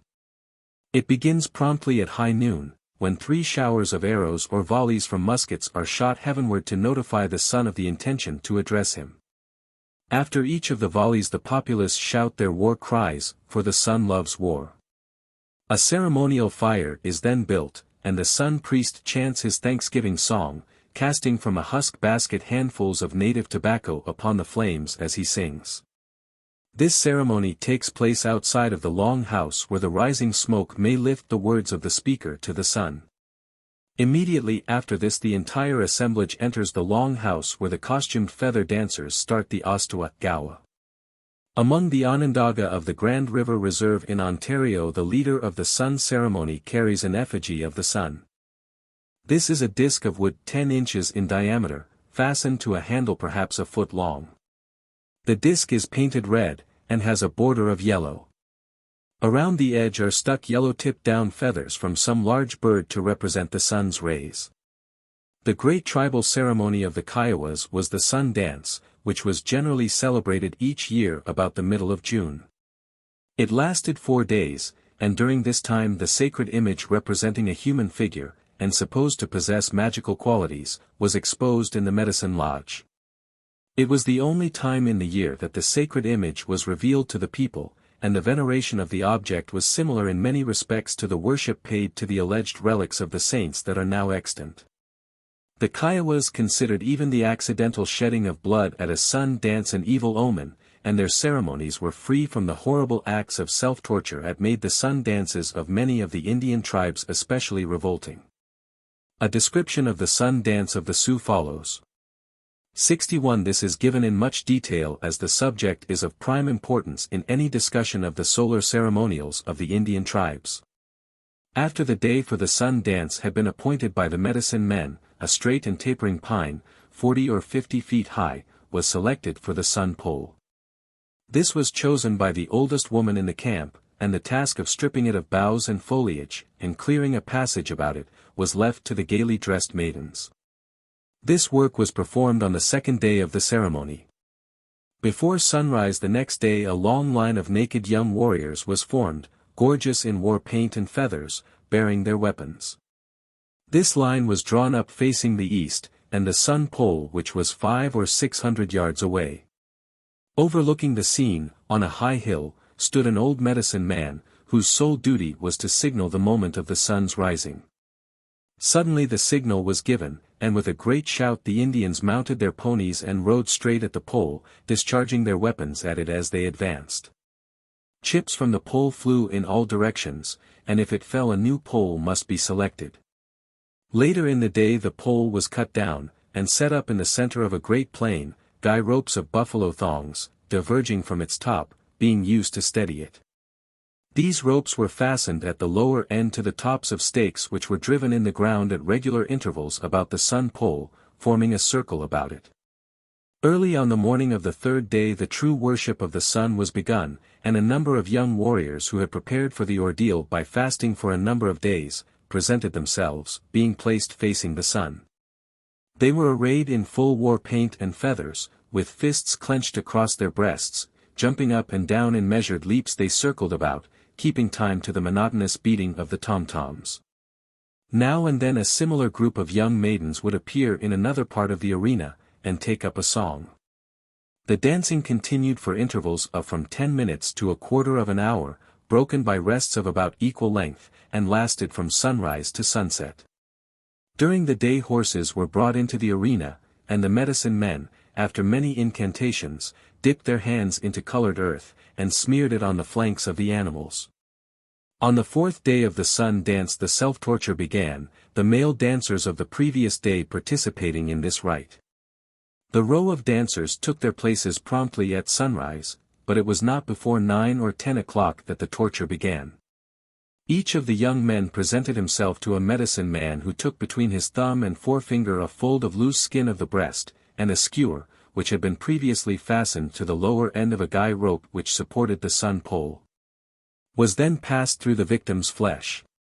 The object of the devotee was to break loose from this fetter which bound him to the sun pole without using his hands. This could only be accomplished by so straining against his bonds that the skewer was torn free from the skin through which it passed. The torture was frightful, and frequently the victims fainted under the ordeal. All the while the beating of the tom-toms and the weird chanting of the singers continued. When the day was about over, the survivors of the ordeal of torture filed from the arena one by one, and just outside of it they knelt with arms crossed over their bleeding breasts, and with bowed heads faced the setting sun. They rose only when it had disappeared from view. It remains to refer briefly to evidences of sun worship in various parts of the world, and the survivals of this cultus in the religious observances and ceremonials of today. In Rome, in the 5th century, it was the custom to bow to the sun before entering a church, and to salute the rising sun from the summit of a hill. The Emperor Constantine was an ardent votary of the sun, and it was a great triumph for Christianity when he forsook this form of idolatry. In Armenia forms of sun worship exist today, and the Bedouins of the Arabian desert constantly practice the adoration of the rising sun, in spite of the Prophet's command against such observances. In the Upper Palatinate it is the custom to take off the hat to the rising sun, and in Pomerania the fever-stricken patient is admonished to face the rising sun, and invoke the sun thrice as follows: "Dear sun, come down soon. And take the 77 fevers from me, in the name of the Holy Trinity." The rude Tartar tribes sacrificed their horses to the sun god, whom they say frees them from the miseries of winter, and Mongol hordes may still be met with whose high priest prays to the sun, and throws milk up into the air as an offering to the sun god. In Australia and Polynesia solar mythology overshadows the deification of the sun, and the early history of these regions is rich in legends and tales of the mighty deeds of the sun hero. No chapter on sun worship would be complete without some reference to Stonehenge, for Druidical worship embraced, even if it was not entirely governed by, the sacred rites of solar worship. The position and location of the group of stones on the wide plain commanding an unobstructed view of the horizon, reveal the character of the worship of those who placed them there as solar in its nature. Those who annually meet at Stonehenge in the present day, at dawn on the 21st of June, note that the sun rises exactly over the center of the stone known as the pointer. It has been thought by some students that the sun worship of the Druids was introduced into England and Ireland by Egyptian colonists, as the rites of the Druids conform in a remarkable degree with those attached to sun worship in ancient Egypt. A list of the sun gods of the various nations follows, with the authorities that established their respective claims to solar deification. 62. Deities declared to be the sun. Authorities: Saturn or Cronus, Macrobius, Nonus, Jupiter, Pluto or Hades, the Orphic poet, Bacchus or Dionysus, Virgil, Ausonius, Macrobius, Sophocles, Priapus, the Orphic poet, Apollo. All authorities: Janus, Macrobius. Deities declared to be the sun.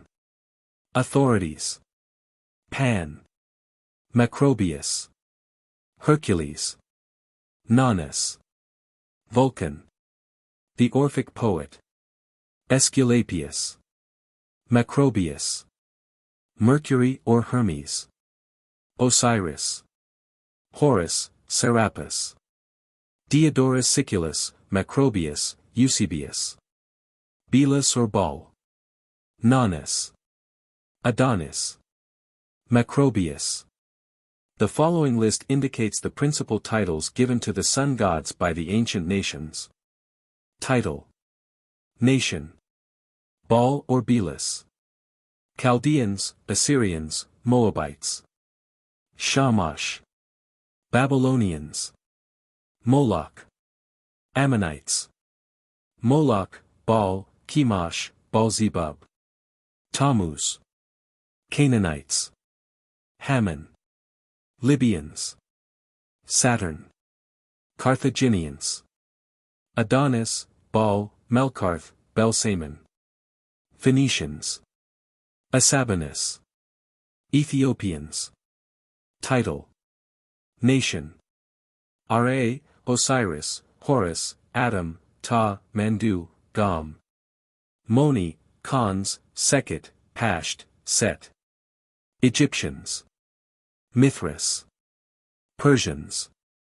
Brahma, Vishnu, Shiva, Indra, Surya. Hindus.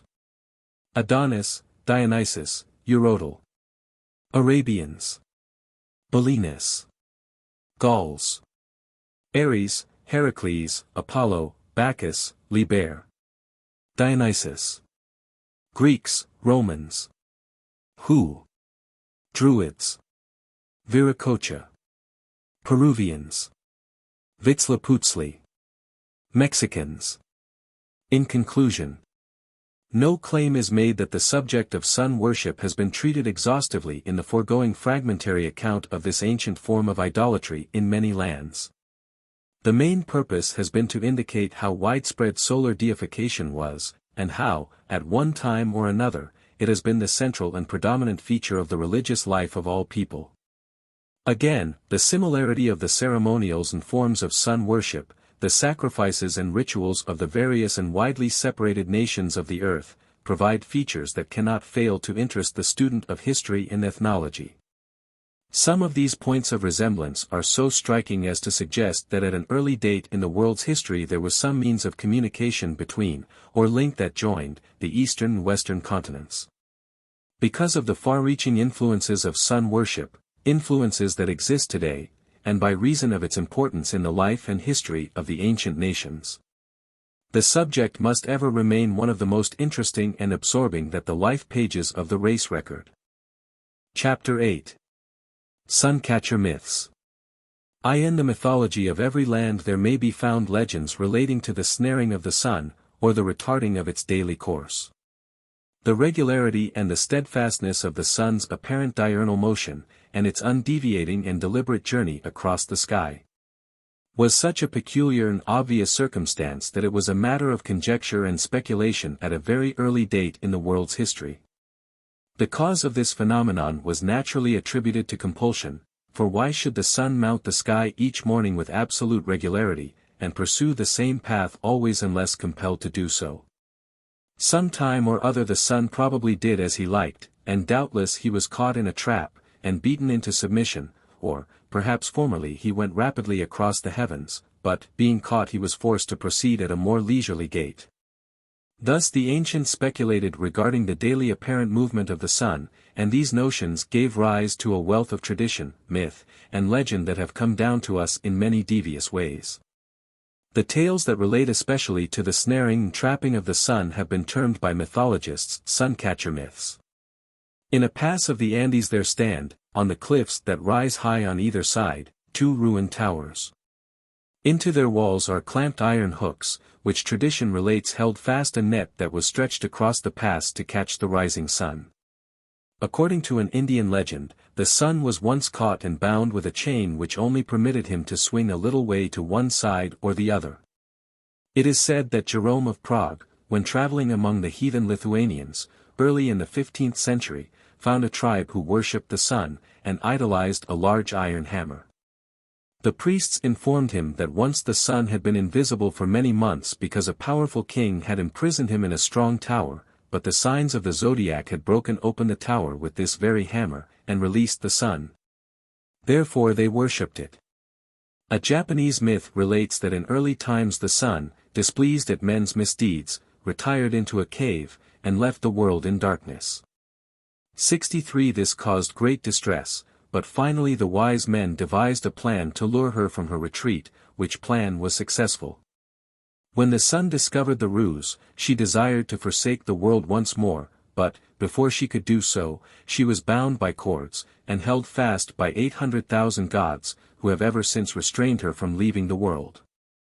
As we have seen, the worship of the sun was abandoned for a time in Peru, as one Inca denied that the sun was a supreme deity because he followed a circumscribed course. If he were free, said the Inca, he would visit other parts of the heavens where he had never been. As he follows one path, he must be tied like a beast who goes ever round and round in the same track. Both in the Orient and Occident we find myths relating to the subjection of the sun, but whereas the culture of the East invented the beautifully adorned legends of Phoebus Apollo, and the mighty Heracles, who, although all-powerful, was doomed to a life of servitude at the behest of another, in the West the crude imagination of the barbarians conjured up the mental picture of the snaring of the sun by an artfully contrived net or trap. The association of the sun with cords or ropes in the myths is clearly derived from the phenomenon in evidence when the sun's rays filter through a broken mass of clouds. Then the long streams of light that seem to radiate from the sun and touch the earth are in imagination not unlike strands of gold which, as the legend related, held the sun fast bound to earth.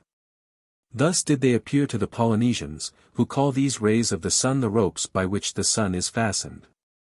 They say the sun once drove swiftly through the sky, but a god subdued him, and now bound by ropes and cords he goes humbly along his daily appointed path. The Polynesian myth 64 that tells of this snaring of the sun is one of the most interesting legends in solar mythology, and it is therefore given in much detail.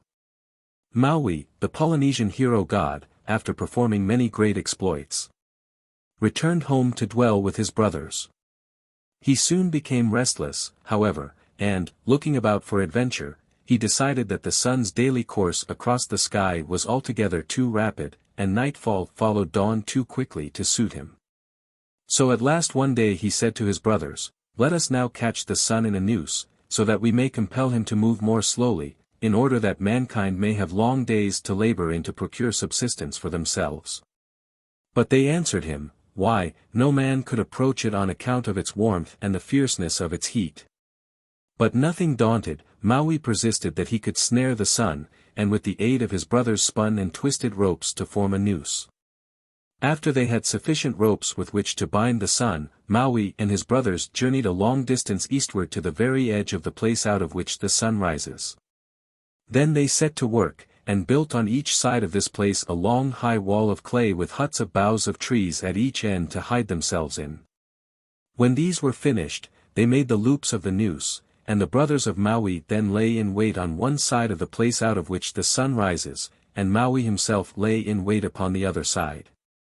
The young hero held in his hand his enchanted weapon, the jawbone of his ancestress, and said to his brothers, "Mind now, keep yourselves hid, and do not go showing yourselves foolishly to the sun, if you do you will frighten him.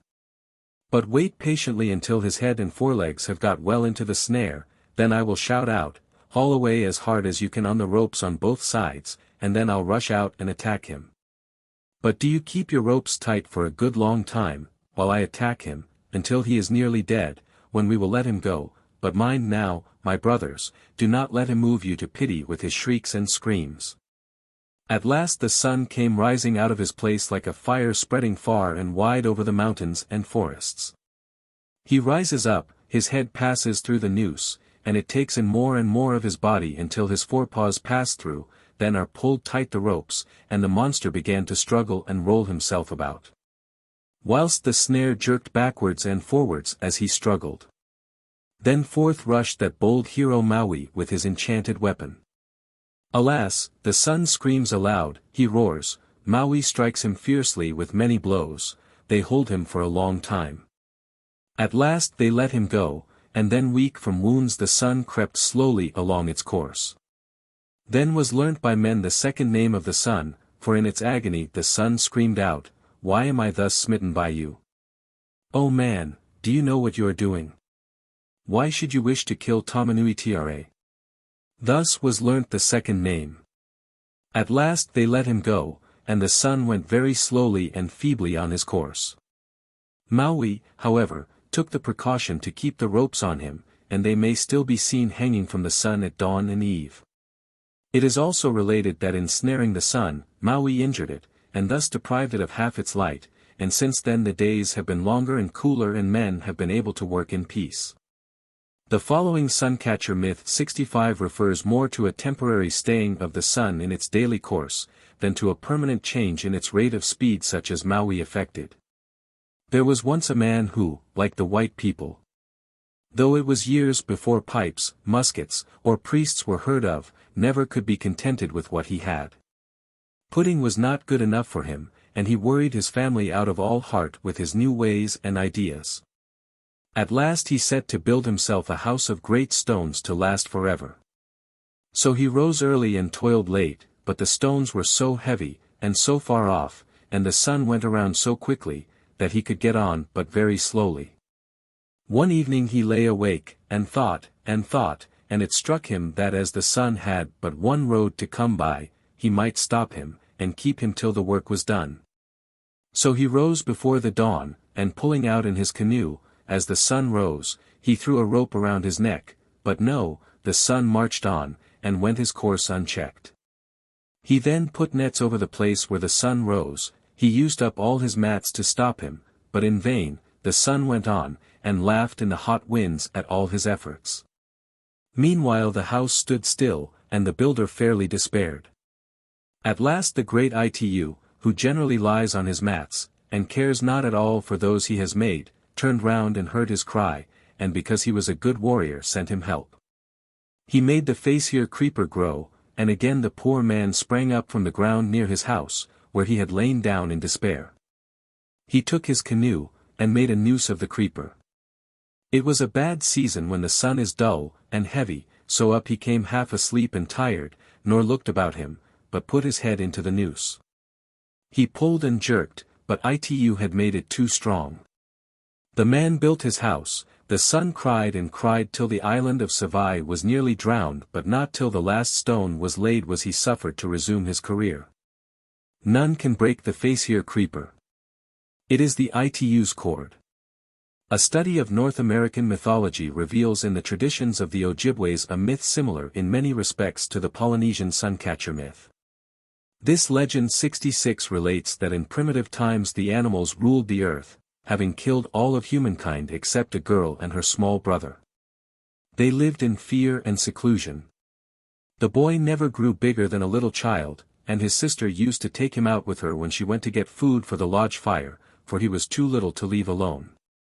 A big bird might have flown away with him. One day she made him a bow and arrows, and told him to hide where she had been chopping, and when the snow birds came to pick the worms out of the wood, he was to shoot one. That day he tried in vain to kill one, but the next, toward nightfall, she heard his little footsteps on the snow.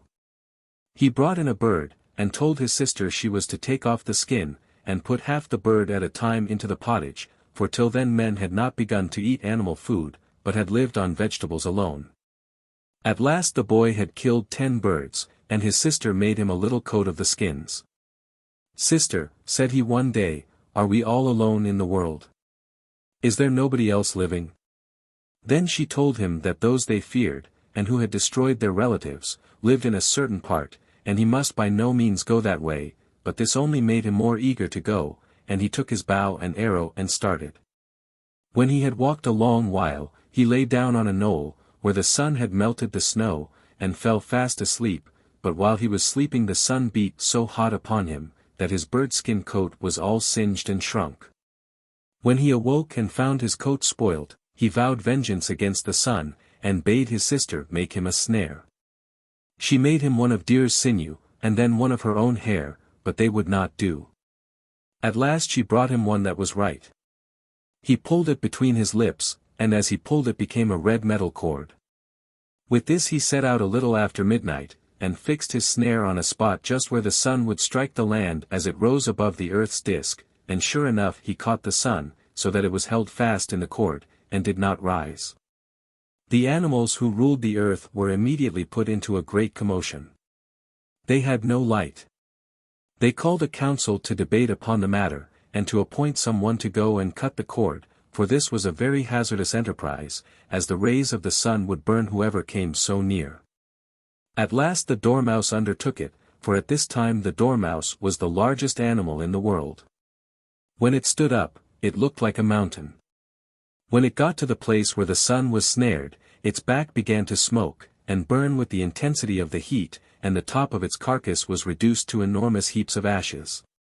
It succeeded, however, in cutting the cord with its teeth, and freeing the sun, but it was reduced to a very small size, and has remained so ever since. In this myth we have the Suncatcher myth of the South Sea Islands combined with part of our own fairy tale of Jack and the Beanstalk. In this latter tale it is related that Jack, in spite of his mother's prayers, goes up the ladder that is to take him to the dwelling of the giant who killed his father. So the boy of the Indian legend will not heed his sister's persuasion, but goes to seek the enemies who had slain his kindred. In these myths the loosing of the imprisoned son is told in a story of which the European fable of the lion and the mouse might be a mere moralist remnant. We have another version of the foregoing myth, which was told by the Wyandot Indians to the missionary Paul Lejeune. There was a child whose father had been killed and eaten by a bear, and his mother by the great hare. A woman came and found the child and adopted him as her little brother, calling him Chakabec. He did not grow bigger than a baby, but he was so strong that the trees served as arrows for his bow. When he had killed the destroyers of his parents, he wished to go up to heaven, and climbed up a tree. Then he blew upon it and it grew up and up till he came to heaven, and there he found a beautiful country. So he went down to fetch his sister, building huts as he went down to lodge her in, brought her up the tree into heaven, and then broke off the tree low down, so that no one can go up to heaven that way. Then Chakabec went out, and set his snares for game, but when he got up at night to look at them, he found everything on fire, and went back to his sister to tell her. Then she told him he must have caught the sun. Going along by night he must have got in unawares, and when Chakabec went to see, so it was, but he dared not go near enough to let the sun out. By chance he found a little mouse, and blew upon her till she grew so big that she could set the sun free, and the sun released from the trap went again on his way, but while he was held in the snare, day failed down here on earth. Still another version of the Suncatcher myth is found among the Dog Rib Indians, who dwell in the far northwest. When Chapui after the deluge formed the earth and landed the animals upon it from his canoe, he stuck up a piece of wood which became a fir tree, and grew with amazing rapidity until its top reached the skies. A squirrel ran up this tree, and was pursued by Chapui, who endeavored to knock it down, but could not overtake it. He continued the chase however, until he reached the stars, where he found a fine plain, and a beaten road. In this road he set a snare made of his sister's hair, and then returned to earth. The sun appeared as usual in the heavens in the morning, but at noon it was caught by the snare which Chapui had set for the squirrel, and the sky was instantly darkened. Chapui's family, on this said to him, "You must have done something wrong when you were aloft, for we no longer enjoy the light of day." "I have," replied he, "but it was unintentional." Chapui then endeavored to repair the fault he had committed, and sent a number of animals up the tree to release the sun by cutting the snare, but the intense heat of that luminary reduced them all to ashes. The efforts of the more active animals being thus frustrated, a ground mole, though such a groveling and awkward beast, succeeded by burrowing under the road in the sky until it reached and cut asunder the snare which bound the sun. It lost its eyes, however, the instant it thrust its head into the light, and its nose and teeth have ever since been brown as if burnt. In the following Omaha myth of How the Rabbit Caught the Sun in a Trap, 67 we find the sun ensnared again unwittingly. These myths differ from the Polynesian Suncatcher myths in this respect, that there appears to have been no deliberate intention of catching the sun, no deliberate plan to restrain his liberty. Which is a characteristic feature of the South Sea Island myths. Once upon a time a rabbit dwelt in a lodge with no one but his grandmother. He was accustomed to go hunting early in the morning. Inevitably a person with very long feet had preceded him, leaving a trail. The rabbit desired to find out who this party was, and got up one morning very early, but even then he had been preceded, so he laid a snare that night so as to catch this early bird, laying a noose where the footprints used to be seen. Rising early the next morning he inspected his trap, and found he had caught the sun. Now he was very much frightened, and the sun said to him, "Why have you done this? You have done a great wrong. Come hither and untie me." Finally the rabbit mustered up courage and bending his head down rushed at the sun and severed the rope with his knife, but the sun was so hot that the rabbit scorched the hair between his shoulders, so that it was yellow. And from that time the rabbit has had a singed spot on his back between his shoulders.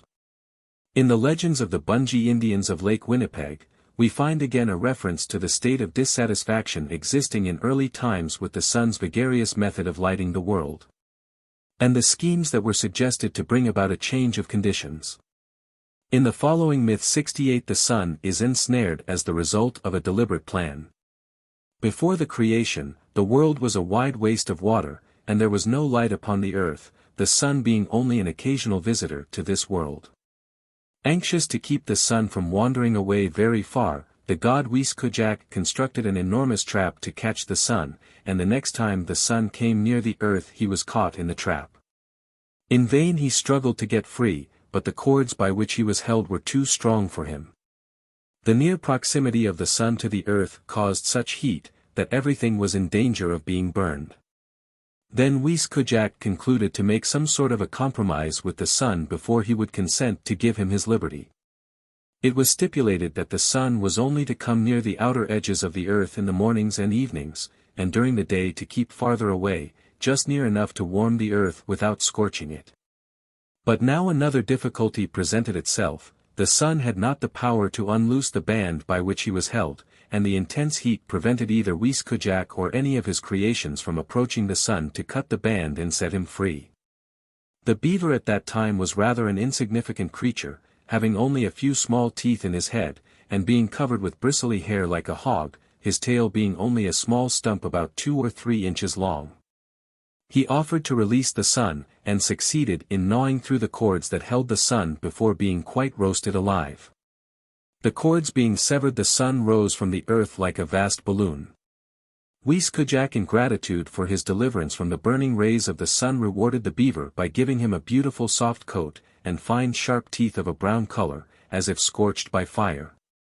This is how the beaver came by his hatchet-like teeth and furry coat.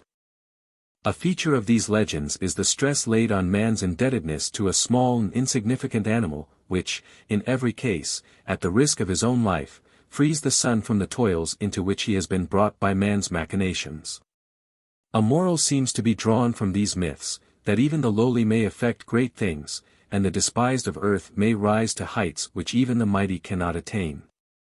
We come now to a brief discussion of the myths relating to the temporary retarding or accelerating of the sun's speed in order that man might accomplish a purpose. Chief among these traditions is the biblical story of Joshua's command to the sun to stay its course, related in the 10th chapter of the book of Joshua, and he, Joshua, said in the sight of Israel, Sun, stand thou still upon Gibeon. And thou, moon, in the valley of Ajalon. And the sun stood still, and the moon stayed, until the people had avenged themselves upon their enemies. Is not this written in the book of Jasher? So the sun stood still in the midst of heaven, and hasted not to go down about a whole day. And there was no day like that before it or after it, that the Lord hearkened unto the voice of a man, for the Lord fought for Israel. This idea that man could stay the sun's daily course is to be met with in the Fiji Islands, where, on the top of a small hill, a patch of reeds grew. Travelers who feared that they would not reach the end of their journey before the sun set, were wont to tie the tops of a handful of these reeds together to detain the sun from going down. It has been thought that by this act they may have imagined they could entangle the sun in the reeds for a time and thus stay his course. When the Australian blackfellow desired to prevent the sun from going down till he reached home, he placed a sod in the fork of a tree exactly facing the setting sun.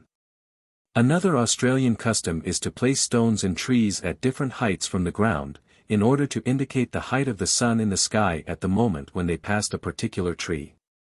Those following are thus made aware when their friends in advance passed the spot. Fraser, 69, referring to this custom, considers that the natives who practiced it may have imagined that, to mark the sun's progress was to arrest it at the point marked. On the other hand, to make the sun go faster, the Australians throw sand into the air, and blow with their mouths toward the sun. South African natives in traveling will put a stone in a branch of a tree, or place some grass on the path with a stone over it, believing that this will cause their friends to keep the meal waiting till their arrival, as it would make the sun go slower down the western sky. The Indians of Yucatan, when journeying westward, placed a stone in a tree, or pulled out some of their eyelashes, and blew them toward the sun to stay or speed the sun's course. The idea that the sun's speed could be regulated may have arisen from the fact that, under certain conditions, it really does appear to vary in its rate of motion in relation to its position in the heavens. During the first few hours succeeding sunrise, when the sun is not far from the horizon, and can be compared with terrestrial objects, it really appears to move with greater speed than when it journeys across the meridian.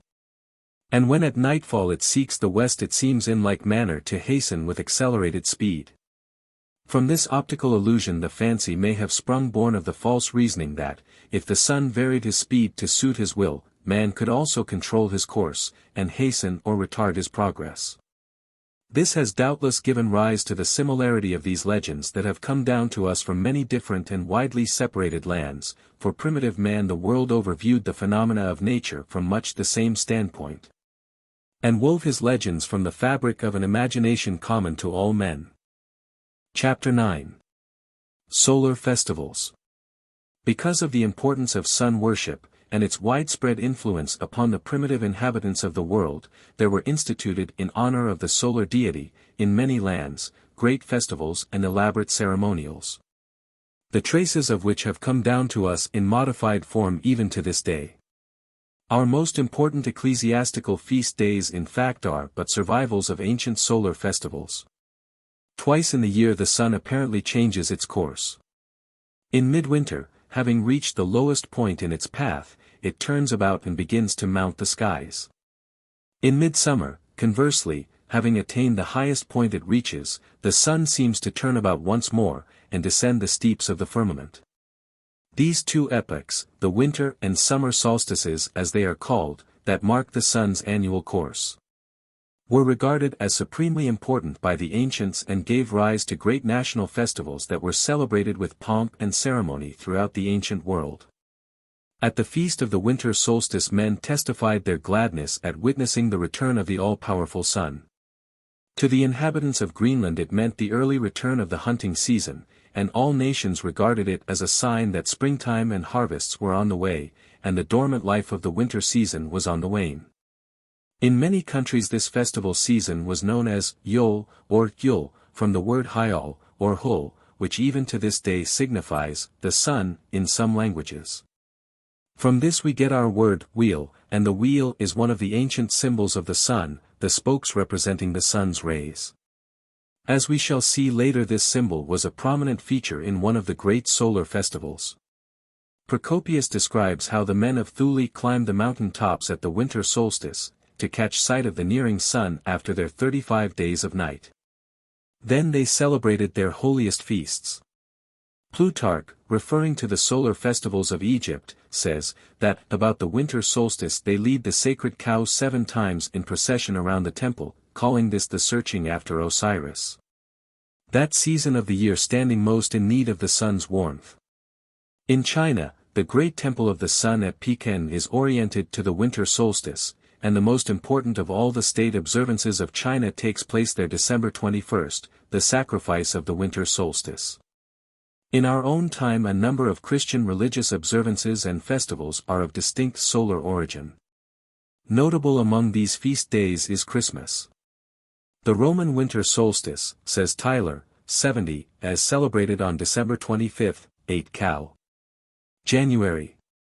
In connection with the worship of the sun god Mitra appears to have been instituted in this special form by Aurelian about d. 273, and to this festival the day owes its apposite name of birthday of the unconquered sun.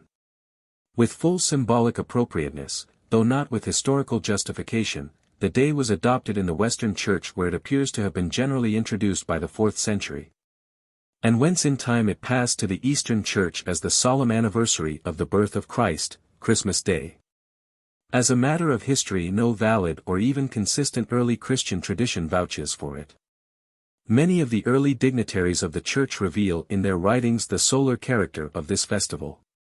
Augustus and Gregory discoursed on the glowing light and dwindling darkness that follow the Nativity, and Leo the Great denounced in a sermon the idea that Christmas Day is to be honored, not for the birth of Christ, but for the rising of the new sun.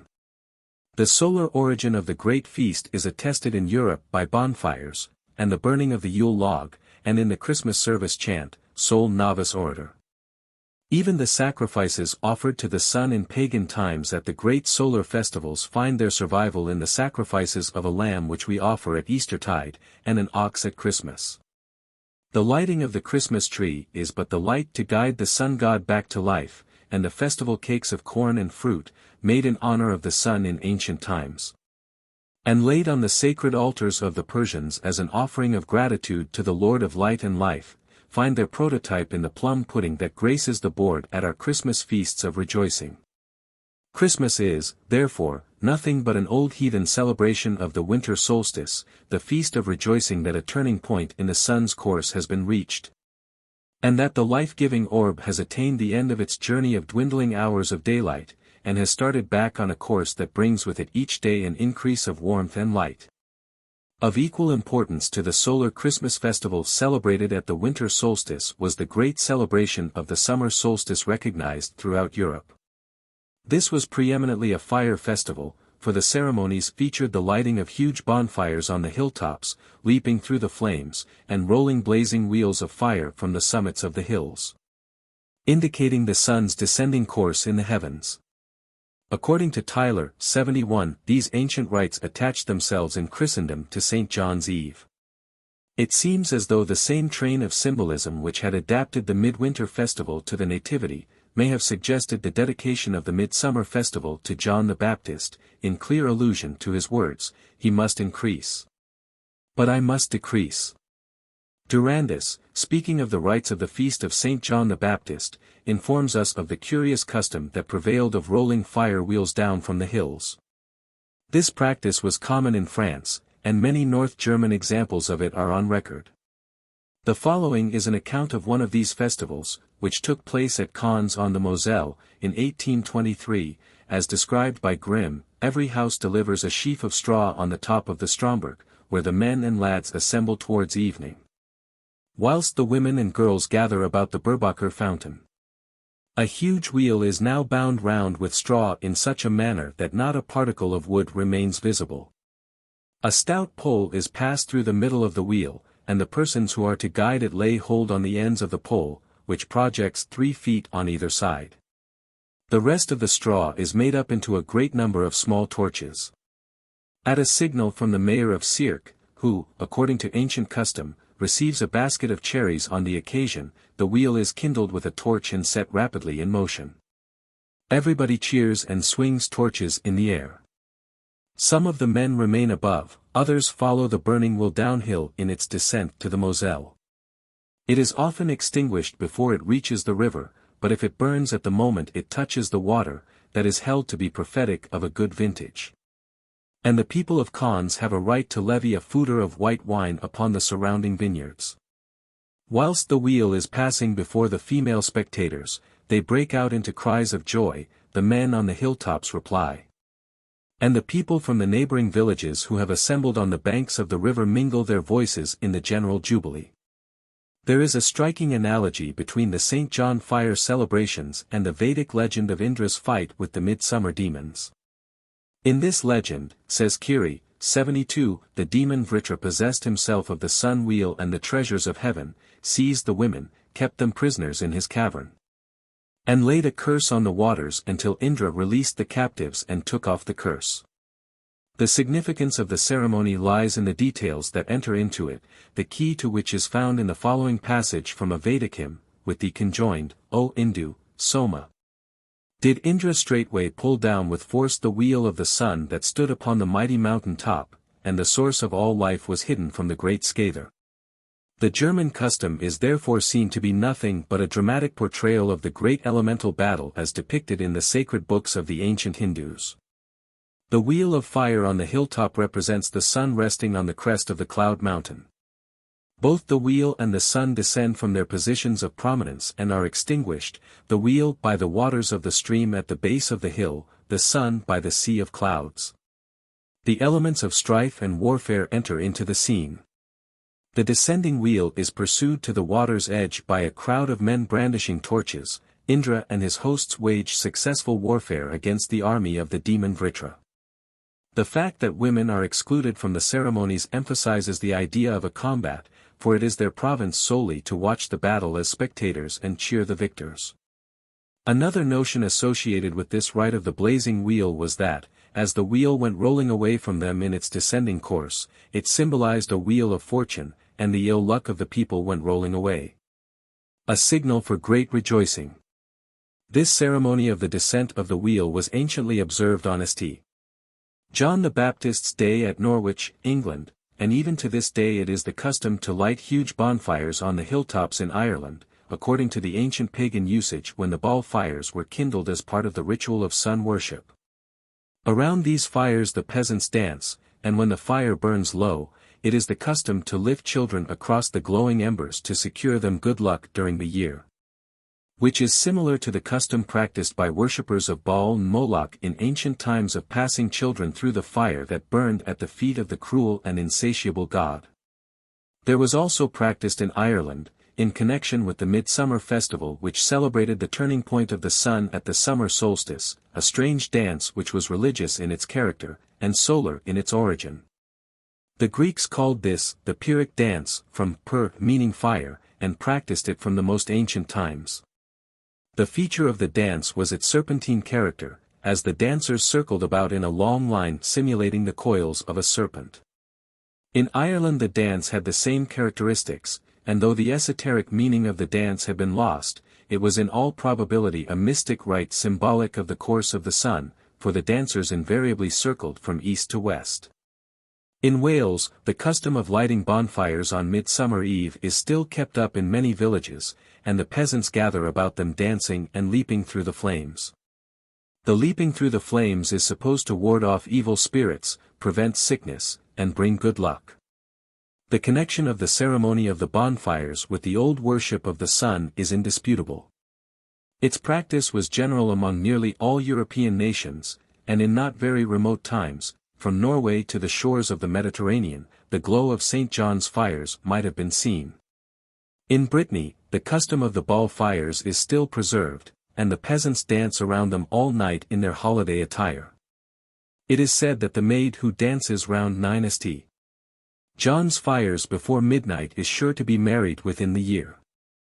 In many parishes the cure himself goes in procession with banner and cross to light the sacred fire, and all the ancient superstitions connected with the festival are kept alive with unabated zeal.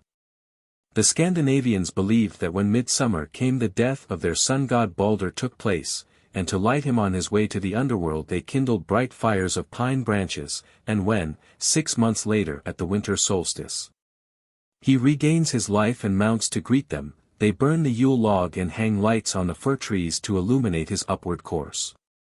Fraser tells us 73 how the fern seed, the oak, and the mistletoe are closely associated as symbols with the solar festivals celebrated at the winter and summer solstices. The 2 great days for gathering the fabulous fern seed, which is popularly supposed to bloom like gold or fire on Midsummer Eve, are Midsummer Eve and Christmas, that is, the 2 solstices. We are led to regard the fiery aspect of the fern seed as primary, and its golden aspect as secondary and derivative. Fern seed, in fact, would seem to be an emanation of the sun's fire at the 2 turning points of its course, the summer and winter solstice. This view is confirmed by a German story, in which a hunter is said to have procured fern seed by shooting at the sun on Midsummer Day at noon. 3 drops of blood fell down, which he caught in a white cloth, and these blood drops were the fern seed. Here the blood is clearly the blood of the sun from which the fern seed is thus directly derived. Thus it may be taken as certain that the fern seed is golden because it is believed to be an emanation of the sun's golden fire.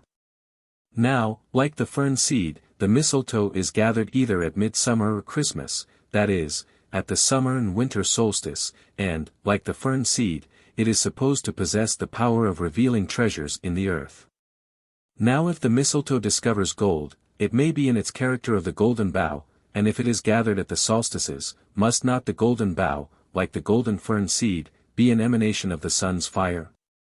The primitive Aryans probably kindled the midsummer bonfires as sun charms, that is, with the intention of supplying the sun with fresh fire.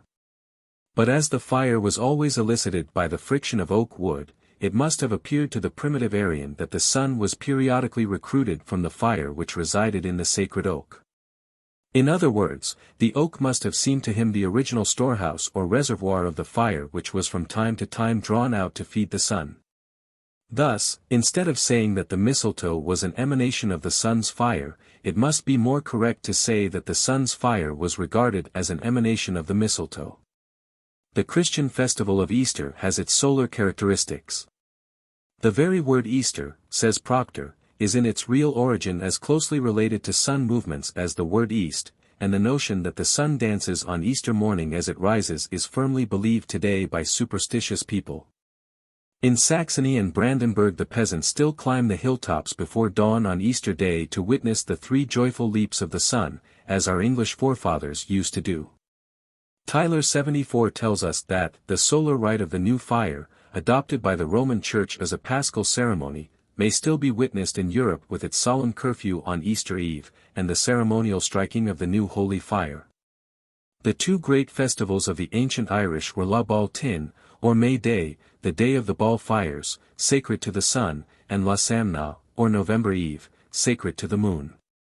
The May festival was the most important, as then it was that the Druids lit the fire of Baal, the sun god, and a portion of the ceremony at this festival consisted in driving cattle along a narrow path flanked by 2 fires. Singeing them with the flame of a torch, and sometimes bleeding them, the blood being then offered as a sacrifice to the sun god. Plutarch relates that among the Egyptians there were several festivals in honor of the sun. A solar sacrifice was performed on the 4th day of every month, and so important was the deity that, as propitiatory offerings, they burnt incense 3 times a day, resin at its first rising, myrrh when on the meridian, and a mixture called kufi at sunset. A festival in honor of the sun was held on the 30th day of Epiphi, called the birthday of Horus Is, when the sun and moon were supposed to be in the same right line with the earth. On the 22nd of Phafi, after the autumnal equinox, there was a similar ceremonial to which, according to Plutarch, they gave the name of the nativity of the staves of the sun, intimating that the sun was then removing from the earth. And as its light became weaker and weaker, that it stood in need of a staff to support it. The most important date of the Egyptian year was the 20th of June, that marked the summer solstice, but more especially the rise of the all-fertilizing Nile. This was the New Year Day in Egypt. The greatest solar festival of the Egyptians, however, was the festival of Osiris, and the special feature of this occasion was the procession in which the sacred ox Apis appeared. The following description of this festival is taken from Mythology and Fables by the Abbé Bainier. The ox whom the priests nourished with so much care, and for whom all Egypt had such a veneration, was looked upon as a god. To gain some credit to this superstition, they said he represented the soul of Osiris. Herodotus tells us that this ox was to be black over all the body, with a square white mark upon the forehead. Upon the back he was to have the figure of an eagle, a knot under the tongue in the figure of a beetle, the hairs of the tail double, and according to Pliny a white mark upon the right side, which was to resemble the crescent moon. Porphyry says that all these marks had reference to the sun and moon, to whom the ox Apis was consecrated, that the black hair which was to be the color of his body in general represented the scorching influence of the sun upon bodies. And that the white spot which he had in his forehead, and the crescent which he bore upon the side, were symbols of the moon. The eagle and beetle were also symbols of the sun. The festival of Apis lasted 7 days. The people went in crowds to bring him from the place where he was found, the priests led the procession, and every one was desirous to receive him into his home. On the day of the Osiris festival the priests conducted the ox Apis to the banks of the Nile and drowned him with great ceremony. He was then embalmed and interred at Memphis. After his death the people mourned and made lamentation as if Osiris had been now dead. The priests cut off their hair, which in Egypt was a sign of the deepest mourning, and this mourning lasted till they got another ox to appear resembling the former in the same marks. When they began to make merry as if the prince himself had arisen from the dead. The superstition of the Egyptians in relation to the ox Apis was carried to great excess. They honored him as a god, and consulted him as an oracle. When he took what food was offered to him it was a favorable response, and his refusing it was looked upon as a bad presage. In Greece there were many solar festivals inaugurated in honor of the sun god Phoebus Apollo. In Sparta an annual festival, known as Carneia, was held in August. It was a religious ceremony, the purpose of which was to appease the dreaded god. This festival was celebrated in Cyrene, in the islands of Rhodes and Sicily, and in many of the Greek cities in Lower Italy. In September a festival was celebrated at which the sun god was invoked as an aid in battle, and in October the firstfruits were presented as a sacrifice. At Athens there was an annual festival, held in May, to commemorate the yearly tribute of youths and maidens to Crete as sacrifices to the Minotaur. At Thebes there was a festival in honor of Apollo Ismenias, held every 8th year, called the Daphnephoria. At this celebration branches of olives hung with wreaths, and representations of the sun, moon, and stars, were carried in procession, a feature of the festival. A festival in honor of Hyacinthus, one of the titles of Apollo, was celebrated annually at Sparta, in July, and lasted 9 days. It began with laments, but concluded with expressions of joy and gladness. In honor of Apollo, the sun god, a festival called Thargelia was held at Athens, in May, to celebrate the harvest yield. In August the Athenians celebrated a similar festival called Metageichnia. These celebrations and festivals bear testimony to the importance of sun worship among the ancient Greeks. Among the Peruvians there were 4 solar festivals of importance celebrated throughout the year with great pomp and display. Chief among these was that of the winter solstice, which fell in June. It was the festival of the diminished and growing Sunday. It lasted 9 days, the first 3 of which were given up to fasting. On the morning of the great day the emperor himself officiated as high priest, and all the people gathered at dawn in the public square to await the coming of the supreme deity, the sun. At sight of him great shouts of joy rose from the multitude, who threw kisses to the orb of day, and prostrated themselves. The chief priest then offered a libation to the sun god, drinking of the cup himself, and then passing it on to his retinue, an act of solar communion. All then marched to the temple of the sun, where a black llama was sacrificed, and its entrails were carefully inspected for omens affecting the coming year. A fire, produced by the focused rays of the sun from a mirror, was then lighted on the altar, and from it fire was conveyed to all the sun temples in the city.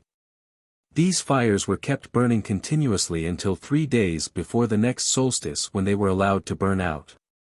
The second great solar festival of the Peruvians was known as the Feast of Purification, and fell in September. The object of this ceremonial was to invoke the sun's aid and beneficent influence to secure the prosperity, health, and security of the people. The third festival was held in May, and was a Thanksgiving harvest celebration, while still a fourth festival took place in December known as the Festival of Power. The Hopi Indians of North America, in their elaborate festivals in honor of the sun, impersonated the sun god. The impersonator wore a disc-shaped mask, surrounded with eagle-wing feathers, and this was fringed with flowing strands of red horsehair to represent the sun's rays. The sun masks were a prominent feature in the solar ceremonials of many of the Indian tribes.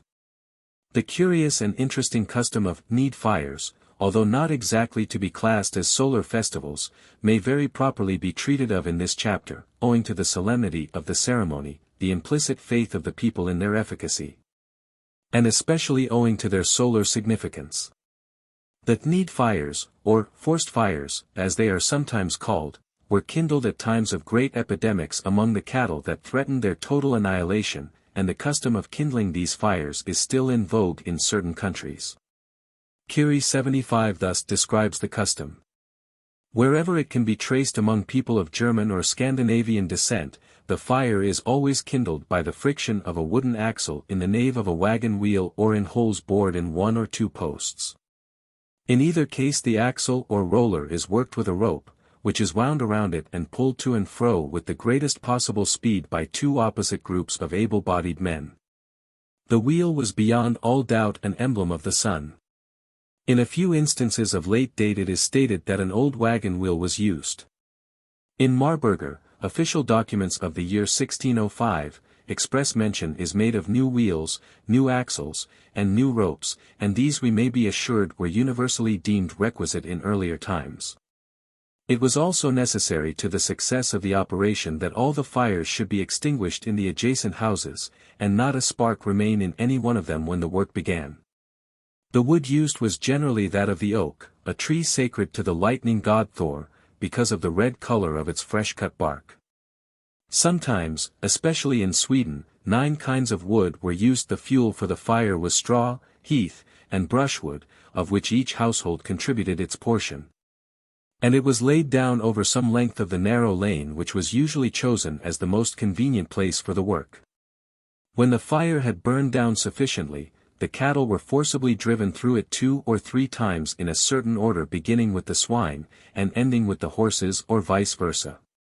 When all the cattle have passed through the fire, each householder takes home an extinguished brand which in some places is laid in the manger. The ashes were scattered to the winds apparently that their wholesome influence may be spread far abroad.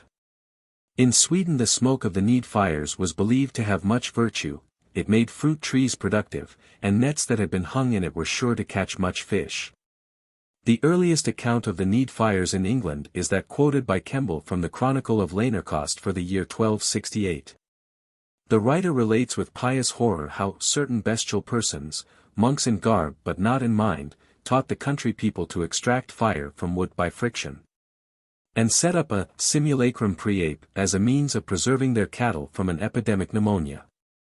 This simulacrum preape was unquestionably an image of the sun god Fro or Fricko. Jacob Grimm was the first to make it evident that, for the Germans at least, the wheel was an emblem of the sun, and numerous facts which have come to light since he wrote, abundantly verify his conclusion.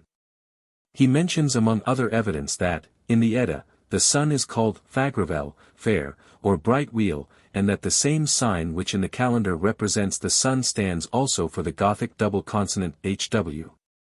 The initial of the Gothic word vil, Anglo-Saxon viol, English wheel. In the need fires on the island of Mull, the wheel was turned, according to Celtic usage, from east to west, like the sun. Grimm has also noticed the use of the wheel in other German usages as well as in the need fire, and he is of opinion that in heathen times it constantly formed the nucleus and center of the sacred and purifying sacrificial flame.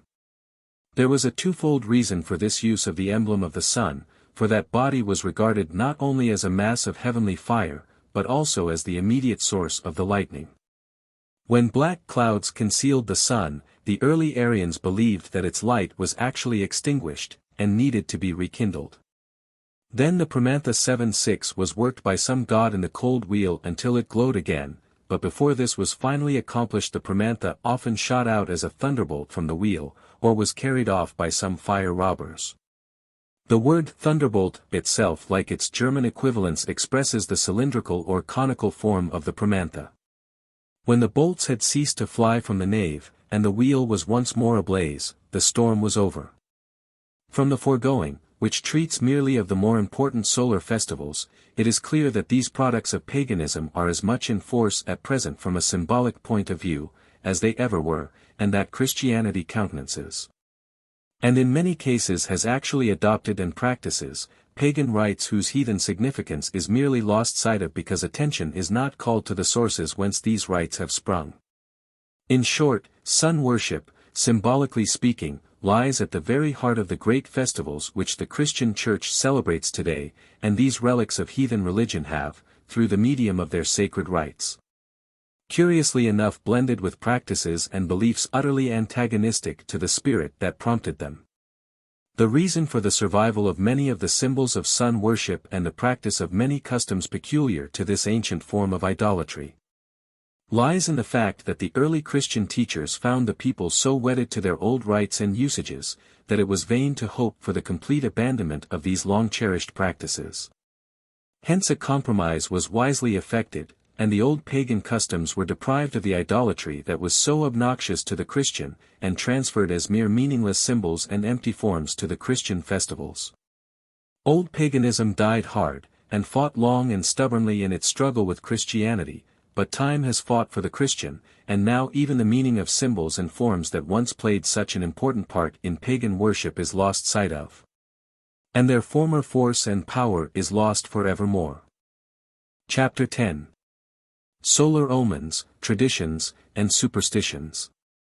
The past has bequeathed to us a wealth of lore, in the nature of omens and wise saws, superstitions and quaint fancies, the product of imaginative speculation in every phase of human existence.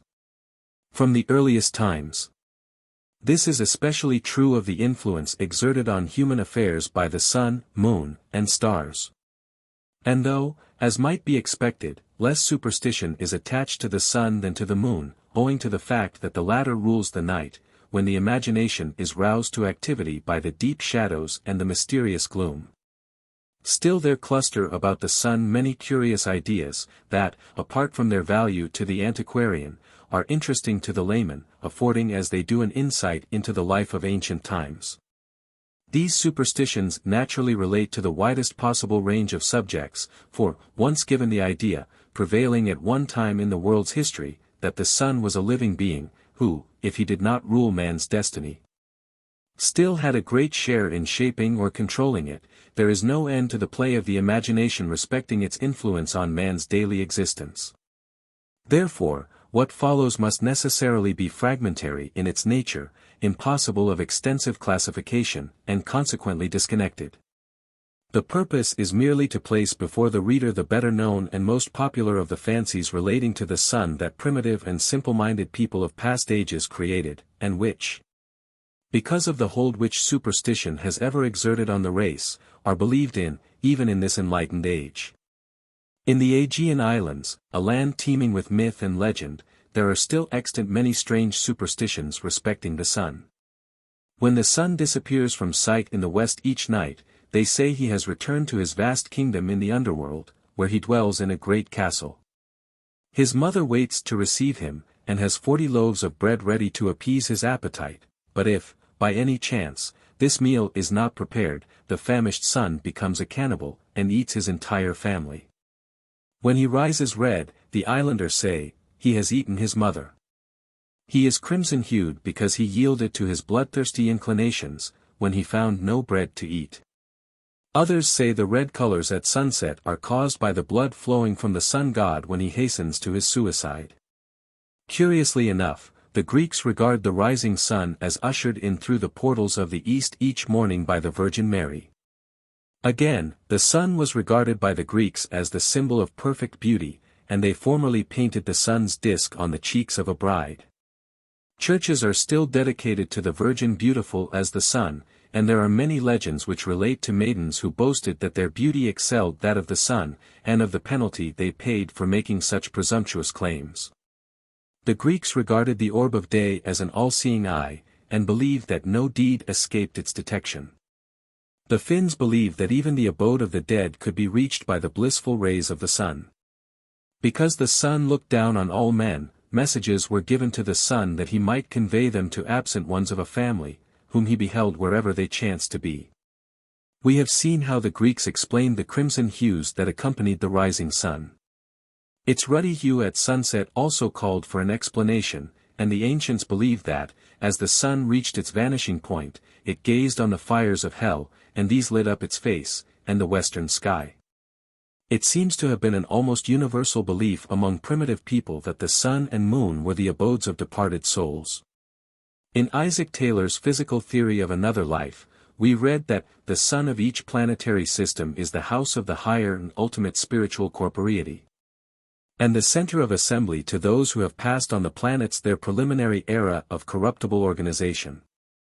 One of the most popular solar superstitions, and one that has survived even to this day, is the notion that the sun dances when it rises on Easter Day. In the middle districts of Ireland the peasants rise at an early hour Easter morning to witness this phenomenon, which they say is in honor of the resurrection. Brand 77 tells us this is not confined to the humble laborer and his family, but is scrupulously observed by many highly respectable and wealthy families. Sir Thomas Browne has left us the following quaint thoughts on this subject: "We shall not, I hope," says he, "disparage the resurrection of our Redeemer, if we say that the sun doth not dance on Easter day. And though we would willingly assent unto any sympathetical exultation, yet we cannot conceive therein any more than a topical expression. Whether any such motion there was in that day Christ arised, Scripture hath not revealed, which hath been punctual in other records concerning solitary miracles, and the Areopagite that was amazed at the eclipse, took no notice of this. And if metaphorical expressions go so far, we may be bold to affirm, not only that one sun danced, but two arose on that day, that light appeared at his nativity, and darkness at his death, and yet a light at both. For even that darkness was a light unto the Gentiles, illuminated by that obscurity. That was the first time the sun set above the horizon. That, although there were darkness above the earth, yet there was light beneath it, nor dare we say that hell was dark if he were in it. In some parts of England this quaint belief in the dance of the joyful Easter sun was regarded as the lamb playing for very gladness, in honor of the risen Christ. In a rare book entitled Recreation for Ingenious Head Pieces, the Easter sun dance is thus referred to in an old ballad. But, Dick, she dances such a way. No sun upon an Easter day is half so fine a sight. The Swabian people are firm believers in this superstition, and aver that the sun leaps thrice for joy when it rises Easter morning, but at Rottenburg on the Neckar, the sun was supposed to indulge in this dance at his setting Christmas Eve. In England, we find this belief in the Easter sun dance still extant in parts of Yorkshire, Durham, Northumberland, and Devonshire, and it is the custom for the maidens to rise early Easter morning that they may witness the sight. And they also look for the lamb and flag in the center of the sun's disk. There is little doubt that the northern European nations welcomed the return of the spring sun with dancing, and the May rejoicings familiar in Cornwall are but an expression of congratulation to the spring. We have a similar custom in this country today, and May Day is a festival celebrated with elaborate maypole dances by the school children of New York City. We see a striking analogy in these dances to the sun dances of the American Indians, which were part of the ritual of their sun worship, and the radiating lines of ribbons from the maypole represent the rays of the sun. As the thongs attached to the sun pole in the Indians' dance did. The old Beltane games and dances, common in Perthshire and other parts of Scotland until the beginning of the last century, had a solar significance, the word Beltane being a derivative of the compound word ball, the Phoenician word for sun, and tyne, the Gaelic word for fire. Lady Wilde 78 says that, the Beltane dance, where the participants circle about a bush hung with ribbons and garlands, or about a lighted bush or bonfire, celebrating the returning power of the sun, is still kept up in parts of Ireland on May Day, and that those taking part always move sunwise. This sunwise motion is found in many customs extant today. In the Scotch Highlands they still make the diesel around those whom they wish well of. This superstition consists in walking 3 times around the person according to the course of the sun. To circle in the opposite direction or with their shins, is productive of evil, and brings bad luck. We see a survival of this custom of circling about to bring luck in the modern superstition often practiced by a card player today, when he rises and walks around his chair 3 times to produce good luck.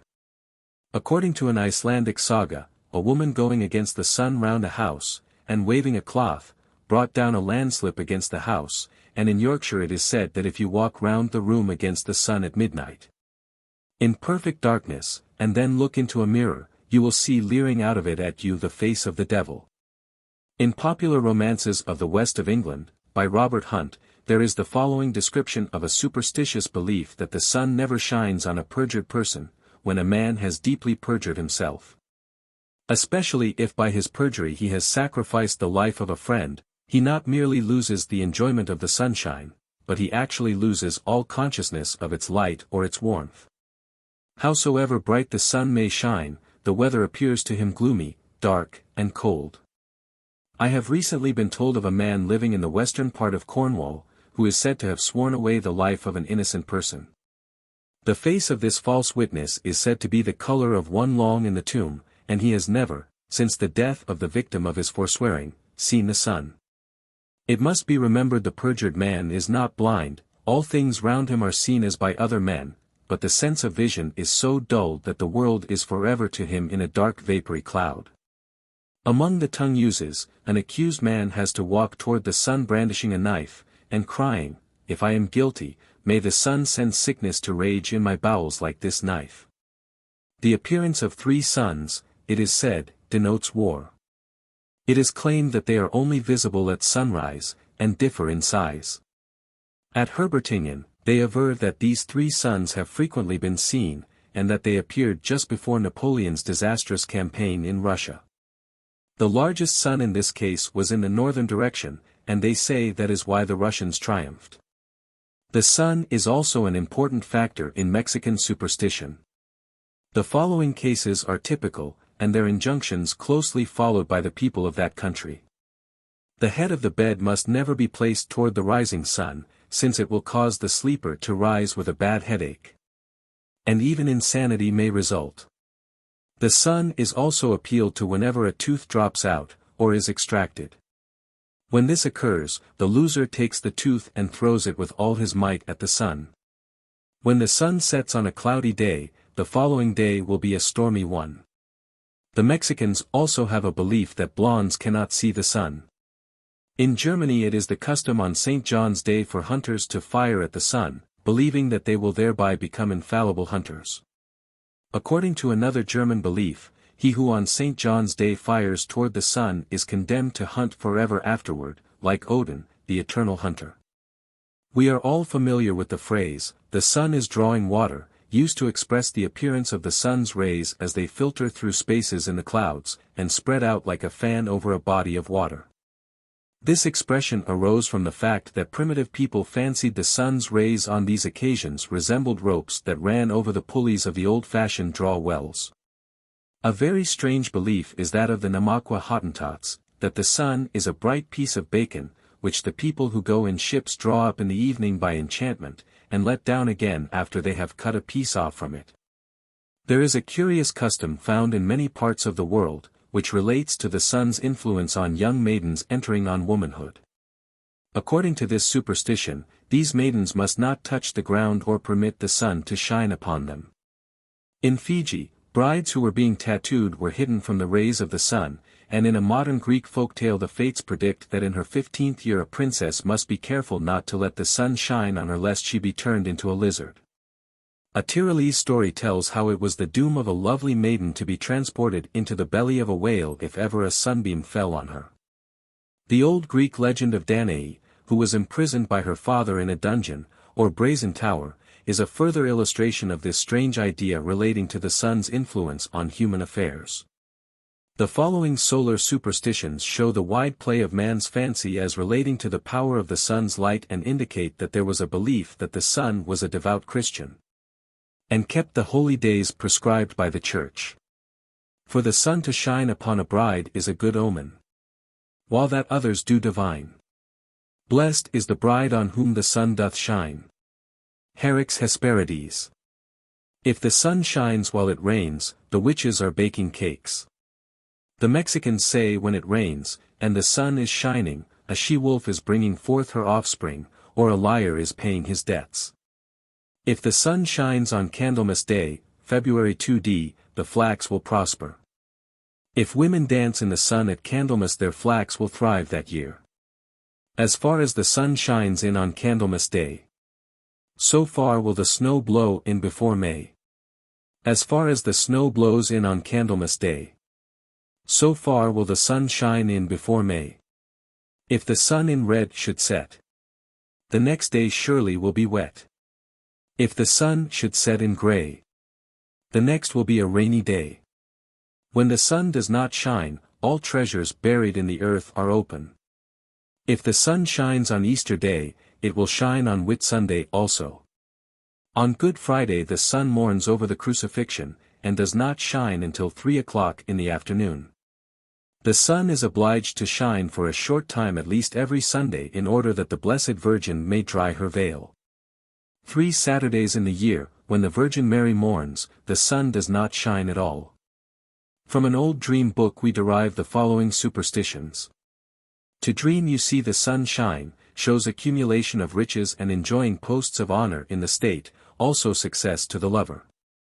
To dream you see the sun rise, promises fidelity in your sweetheart, and good news from friends. To dream you see the sun set, shows infidelity in your sweetheart, and disagreeable news. To tradesmen, loss of business. To dream you see the sun under a cloud, foretells many hardships and troubles are about to befall you, and that you will encounter some great danger. Chapter 11.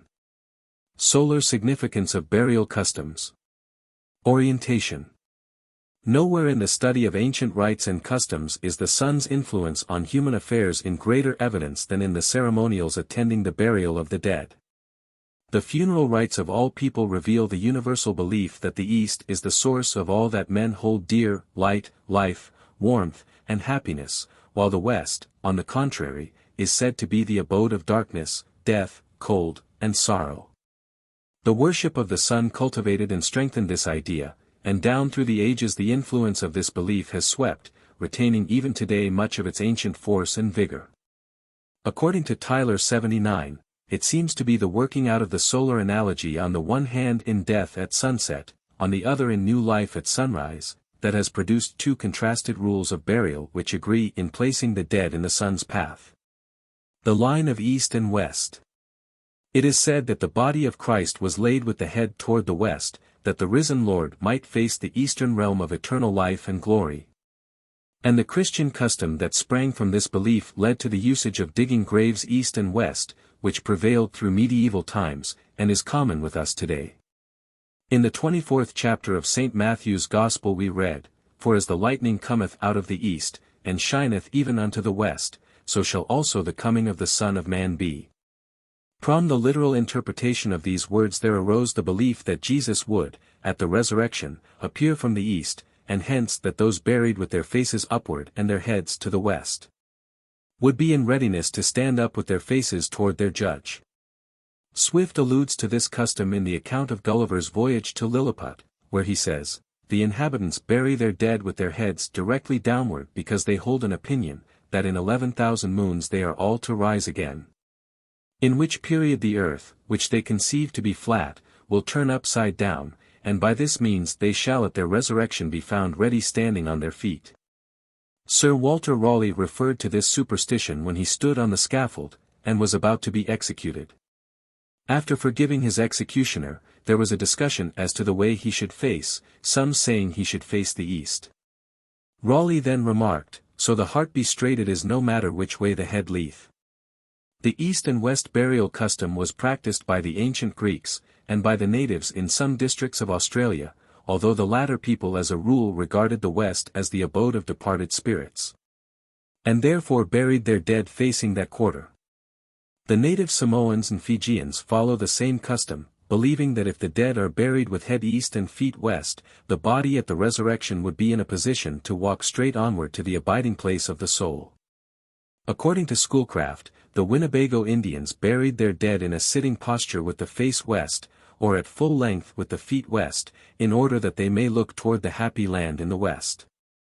Other Indian tribes, notably the Indians of Kansas, practiced this custom. It was the Peruvian custom to bury the dead huddled up in a sitting posture with their faces turned toward the west. And in the funeral ritual of the Aztecs there is found a description of the first peril that the shade encountered on its journey to the abode of the dead, which they believed was illuminated by the sun when night enveloped the earth. On the contrary, the Yamanas of South America were accustomed to bury their dead in a sitting posture facing the east, as they believed that in the east was the home of their supreme deity, who would one day take unto himself all true believers in him. The Guayanos have a similar belief and custom. The modern Ainus of Yizo bury their dead lying robed in white with heads to the east, because that is where the sun rises. The medieval Tartars raised a great mound over their graves, and placed therein a statue with its face turned eastward. The Siamese believe that no one should sleep with his head to the west, as that is the position in which the dead are placed at burial. Lady Wilde calls attention to the curious customs, practiced at the wake of the Irish peasants, which are derived from the ancient funeral ceremonies of the Egyptians. Particularly is this the case where, during the wake, a man and a woman appeared, one bearing the head of an ox, the other that of a cow. This strange custom is thought to represent the Egyptian gods Isis and Osiris waiting to receive the soul of the dead. In Wales the east wind is called the wind of the dead men's feet, and the eastern portion of a churchyard was always regarded as the most honored part. South, west, and north were next in favor, in their order, and suicides were buried with their heads to the north, as, in taking their own lives, they had forfeited the rights of the orthodox to a burial with face to the east. In rural parts of England it was the custom in ancient times to remark at the funeral service, "The dead I go why, the sun." Even in our own country we see a survival of the universal belief in the proper orientation of a deceased person. Examination shows that the headstones in the old burial grounds of Plymouth, Concord, and Deerfield, face the west, so that, at the resurrection, the dead will rise to face the Son of Man as he comes from out the east with great power and glory. Orientation. The subject of orientation is an extremely interesting one, and plays a prominent part in many of the customs and practices of the present day. In acknowledgement of the divinity of the sun the pagans turned to the east in prayer, and so constructed their temples that even the buildings themselves should pay homage to the rising sun. We learn from Josephus that as early as Solomon's time the temple at Jerusalem was oriented to the east with great care. It was open to the east, and closed absolutely to the west. In plan, says Kiri 80, it was like an Egyptian temple, the light from the sun at the equinox being free to come along an open passage to reach at last the Holy of Holies. There is evidence too that the entrance of the sunlight on the morning of the spring equinox formed part of the ceremonial.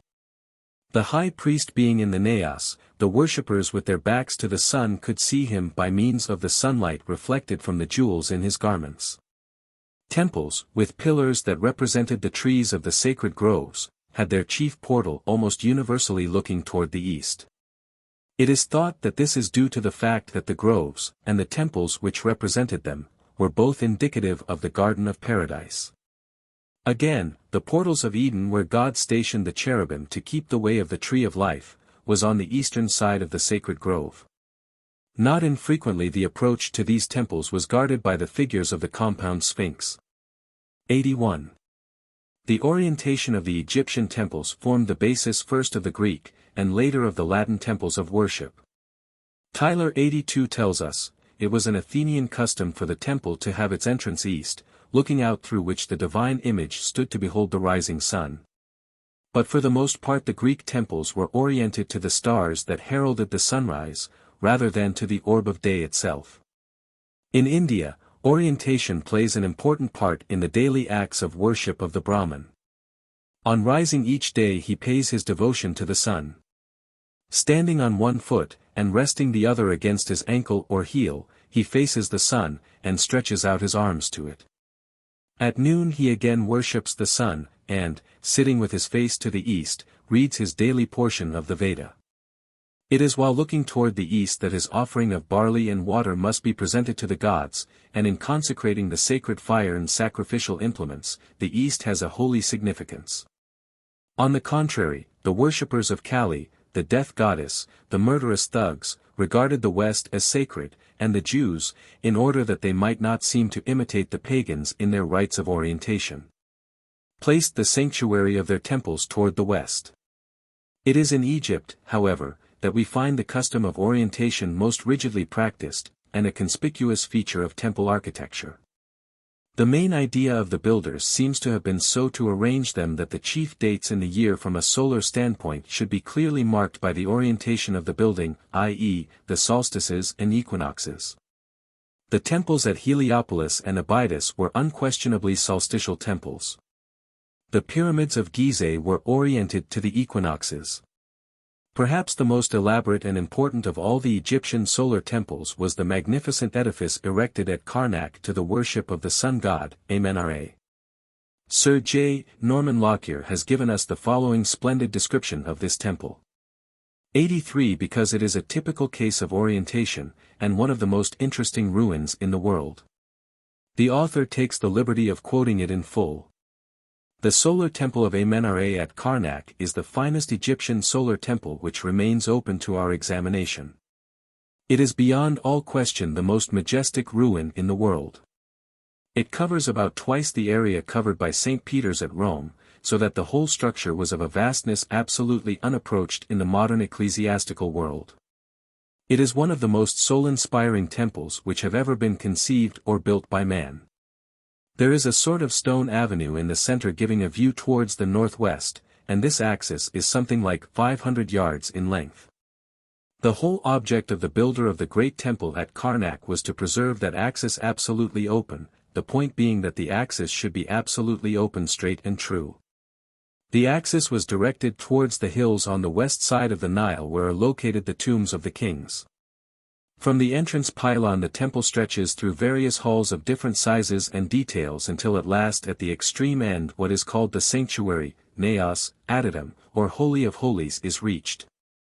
The end of the temple at which the pylons are situated is open, the other closed. Every part of the temple was built to subserve a special object, viz.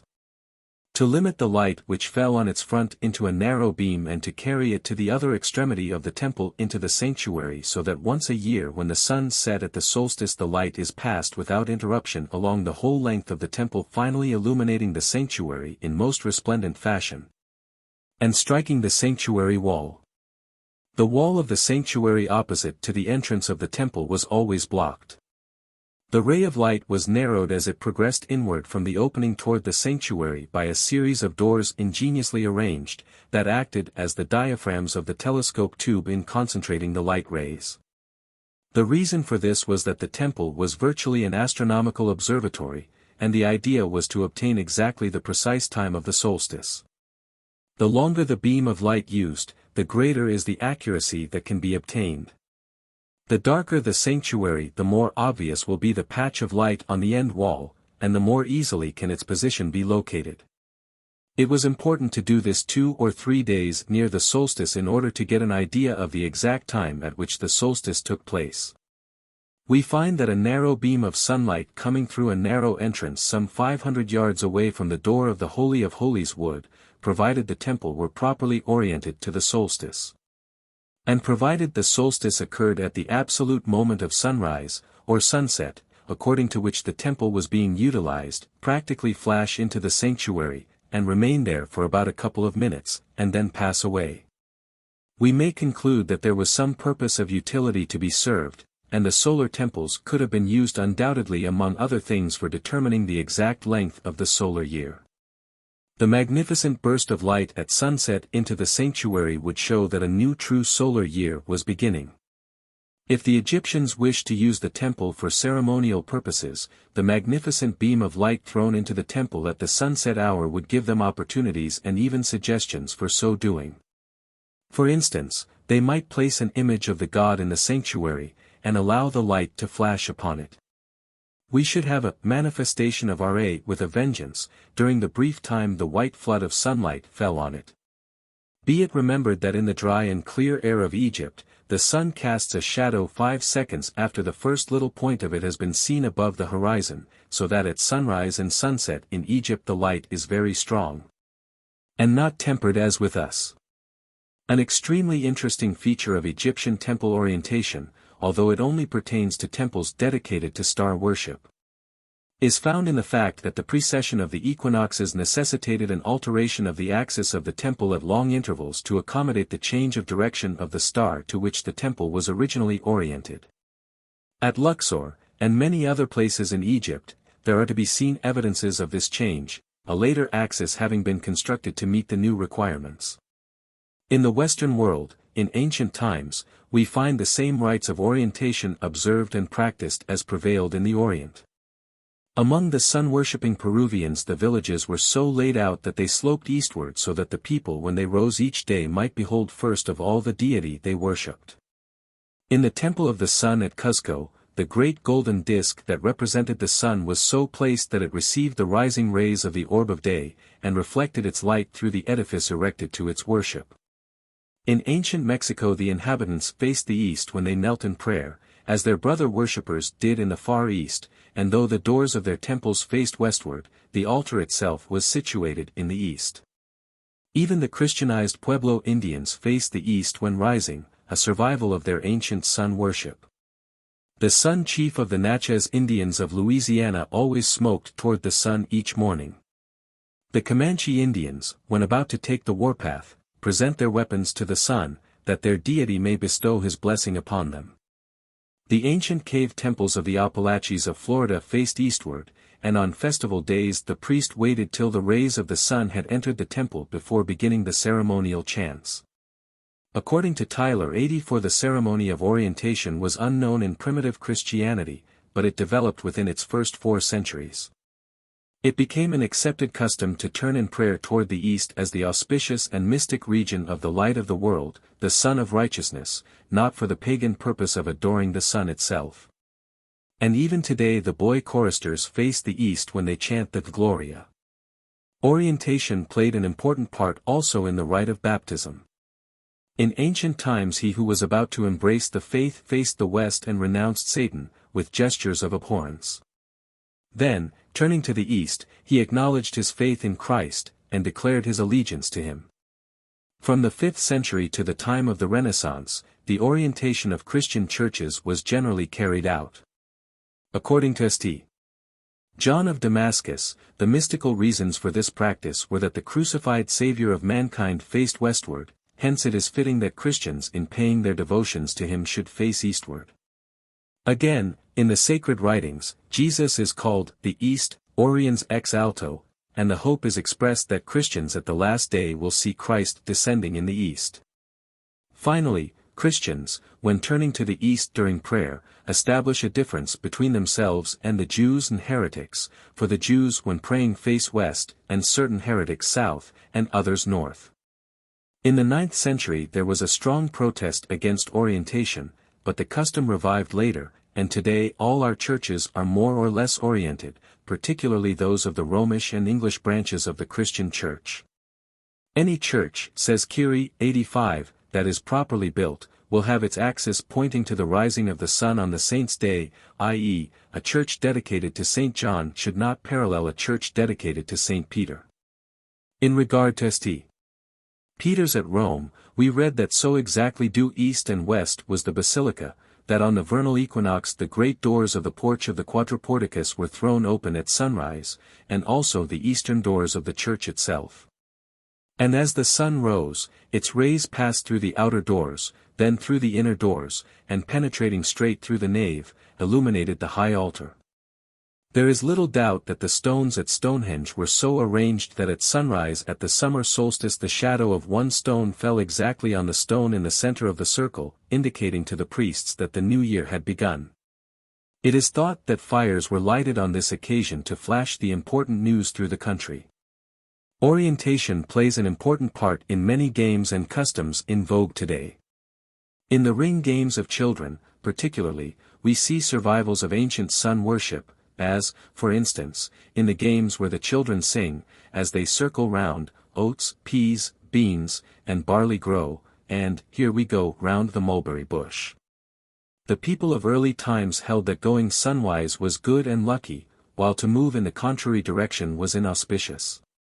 The Lama monk whirls his praying cylinder in one direction on this account, and fears that someone will turn it contrariwise, in which case it would lose its virtue.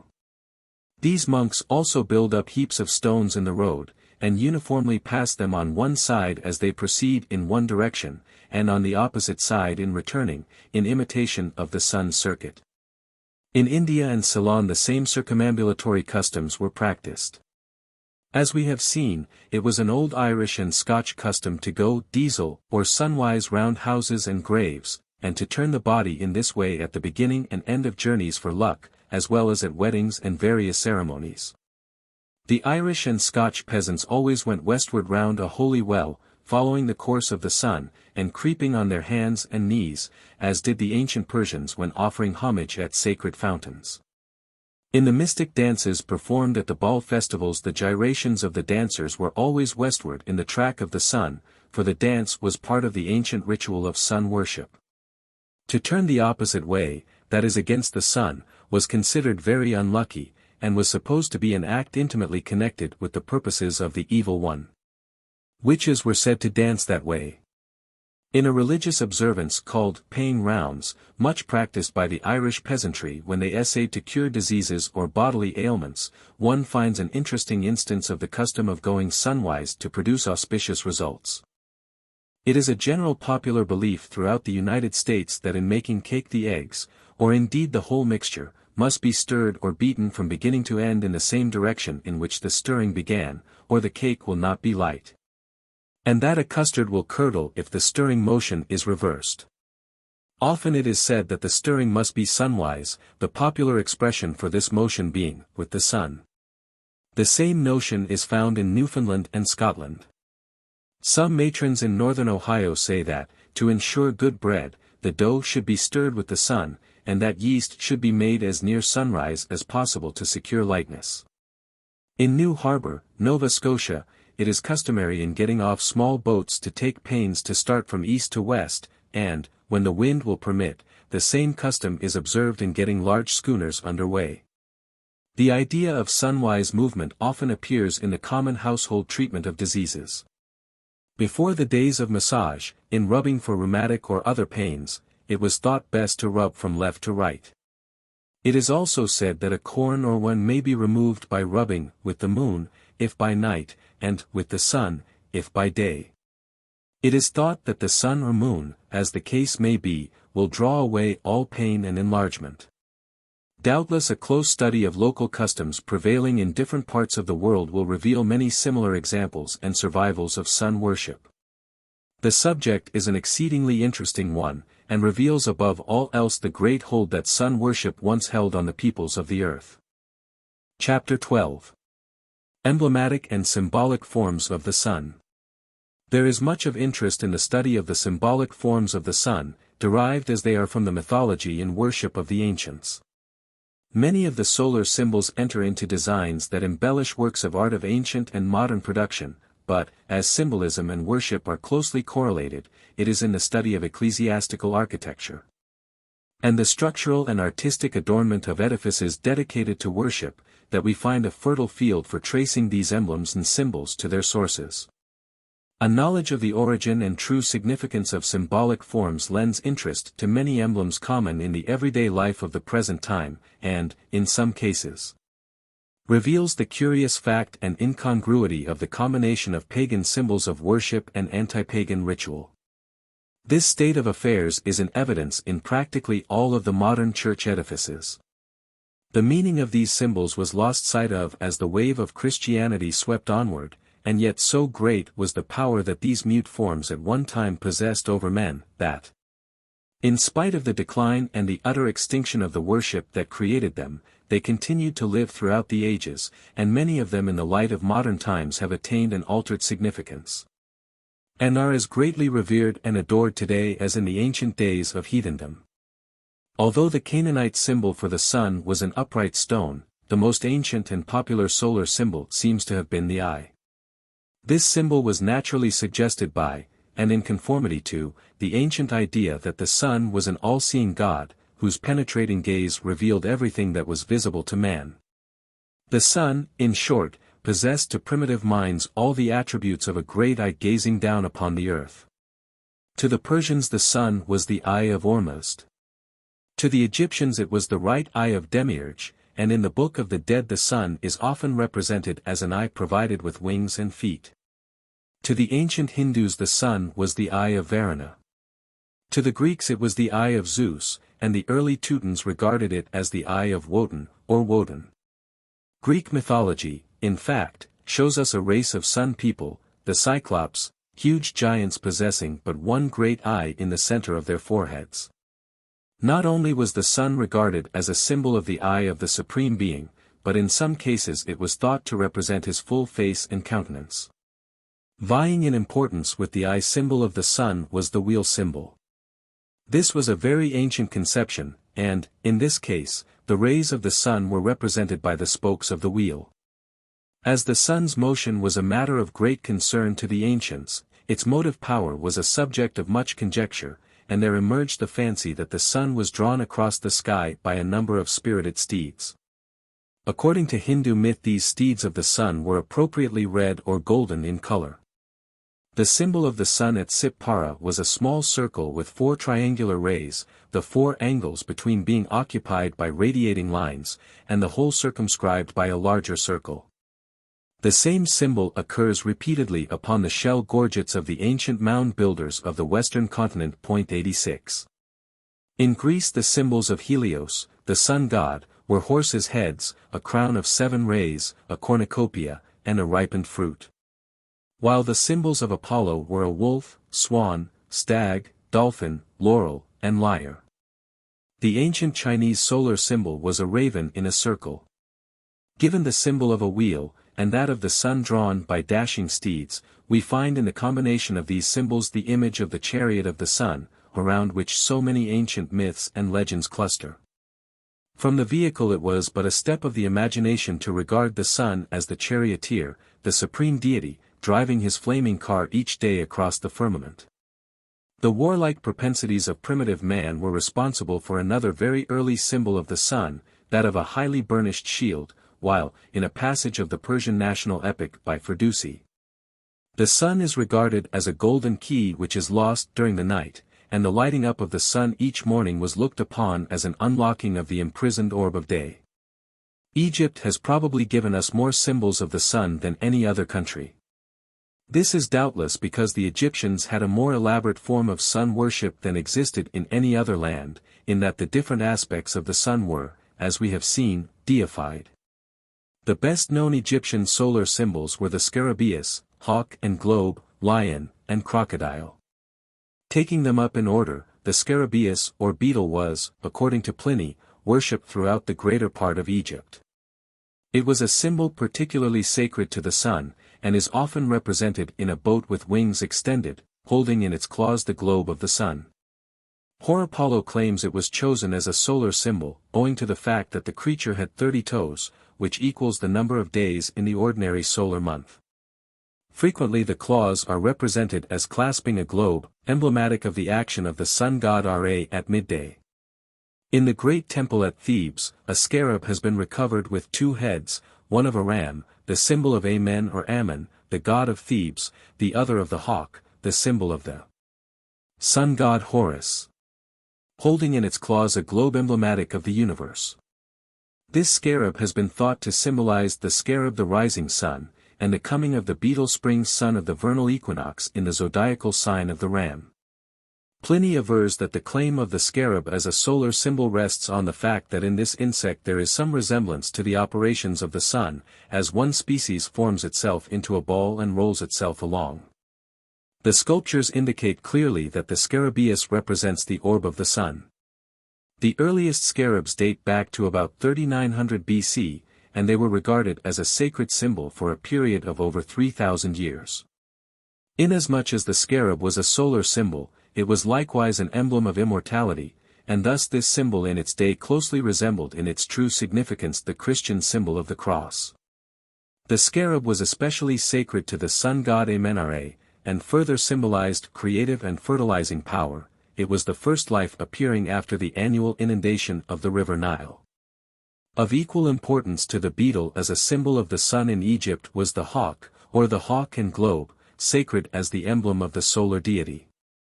The sun god Ra was generally represented as a man with a hawk's head surmounted by a globe or disk of the sun from which an asp issued, and the hawk was particularly known as the type of the sun, worshipped at Heliopolis as the sacred bird, and the representative of the deity of the place.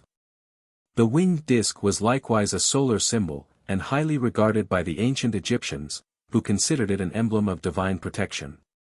It typified the sun's light and power, transported to the earth on the wings of a bird, possibly the hawk, and the emblem appears on many of the temple walls and over the doorway of numerous dwellings in Egypt. Porphyry says the hawk was dedicated to the sun, being the symbol of light and spirit, because of the quickness of its motion, and its ascent to the higher regions of the air.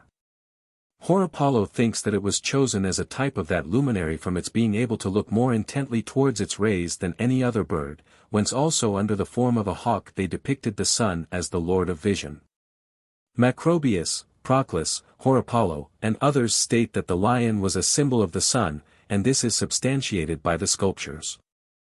Macrobius claimed further that the Egyptians employed the lion to represent that part of the heavens where the sun was in its greatest force during its annual revolution, the zodiacal sign Leo being called the abode of the sun. The Egyptians, Hindus, Chaldeans, Persians, and Celts all regarded the lion as a solar symbol. Brown 87 tells us, in the inscriptions of Dariush I. At El Kharja, the oasis of Ammon, in the Libyan desert, the great god Amenra, the invisible god revealed in the sun god, is addressed as the lion of the double lions. These two lions, two brothers, the two lion gods, are two solar phases, as diurnal and nocturnal, Har and Set, Shu and Tefut, and as there is but one solar orb, so he is the lion of the double lions. In the funeral ritual the Osirian, or soul seeking divine union and communion with the sun god, prays, "Let me not be surpassed by the lion god, O, the lion of the sun, who lifts his arm in the hill of heaven, and exclaims, I am the lions. I am the sun." The white lion is the phallus of the sun. The lion and sun form the familiar national standard of Persia, and a Persian coin by Tavernier shows the sun, horned and radiate, rising over the back of a lion. In many parts of Egypt, in ancient times, the crocodile appears to have been worshipped. This worship was intimately connected with sun worship, and rested on the analogy between the natural habits of the crocodile and the course of the sun. As the crocodile spends its days on the land, and at nightfall seeks the water, so the sun, after running its daily course, sinks at evening into the sea. The crocodile, therefore, came to be regarded as a solar symbol, and so figures on the sculptures. The cat was a conspicuous solar symbol in Egypt. The female of the species was emblematic of Bast or Bubastis, a solar deity, and the male symbolized the great sun god Ra. The Egyptians also represented the sun by the figure of a man sailing in a ship upon the ocean. Sometimes the ship was supported on the back of a crocodile, and again the man appeared floating in the ship, but at the same time seated upon the aquatic lotus, and often the ship was omitted, and the man was supported simply by the lotus. Sometimes the man's place in the calyx of the lotus plant is occupied by the figure of a child, and in the Bambini table, a frog is figured squatting on the floating lotus leaf in place of the man or child. The Egyptians also represented the sun and moon, Osiris and Isis, as the ox and the cow, and Lady Wilde 88 tells us that these were used at the Irish wake ceremonials until very recently. There is perhaps, says Faber 89, no part of the Gentile world in which the bull and the cow were not highly reverenced and considered in the light of holy and mysterious symbols. Among the Chinese, the great Father Fohi, whose whole history proves him to be the scriptural Noah, is feigned to have had the head of a bull. In the neighboring empire of Japan, this ancient personage is venerated under the title of Ox-Headed Prince of Heaven, and his figure is here again that of a man having the horns of a bull. Bearing in mind the nature and meaning of these solar symbols, the Egyptian sculptures have, for those who study them, a significance that renders them doubly interesting. The sun gods of the Hindus were represented as seated on the sacred lotus, or floating on the surface of the great deep, either on a leaf, or a huge serpent coiled up in a boat-like form. In Greece there were legends of the voyage of the solar deity over the ocean, born in a golden cup, originated, we are told, from the circumstance of the yellow or golden cup of the lotus being employed to represent the ship of the sun. Indeed, in Hindustan, the cup of the lotus and the ship of the sun god Shiva mean the same thing. So strongly, says Faber 90, was the idea of a mariner's sun impressed upon the minds of the ancient pagans, that they even transferred it to the sphere. Not content with making the sun sail over the ocean in a ship, they considered the whole solar system as one large vessel in which the 7 planets act as sailors, while the sun as the fountain of ethereal light presides as the pilot or captain. These 8 celestial mariners who navigate the ship of the sphere are clearly the astronomical representatives of the 8 great gods of Egypt, all of whom, including the sun as their head, were wont, according to Porphyry, to be depicted not standing on dry land, but sailing over the ocean in a ship. The natives of Central America represented the sun by a human head, encircled by diverging rays, and with a great open mouth. This solar symbol was widely spread in all that region. In this representation the tongue is protruding, which signifies that the sun lives and speaks.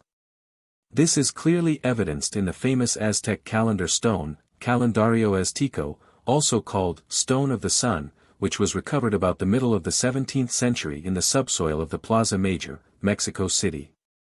Terry's guidebook on Mexico thus describes this interesting relic of antiquity. A huge rectangular parallelepipedon of basaltic porphyry, 22 feet in diameter, by 3 feet thick, which weighs 24 tons, is one of the most interesting of the Aztec relics. This immense specimen, which resembles an irregular millstone with a disc carved on it in low relief, evidently served the Aztecs as a calendar stone and sundial. The face is carved with chronological and astronomical signs in geometrical order. The central figure, with a protruding tongue, represents the sun, Tonatiuh. The segments radiating toward the edge of the disc are symbolic of its rays. Encircling this central figure are 7 rings of unequal widths, from the 3rd to the 7th they are incomplete. The inner ring represents 2 groups of signs, each group containing 4 symbols. Above the face is an arrowhead, symbolic of the wind, and beneath it a cluster of balls and hieroglyphs.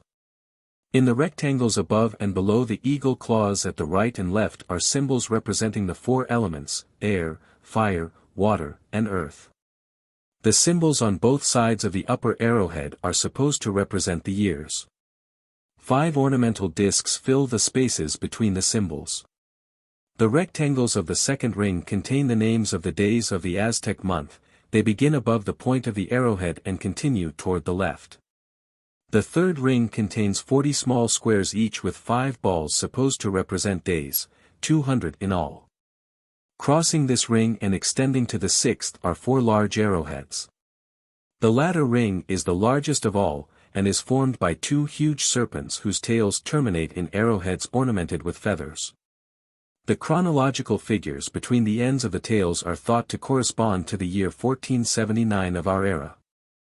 The human heads ornamented with feathers, eagle claws, discs, ear pendants, and what not represent the gods, at the left, Tonatiuh, the sun, and, at the right, Quetzalcoatl, god of the air. The rim of the huge stone is adorned with conical glyptics, half-stars and balls symbolic of the worlds and stars. By means of this calendario the priests kept their own records, regulated the festivals and seasons of sacrifices, and made their astronomical calculations.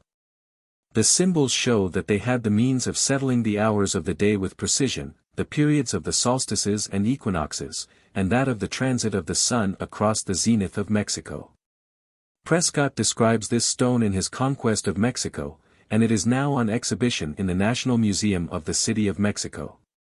In the sculptures of the ancient Toltecs, the sun and moon gods are represented by the symbols of the tiger and the hare respectively. Akin to the solar symbols of the Canaanites, the primitive Mexicans erected columns of stone elaborately carved. These symbolized the sun, and as Reville puts it, the sun traces each day the shadow of these monoliths upon the soil. He appears to caress and love them, regarding them as his fellow workers in measuring time.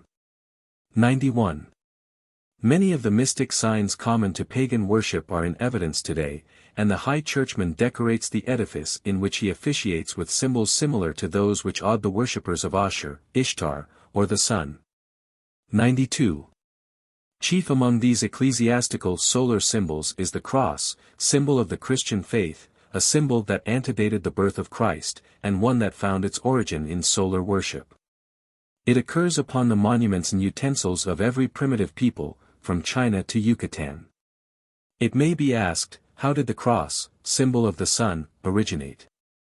The following ingenious explanation has been offered. If any one will observe carefully a lamp, or other bright light, with partially closed eyes, the answer will be obvious. The rays which appear to proceed from the luminous point form a cross of some kind. This is due to the reflection from the eyelashes, and edges of the eyelids. The evolution of the sun symbol seems to have been as follows. He was first represented by a circle or disk as he appears when near the horizon. Observations made when he was shining brightly revealed the crossed rays.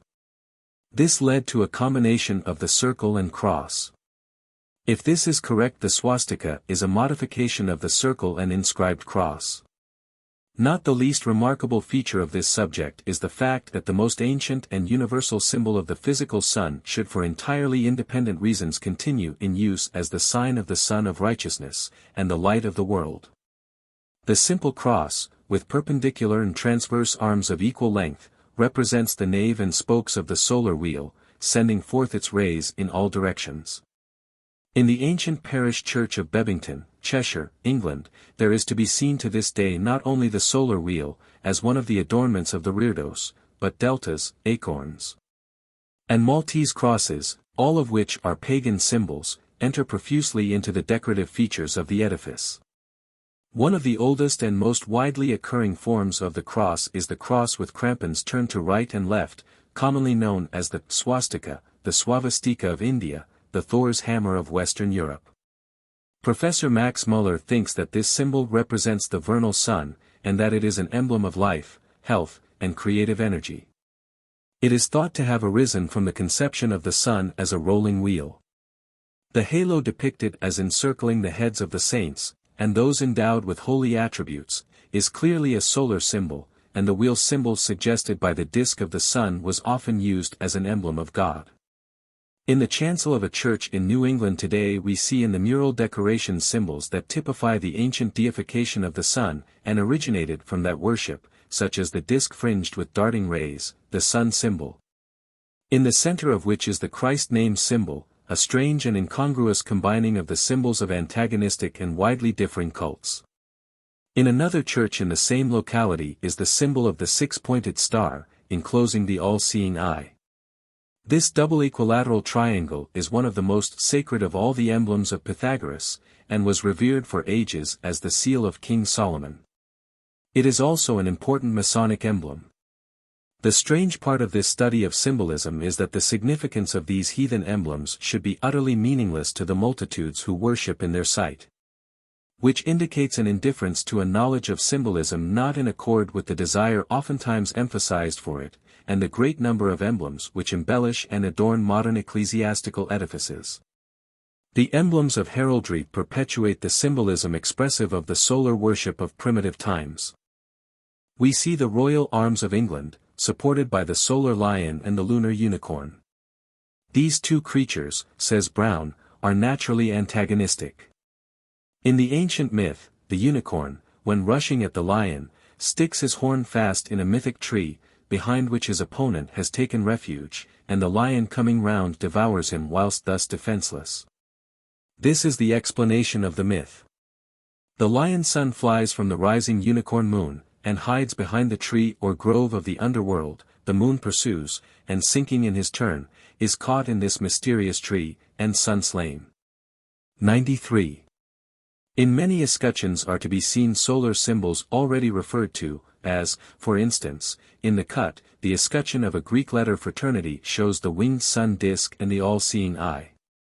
In astrology also, solar symbolism plays an important part, such as, the rules which connect the sun with gold, with heliotrope and peony, with the cock which heralds day, and with magnanimous animals such as the lion and bull. There is to be found in certain old brick houses in England a curious solar symbol.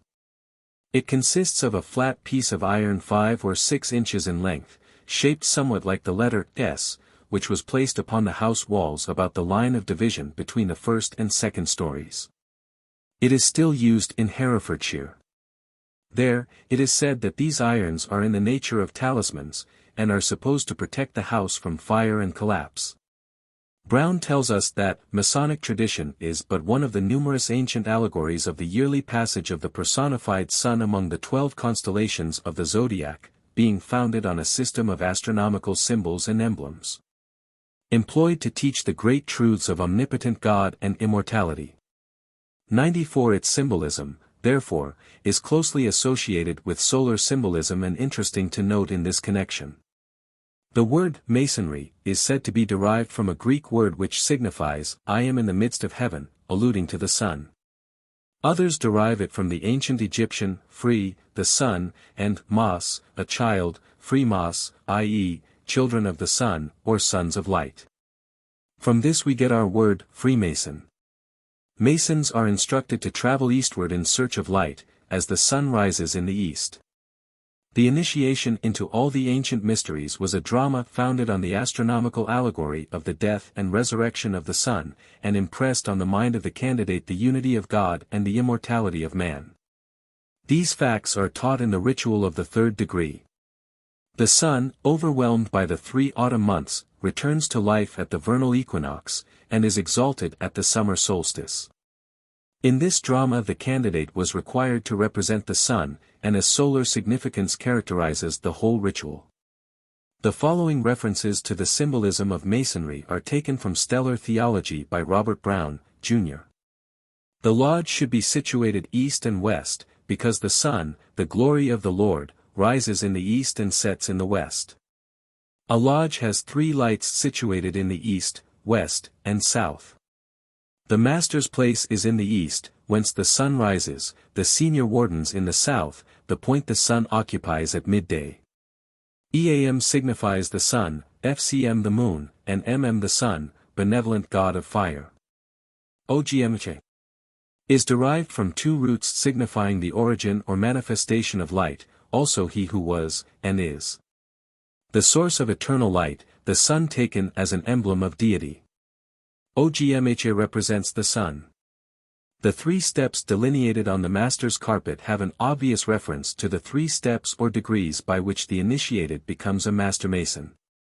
They allude to the constellations Taurus, Gemini, and Cancer, emblematic of 3 steps, by means of which the sun ascends to the summit of the royal arch. The emblem of the blazing star alludes to the sun as a symbol of deity. The rite of circumambulation has a direct solar allusion, as it was always performed from right to left, in imitation of the apparent course of the sun from east to west by way of the south. Masons celebrate June 24th and December 27th. These dates have a purely astronomic significance, and refer to the summer and winter solstice, the periods of great festivals and celebrations throughout the ancient world. The symbol of the all-seeing eye is distinctly solar in its character. In most of the ancient languages of Asia, eye and sun are expressed by the same word. In like manner Masons have emblematically represented the omniscience of the great architect of the universe. The significance of the pillars of the porch is of interest. In every lodge there are 2 pillars surmounted by globes. These represent the pillars in the porch of King Solomon's temple. The Egyptian temples always contain 2 such pillars, one called Boaz, meaning the sun, on the north side, the other Jachin, referring to the moon, on the south.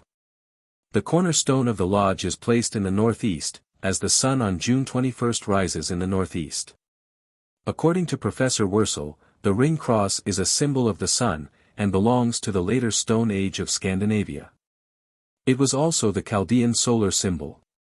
The same writer places amongst the emblems of the later Bronze Age the symbol of the wheel cross, which is considered a symbol of the sun. The subject of solar symbolism has been only briefly touched upon in the foregoing, and a close study of its many features affords a rich field for research that should prove of fascinating interest to scholars and antiquarians alike. Chapter 13. The Sun Revealed by Science. Inasmuch as the foregoing chapters have treated of the mythology of the sun, its worship, and the curious legends and traditions regarding that luminary, any discussion of the sun astronomically speaking, and considered in the light of modern science, would seem out of place and irrelevant. Still, the fact that lore does not necessarily embrace the archaic and mythological alone but may include fact as well as fancy, renders a reference to what scientific solar research has accomplished entirely proper in this volume. Further than this, such matter must also serve to bring to mind what man has achieved in his desire to know more about the great system of which the world is such an insignificant part. The pages of the history of man that record his knowledge of the sun, as revealed by long years of research, are among the most interesting, if not the most wonderful, that human progress has inscribed. Marvelous strides have been made toward solving the many enigmatic problems that the subject presents, and man has of late, through the wonderful ingenuity of those tireless and gifted toilers in this field, accomplished so much. That a resume of what has been done even in the last 10 years reads like the pages of a romance. Our knowledge of the sun, physically and scientifically speaking, is of comparatively recent date. In fact, only 100 years ago the question of the habitability of the sun was discussed in all seriousness by the astronomers of the day, but with the invention of new apparatus, the construction of powerful telescopes, the development of spectroscopic research, and the zeal of intelligent men, this question and many other difficult solar problems have been positively solved. And no scientist of standing believes today that the sun is capable of sustaining life as we know it. Even half a century ago our scientific knowledge of the sun might easily have been contained in a brief essay, but, so rapid has been the advance, that today 2 large volumes can hardly do the subject justice. An apology is therefore due the reader for this attempt to treat in brief such a vast subject. No attempt will be made to discuss technicalities.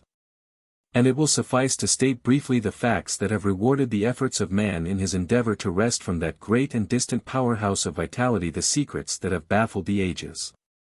Looking back on the centuries shrouded in ignorance and superstition, when imagination was a more potent factor than study and investigation, when myth and legend were of more concern than fact and knowledge, we realize what an age of progress this is, and how the rigid and scientific methods of today have won their way through the superstitious mists of past ages, affording us a glimpse of the marvels of the universe, and the beauties of a nature sublime in its perfection. Perhaps the first and most important fact to mention in discussing the sun from a physical standpoint, is that the sun is a star, the nearest star to the earth, so that the more we know about the sun the greater will be our knowledge of the stars. It is a fact, therefore, that we know no light save starlight, for the luminosity attributed to some of the planets, and the transient comets that come our way, is too infinitesimal to be considered. Apart from a knowledge of what the sun really is, the chief consideration is its distance from the earth and its size. There are several reliable and totally independent methods of calculating the distance that separates the earth from the sun. They are derived from the following investigations as given in The Sun by Professor Charles G. Abbott. 1. Heliometer work on the minor planets. 2. Measurements involving the asteroid Eros. 3. Gravitational methods. 4. Observations of the eclipses of Jupiter's satellites. 5. From the constant of aberration of light. A mean of the results of investigations, according to these methods, yields 92,930,000 miles as the sun's distance from the earth. This may be regarded as very close, comparatively speaking, to the actual distance. Given the distance to the sun, it is a comparatively simple calculation to state its size. Professor Abbott's estimate of the sun's diameter is 865,000 miles. This is about no times the diameter of the earth, and the volume or bulk of the sun is calculated to be more than 1,306,000 times that of the earth. In spite of the sun's enormous bulk it has been weighed, and it is found that the sun's mass is about 332,800 times that of the earth. The earth's weight is estimated to be 6,000 millions of tons. If a human being were transported to the sun, he would weigh 2 tons, a weight sufficient to crush him to death, the force of gravity at the sun's surface being 27 times that of the earth. We find that this enormous body, like the earth, turns on an axis passing through its center, and inclined about 7 degrees to the plane of the ecliptic. As the sun is not a solid body, at least at its surface, it has been proved that at various latitudes the speed of axial rotation varies.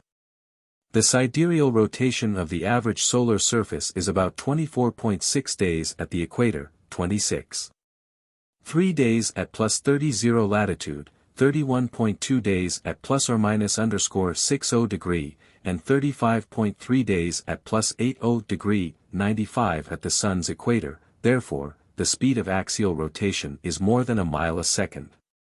Although it is interesting, and a tribute to man's intelligence, to know the sun's distance from us, its size, and period of rotation, the importance of the sun to man lies in the fact that it sustains life on the earth by sending to it a sufficient supply of heat and light. Without this portion of the sun's bounty, man would soon cease to exist.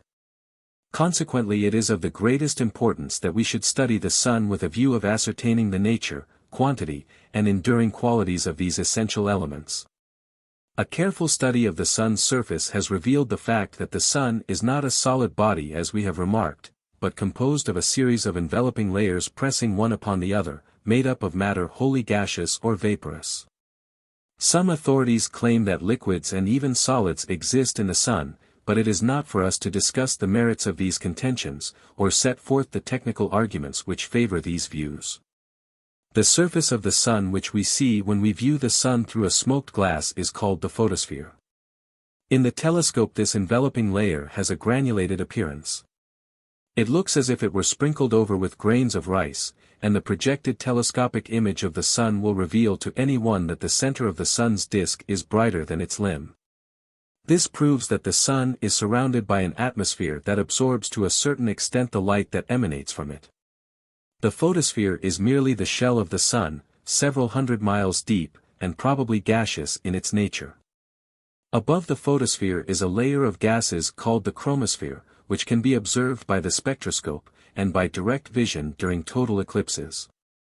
Still above the chromosphere there is a layer of thin gases called the corona, a soft silver radiance, the beauties of which a total eclipse alone reveals. The nature of the corona has long presented a baffling problem to astronomers. Its shape varies in accordance with the 11-year sunspot period, and it seems electrical or magnetic in its nature. It streams out from the sun many millions of miles until its rays are lost in the rare regions of interstellar space. These glowing layers of gases thrust out great waves of light and heat to the very confines of the solar system, and we know not how much farther. We do know that the planet Neptune receives its light from the sun, and this planet, now the outpost of our system, circles the sun at a distance of 2,792,000,000 miles from it. Of the potency of the sun's rays we can form but a feeble conception, for the amount received by the earth is, it has been calculated, but 1/2200 millionth of the whole. Our annual share would, it is supposed, be sufficient to melt a layer of ice spread uniformly over the earth to a depth of 100 feet, or to heat an ocean of fresh water 60 feet deep from freezing to boiling point. The illuminating power of the sun has to be expressed in language of similar profundity. Thus it has been calculated to equal that which would be afforded by 5563 wax candles concentrated at a distance of 1 foot from the observer. Again it has been concluded that no fewer than 1/2,000,000 of full moons shining all at once would be required to make up a mass of light equal to that of the sun. 96. Newcomb, writing of the stupendous forces set in play merely in the outer portions of the sun's globe, writes, "Perhaps the explosion of powder when a 13-inch cannon is fired is as striking an example of the force of ignited gases as we are familiar with. Now suppose every foot of space in a whole county covered with such cannon, all pointed upward, and all being discharged at once. The result would compare with what is going on inside the photosphere, about as a boy's pop gun compares with the cannon." 97. The average temperature of the photosphere, according to Professor Abbott, is about 6,200 and possibly near 7,000 absolute centigrade. It is quite impossible to form any comprehension of the terrific expenditure of heat and light from the sun, and the first question that arises in this connection, and the one that is absolutely vital to our interest is: how are the sun fires maintained? How can this enormous waste go on, day in day out, and not diminish, so as to render our globe uninhabitable in a short time? It has been proved that if the sun were of the nature of a white-hot ball it would cool off so rapidly that its heat could not last more than a few centuries. How then is the sun's heat replenished? Science thus makes answer: as the sun gives out its store of heat it contracts, and contraction itself produces heat. The streams of matter projected upward from the interior of the sun become cooled as they reach the surface and fall back. The heat generated by the fall of this matter, a process eternally going on, replenishes the sun fires, and thus offsets the wasted energy of the sun. It has been found that in order to keep pace with the sun's output of heat, it is only necessary for the sun's diameter to contract about a mile in 25 years, or 4 miles a century. A shrinkage that would not be perceptible for thousands of years. Although the sun is inevitably doomed to extinction, and man shall cease to inhabit the earth, the time is so distant that it must be reckoned in millions of years. This theory of a steadily shrinking sun implies, of course, that millions of years ago the sun was much larger than it is today. And so great is the sun supposed to have been that at one time it is thought it occupied the space now filled by the entire solar system. It was then nothing but a huge nebula. This theory is the basis of the celebrated nebular hypothesis, which is offered as an explanation of the origin of the solar system. According to this hypothesis, the solar system is the result of the contraction of a nebula in the course of millions of years. This hypothesis is, however, by no means wholly accepted by the scientific world today. We come now to a brief account of solar phenomena, as revealed by instruments of precision in the hands of skilled men, who have devoted their lives to solar research. Probably the best-known solar phenomenon is the appearance from time to time on the sun's disk of sunspots. They are dark and irregular in shape, and range in size from minute points scarcely visible in the largest telescope, to naked-eye spots thousands of miles in extent, that would completely engulf the entire Earth if it were placed in one. For instance, the spot of November 16, 1882, had an area of over 2 billion square miles. The spots are composed of a dark nucleus or central core surrounded by a fringe a trifle lighter in hue called the umbra, and this in turn is surrounded by a border known as the penumbra. The spots, strangely enough, are found for the most part in a zone extending 35 degrees on each side of the sun's equator, although they are seldom seen directly under the equator. The latitude of greatest frequency is 17 or 18 degrees. The sun's rotation carries the spots across the sun's disk, and changes in their extent and shape can be easily observed. Frequently they endure while invisible to us, and on their reappearance exhibit marked changes in size and contour. It has been proved that some of the sunspots have an independent motion of their own, and they last from a few days to a month. The ancients noticed especially large spots when the sun was near the horizon, but took them either for planets in conjunction with the sun, or a phenomenon which they could not explain. There are Chinese records of 45 sunspots having been seen in the interval 301 to 1205 AD. Adele Muse, a Benedictine monk, observed a black spot on the Sunday March 17, 807, and Fabricius in December, 1610, was able to follow a conspicuously large sunspot for some time. Nowadays the sun is photographed at some one of our observatories every clear day, and a faithful record of the number and location of every spot on the sun's surface is kept for purposes of reference and discussion. Perhaps the most interesting fact concerning sunspots is the law that relates to their periodicity. To the perseverance and unremitting observations of the sun by Schwab of Dessau from 1826 to 1868 is due the establishment of this law. His records showed that every 11 years marked a period of great sunspot activity, just as an 11-year period marked an epoch of sunspot quiescence. The future years that mark these periods are given below for the next 50 years. In 1908 Dr. Hale of the Mount Wilson Solar Observatory, one of the most eminent investigators in solar research work, discovered the existence of a magnetic field in sunspots. This confirmed a fact previously noted that terrestrial magnetic disturbances and displays of the aurora borealis frequently accompanied the appearance of a large sunspot. Recent research has revealed the fact that the spots are vortices similar in form to ocean waterspouts. The stem of the vortex is the umbra of the sunspot, the spreading top the penumbra. 98 They savor of the nature of great cyclones, circling with wonderful rapidity, a very maelstrom of whirling matter evolving currents of electricity that produce a magnetic field. It would appear that these stupendous convulsions on the sun's surface are of sufficient power to penetrate our atmosphere and produce magnetic and electrical phenomena. Space does not permit of further discussion of this subject, which in interest ranks first of the solar phenomena.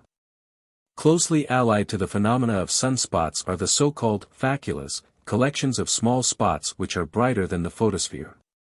These areas of disturbance are revealed by the spectroheliograph, a wonderful instrument invented by Professor George E. Hale, which enables us to photograph the sun by the light of a single ray of the spectrum. When the sun is photographed by calcium light, faculae are found on every part of the sun, which proves them to be evidences of eruptions of gases chiefly composed of calcium. Beyond question, the most spectacular phenomena visible in connection with the sun, excepting a total eclipse, are the solar prominences as they are called. Great tongues of hydrogen flame that are projected outward from the sun's limb thousands of miles into space, at a speed sometimes of hundreds of miles a second. These wonderful flames are of such extent that the earth if enveloped by them would be, as a grain of sand in the flame of a candle. The spectroscope and spectroheliograph enable the observer to command a view of the sun's limb at will, and at times of sunspot activity there are often marvelous displays of the prominences. An extraordinary outburst was witnessed on September 7, 1871, by the late Professor Young. At noon he observed a prominence that had remained unchanged since noon of the day previous, a long low quiet-looking cloud, not very dense or brilliant, or in any way specially remarkable for its size. In a half-hour interval this great flame sprang into activity and was shattered to pieces. The solar atmosphere was filled with flying debris, and some of these portions reached a height of 100,000 miles above the solar surface. Moving at a velocity which even at the distance of 93 million miles was almost perceptible to the eye. These fragments doubled their height in 10 minutes. Another remarkable outburst was witnessed by Professor Tacchini of Rome, January 30, 1885, when the flame reached a height of 142,000 miles. As the sun is the nearest star, a comparison of its light with the bright stars is of interest. Stellar brightness is expressed in magnitudes, a star of the first magnitude being about 2.5 times brighter than a second magnitude star. Sirius, the brightest star in the heavens, has a magnitude of 1.4, and Aldebaran, the ruddy star in the eye of the bull, has a magnitude of 1.1. The sun's magnitude is calculated to be 26.5 and gives the Earth 90 billion times the light of Aldebaran. So remote are the stars that, if the sun occupied the place of Aldebaran, it would appear as a faint star of the fifth magnitude. One of the most interesting features connected with the sun is its motion among the stars. We are inclined to think of the sun as motionless in space, and as merely revolving on its axis. It has been proved, however, that the stars in a particular region of the heavens are closing in toward each other, much as trees widely separated would appear to crowd together as we recede from them. The stars in the opposite part of the sky, on the contrary, appear to be widening out, that is, the distance relatively separating them seems to be increasing. This clearly indicates that we are moving toward these stars, drawn along by the sun, which is pursuing a journey through space in an apparently straight line. Its goal appears to be the region between the constellations Hercules and Lyra, not far distant from the brilliant first magnitude star Vega.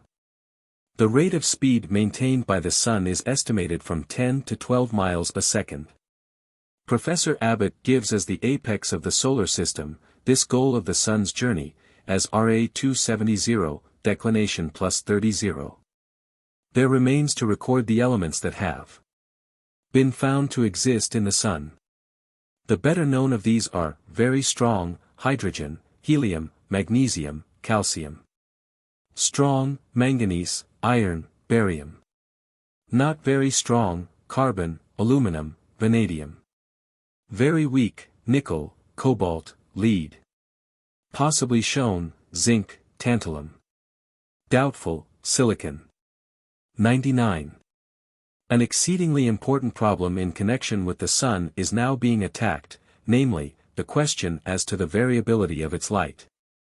If the sun can be proved to be a variable star, and its period and range determined, a wonderful advance will have been made in solar physics. There seems every reason to believe now that there is a slight variation in sunlight, but sufficient data are lacking at present for a positive determination as to the range of this variation.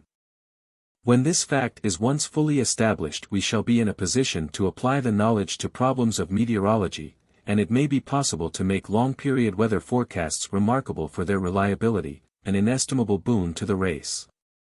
The author must again apologize for this extremely brief and fragmentary account of our scientific knowledge of the sun. The subject, however, is highly technical, and extended discussion is irrelevant in a popular treatise of this nature. An attempt has been made to show that man's ingenuity and intelligence have enabled him to cope with, and in many cases to solve, the problems that the solar phenomena present, and the scientific knowledge of the sun extant today. Compared with the superstition and ignorance concerning it in the past, is the best evidence of man's intellectual advance.